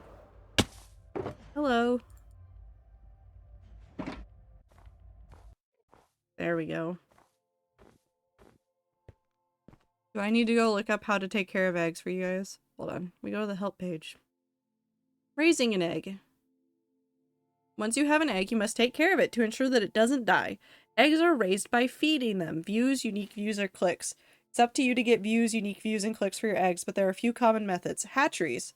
There are several user-run communities dedicated to letting users share their eggs with each other. So this is it. This is it. We just... Hold on. I see. I'm gonna make this easy for you. I'm gonna make this super easy for you. This is actually the whole reason, because I remembered this part. This is why I'm gonna make a little, like, Discord thing for it, is so that you can just share your eggs there. And then the eggs will, like... Then we can all take care of the eggs. It'll be fine. Don't worry.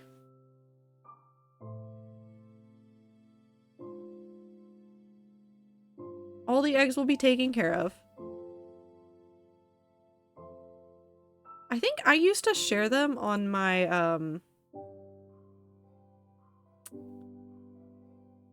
where did I share them the most? I think I shared them on Tumblr. I think I would just put the embed link in posts on Tumblr. And I just had like a running dragon post.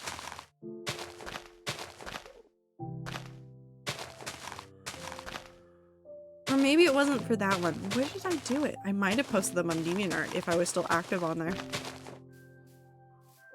But no, we'll definitely make it easy for everybody to take care of the eggs. Maybe the Dragon Cave area gets at least 2 channels for Dragon Cave, one of which is specifically just for sharing eggs. And the other one is specifically for just talking about the dragons.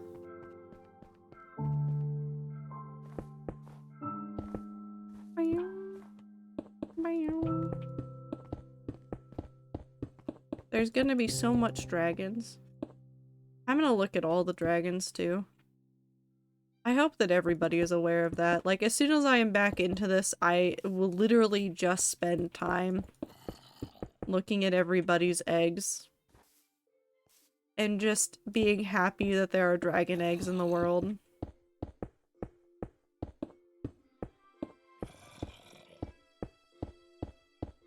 Because you don't need to, like, get... Well, I know you need to get up to, like, a certain amount, I think? I don't know how it works. But you just, like, you just post them. And any views and unique views count. Clicks, I think, help more? I don't know how it works exactly. Does it state exactly how it works?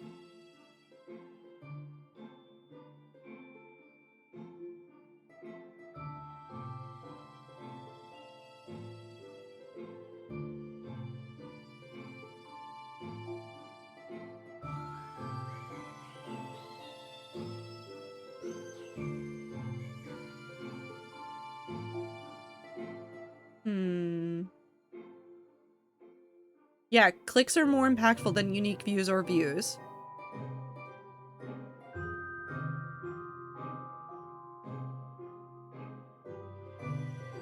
I'm gonna go click on every egg.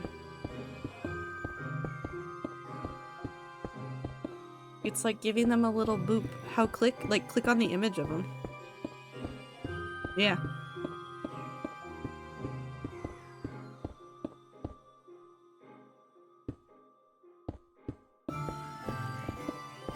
Woo? You don't need to do that. Don't worry about it. Don't worry about farming stuff unless somebody decides to play it with you. No, you don't understand? I do understand. Don't worry about it until people actively are going to play. I don't want you to farm and then nobody plays. Let the rats decide first if they want to play. I love the little dragon eggs. Oh god, I feel so many emotions about the little dragon eggs.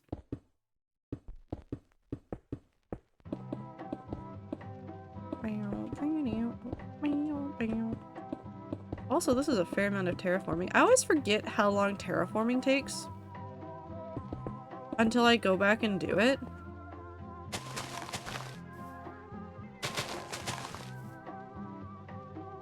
I'm at a part in the game where I can organically collect 1.2 million in under a month just by casually doing like 5 dungeons a day. Okay, I don't think you can just say casually doing 5 dungeons a day. How long is a dungeon? I'm sad there's so many abandoned eggs. Icy, you can't collect them all. Icy. Depends on the dungeon. What's the average time? Longest one is like 45 minutes. What's the shortest one? How long is the shortest one?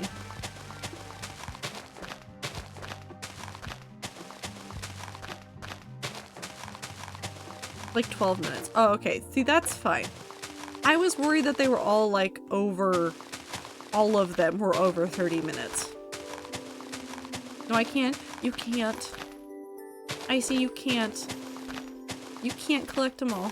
I can if I try hard enough. No. Mm-mm. You can't collect them all. You really can't. I'm also now a parent to 4. Okay, I'm at 3 eggs. Do you guys want to pick my last egg? Trader, I need more dragon. You'll get there, don't worry. You guys want to pick my last egg? I'm not going to kidnap it from the pile of abandoned eggs.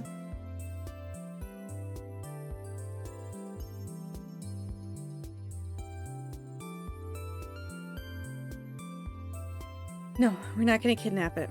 Well, we are kidnapping it, but we're not kidnapping it from the pile of abandoned eggs. We're kidnapping it from just the giant pile in these various places. Okay. Same 6 options as before. Alpine, coast, desert, forest, jungle, volcano. The options again.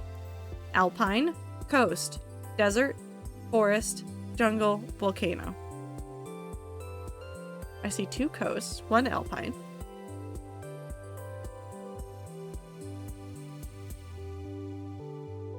We're going with coast. I see you can't convince me. Okay. We have 3 options. Oh. 2 alpine now. Uh-oh. Okay, so now there's 2 alpine, 2 coast, and a volcano. C1. No, we're in a tie now. Okay, alpine or coast. The first one we got was from the alpine. So I have one that's from the alpine area. So you want alpine or coast? 1 coast, 1 alpine. Coast. We're re-voting, Blue. I'll change to coast, so there's 2 coast, alpine. Were you saying coast again? That's 3 coast. Hold on, let me go look at the alpine one to see if I can see the starry one. I think it's already gone. I see one that shines in the moonlight. Cold lightning arcs from this one if you touch it. It's so sad, my child. Okay. Okay. We have 3. This egg is sitting in a shallow puddle. This drab egg rests far from the water's edge. This egg reminds you of the sea. Shallow puddle, far from the water's edge, one that reminds us of the sea. So 2 and 1 are both at 1.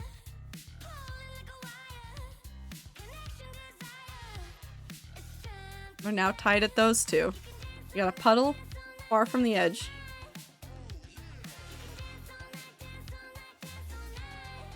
Or the sea. Oh, 2 for puddle. Any more votes? I don't know what the description of it is. Yeah, no, it's hard to tell what the descriptions are. We're running out of time. Yeah, it might disappear. See? We're in a refresh. Oh, no, they're still there. Now there's 2 for C and 2 for the puddle. C or puddle? Gotta pick one. And there's 4 people looking at this page. Puddle. Puddle. Who also still wants, drab. Hi, 4 people viewing this page. I wonder who you are. It's literally all of us. Is it? Now there's 6 people. I'm taking the puddle. I know what dragon this is. I know what dragon this is. I knew what it already was, but we'll take him. There's 6? Mm-hmm. I have eggs again. Yeah, baby. I love the water dragon though. I've seen these before. I haven't had one, I think, on this account. But I've definitely had them before. I like them.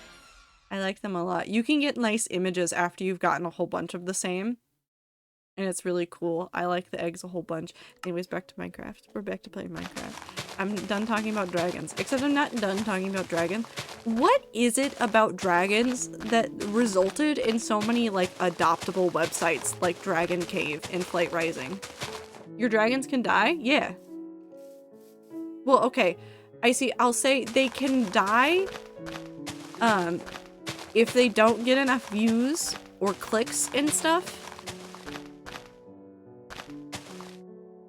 But it'll be fine. We'll make sure that they live.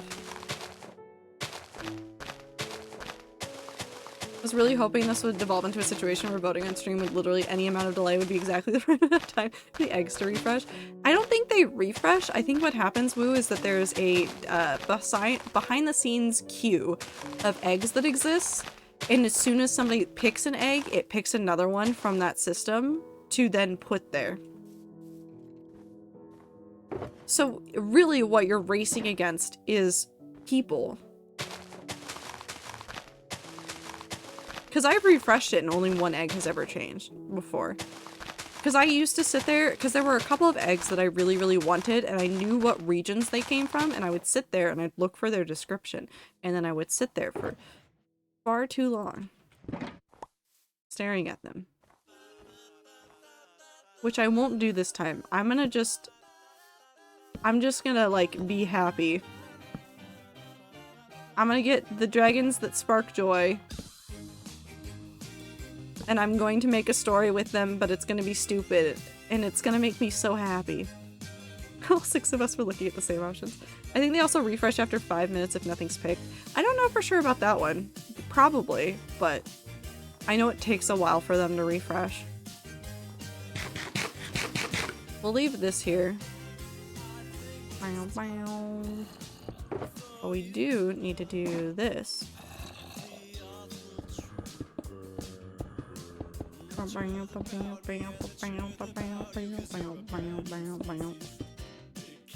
you busy tomorrow? I want to see how good my voice acting can get in Lethal Company with Blossom and other interested rats.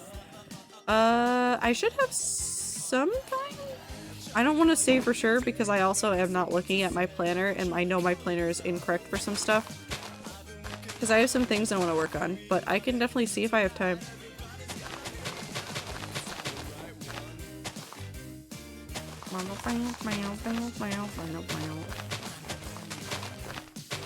Got a fucking dinosaur.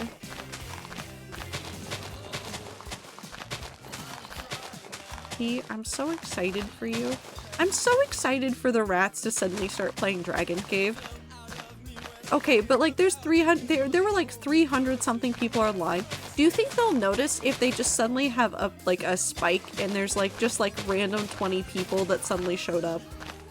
Do you think I can convince 20 people to play the dragon game?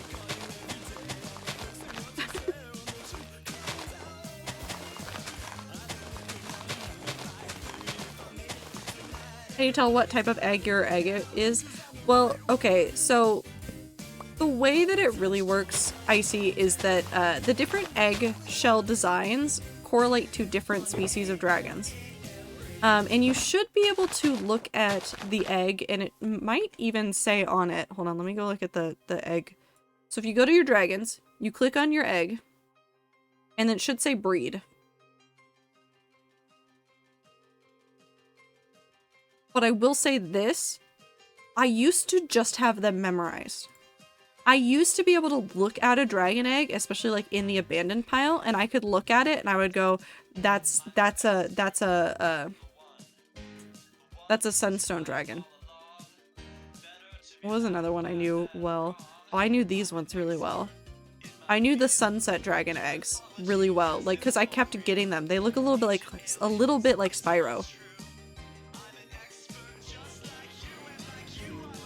The server manager must be so confused as to why a lot of people are suddenly playing. Just a random spike in the middle of like the evening. It's like, why were just a ton of people looking at this one page? What happened? Mine is light blue and I thought it had a star, but no, it's like a white paw print. Shows nothing under breed? Interesting. Yeah, just a number of people creating new accounts.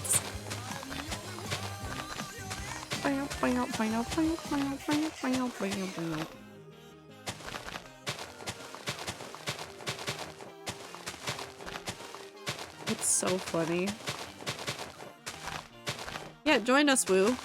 Come on, you've tried to talk us into things. My turn. So, Woo, I heard you like dragons. Can you smurf the dragon game? No. Nope. You cannot smurf it. Hey, Woo? Never mind, you're not allowed in the dragon game with us. Do I adopt more or do I wait and take care of the egg I already have? Icy, do you want another egg? Get another egg. Go look at the other eggs. You did this to me earlier. It's just because I've been thinking Dragon D's nuts the entire time.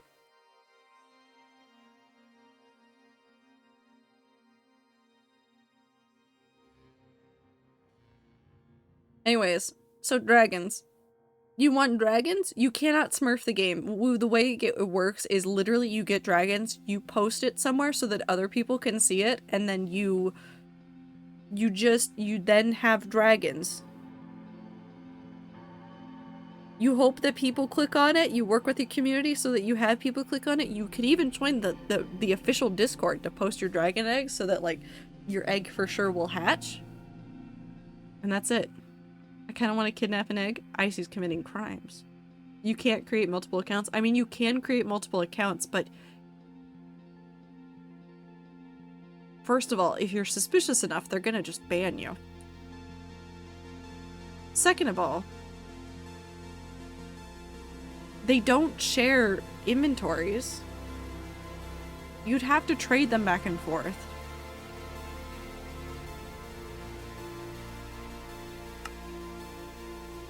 And it's not really like skill-based.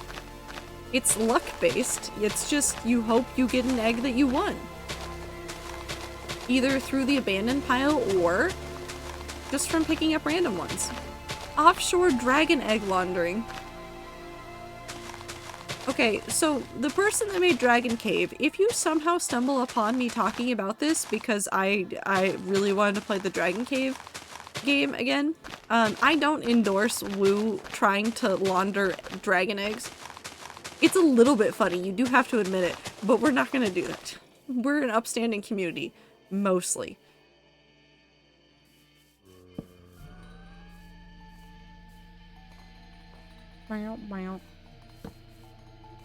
Okay.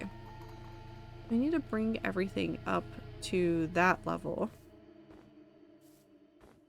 Hello, I need to move you guys. Oh, where do I put you?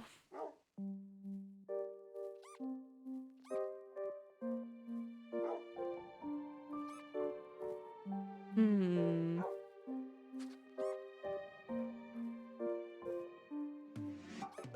My friends have violent tendencies. Masked down loves on secret nobility. My friends like I don't know who's upstanding right now. I'm laying down. chaos is a good, there's grace. Are you an upstanding member of the community? Now don't you say another word. Okay, I'm here. Where do we put these guys? Oh, I know where we're putting them. Come here. Welcome to the syndicate.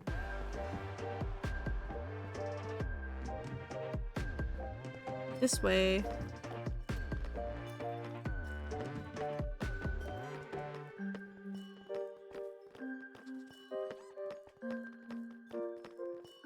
I'm really starting to make my intrusive thoughts funny. I don't know if it makes it more tolerable though. It's fine. You're good. Oh no? Why are you saying oh no? Nothing bad will happen to them.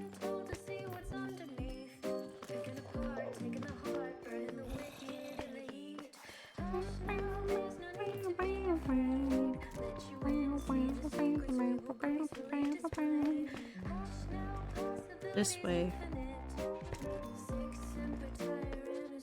We need to go around this way.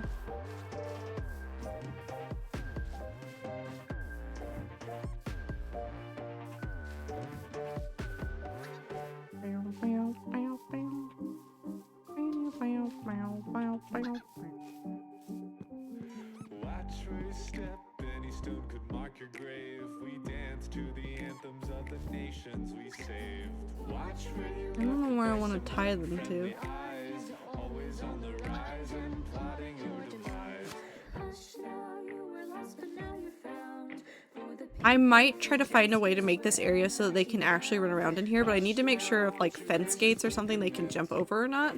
And if they can't jump over it, I will probably plant berry bushes in here too. And then they'll want to stay in here and then it'll be nice. Finish my food and there's a pleasant tingling on inside my lips. I know what's done this to me. It's probably the nutmeg. Probably a cut or a crack somewhere. You're fine. You're not gonna die, Woo. Oh. You're not gonna die. You're gonna be fine. I'm just thinking about the eggs.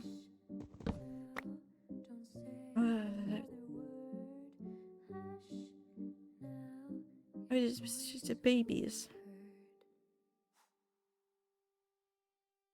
They're so cute.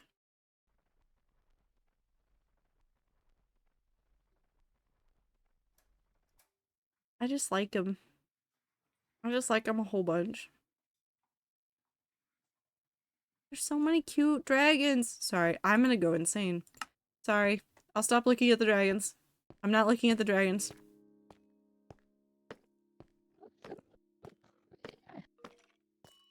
All the dragons are so pretty and I love them. If anything happens to them, I will cry. Well, I will set up the channel. You'll be able to post your egg there. We'll be able to look at and post them. Again, if you're really, really worried about your dragon dying or like the hatchling dying, there is an official Discord and they do have like stuff there for like a place where you can post them, where the community will see them. So I'm trying to think of a good spot for these two. Do we put them over here? Like I put them like on the bench. Well, he wants to be on the bench. Come here.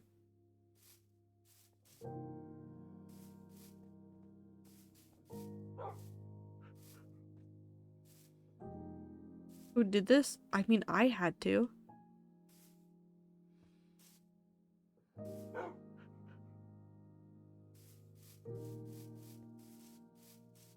Wait, that's kind of adorable though. Because it's just the two of them sitting on a bench together.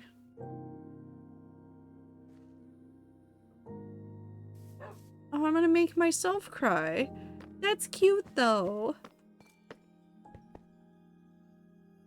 Oh, no, we're leaving them there. They're staying there. The Endermen have also been here. Again. So many. Wait, hold on. Only one of you was here before. I'm literally boating more Endermen without doing anything. Hold on. No. This is what's happening. I left boats out and now I'm catching Endermen. On accident. Why are they in my house? How'd they get here?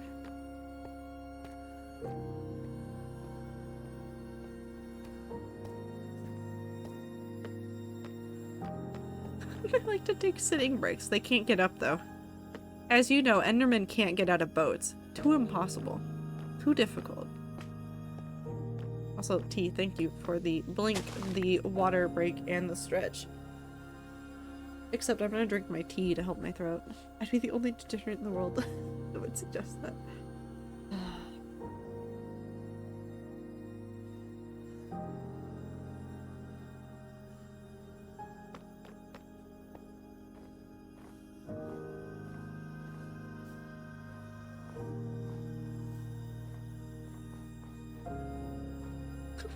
One day I just sat down and didn't get back up. That's not true. Didn't you say that you got to, like, you stood up recently? And I screamed when stared at. Well, okay, that's fair. Didn't you get up and, like, take a couple steps the other day? Or a couple weeks ago? It was a while ago. I don't know how time works. Time, I don't understand how you work. Actually, you know what we should do really quick? We should start destroying some stuff. We're gonna take this down. This entire thing was to help me figure out how this worked, and obviously these things are now built, so we don't need these anymore. So we're just gonna tear them down.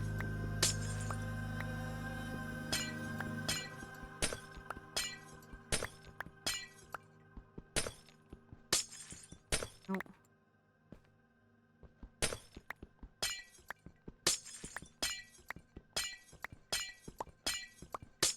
I like the sound of breaking glass in Minecraft, and I don't know why.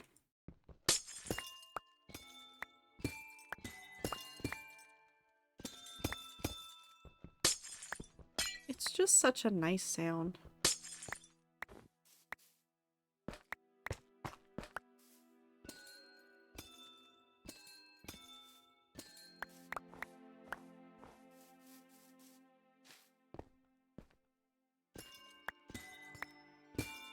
Nope.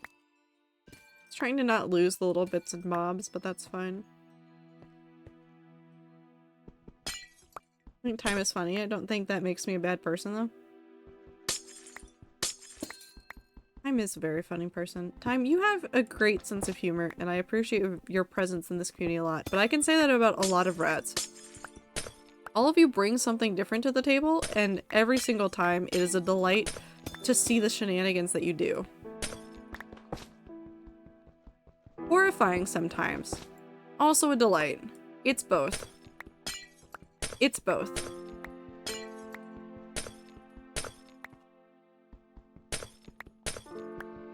Also, I'm so excited.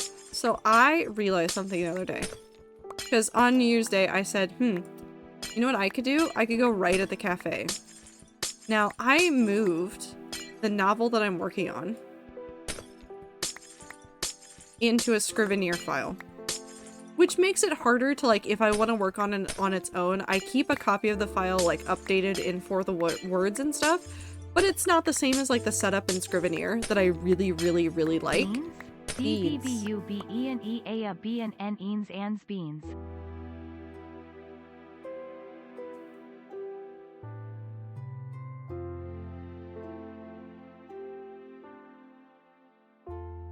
Hold on. Hold on. I need a moment. Thanks, Ether. You reset my brain. What the fuck did you do?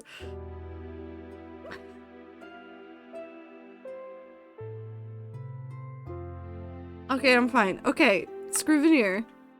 I'm back. I got this. Okay. Scrivener. Scrivener file setup is very nice, and I really like the way that it works, and I like it for editing, because you can do split screen within the app. Hold on, let me say that again. Literally, the app is built so you can have like the list of documents and folders on the left side, and you can split your screen into two things. And so I do this for editing a lot, where I'll have like the original on the right and the newer version on the left, or vice versa, depends on the day, depends on the computer. And it's so nice for the editing that I'm doing for the novel I'm working on. And I realized I have an old license for Scrivener, and I was like, are they gonna charge me to upgrade it? They did not. They gave me a new license for free, and so now I have it on my laptop, and if I just take a thumb drive and I put the Scrivener file on there, then I can just put it pepper steak. I can then just take it with me to the cafe, and as long as I keep it updated, I get to just keep working on it. And I don't know why that brought me so much joy, but it did. Now I can work on it in the cafe and go absolutely insane.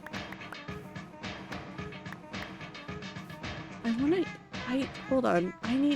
Hold on. I don't have that open. That thing, the program, the thing, the stuff, and the things, and the stuff. I want to just see.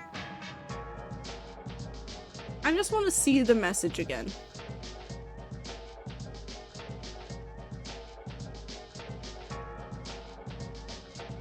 What'd you do to it, Ether?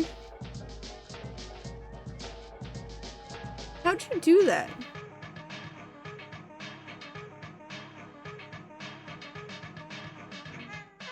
Also, why was there a U in one of those? There's not a U in beans.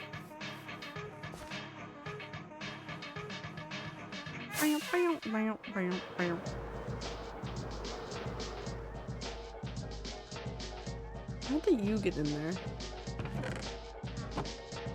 Not that. This one.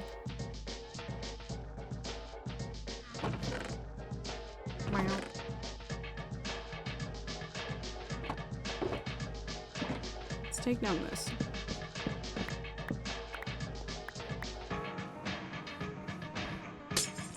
We're cleaning. Not organizing, but cleaning. I don't need any of this anymore.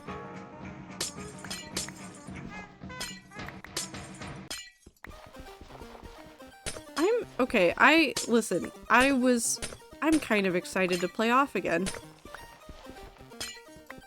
I don't know why. I'm so excited for it. It's gonna be so nice.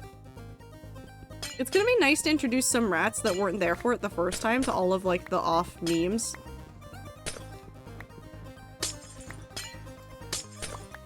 Can you go do a cleansing of the old brain remnants soon? Getting real slow. So you're gonna go to bed. Is that what you're saying, Edos? You're gonna go to bed, Woo? Is that how you cleanse the brain? How do you cleanse the brain? Cat cafe.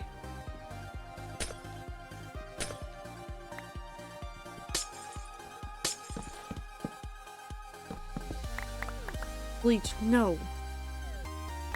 No. No.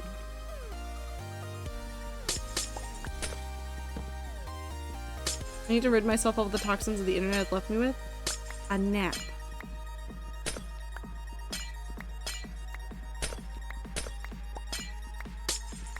That's the only solution I'm hearing.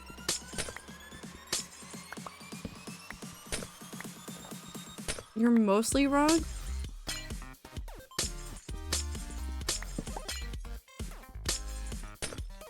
I'm worried about you, Woo. But you're probably gonna be fine, maybe. Eh. You might implode.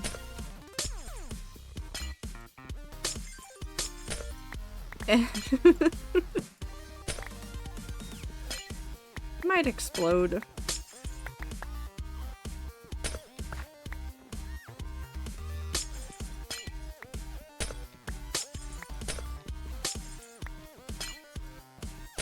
Up, up, up.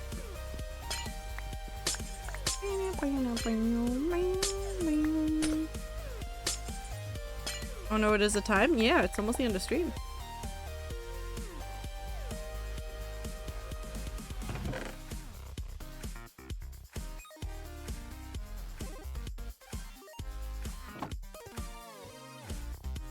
Can someone close my dragon tab so I stop staring at them? You have to do that, T. Unless you also want to... What if I give you more tabs of dragons to look at?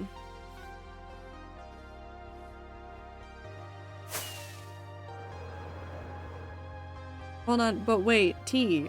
But wait, there's more.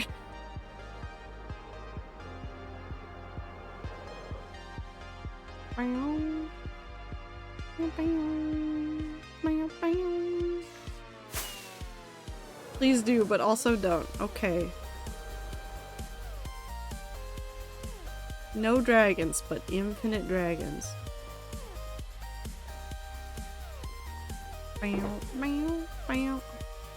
Let's go at least outline the next area. We're almost done with the terraforming. I might have to cut down a couple trees. Yeah, I'm gonna have to cut down some trees.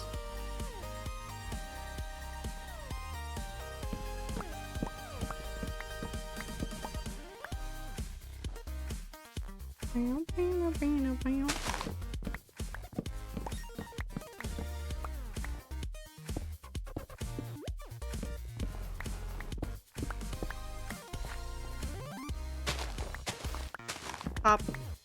Want all the dragons? I think we've discovered the problem for the rats is that we want infinite dragons, but I don't think we're allowed to have infinite dragons. On the Discord, can we see the other dragon eggs, or would it be later in the week? I'm gonna make the channels right now, and then as soon as people want to post them so that people can click on them, it'll be available.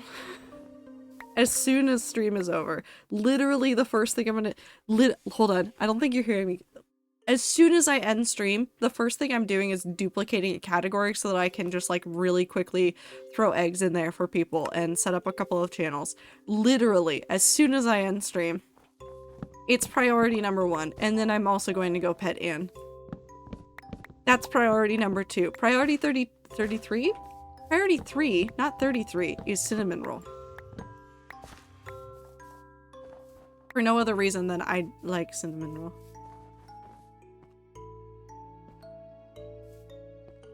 Cinnamon roll. Is that gonna be enough space? I think that'll be enough space. I want to bring, although this might take a lot of materials, I kind of want to bring that hill closer in this way. So we might actually end up moving our portal too.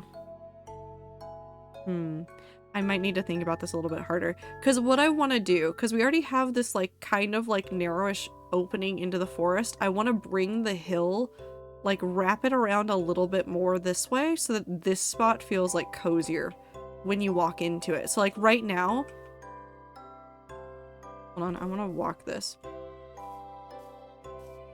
Right now, if I'm over here, you know how you can only see like the right side? I want to bring this over and put trees in front of this so it kind of balances out of like you can't immediately see the front of it until you're right up in front of it.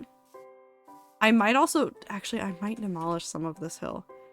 I think we might do both. I think what I'm gonna do, okay, so plan. I'm not gonna do this right now. I'm just gonna write this down in a sticky note as the plan for next time. The plan for this for next time. We bring the right side in, and then we take this left hill and we just take it down a couple layers. I think if we bring it down a couple of layers, it'll be fine. Yeah. So where that is right now, I want to bring this down a little bit and then maybe change up what trees are here. So we'll get rid of those trees. We'll add in more trees, don't worry. And we won't touch that because this has... Hold on. Hold on. Hold on. Hold on. Hold on. Hold on. It's my favorite thing in Minecraft. No, this isn't right.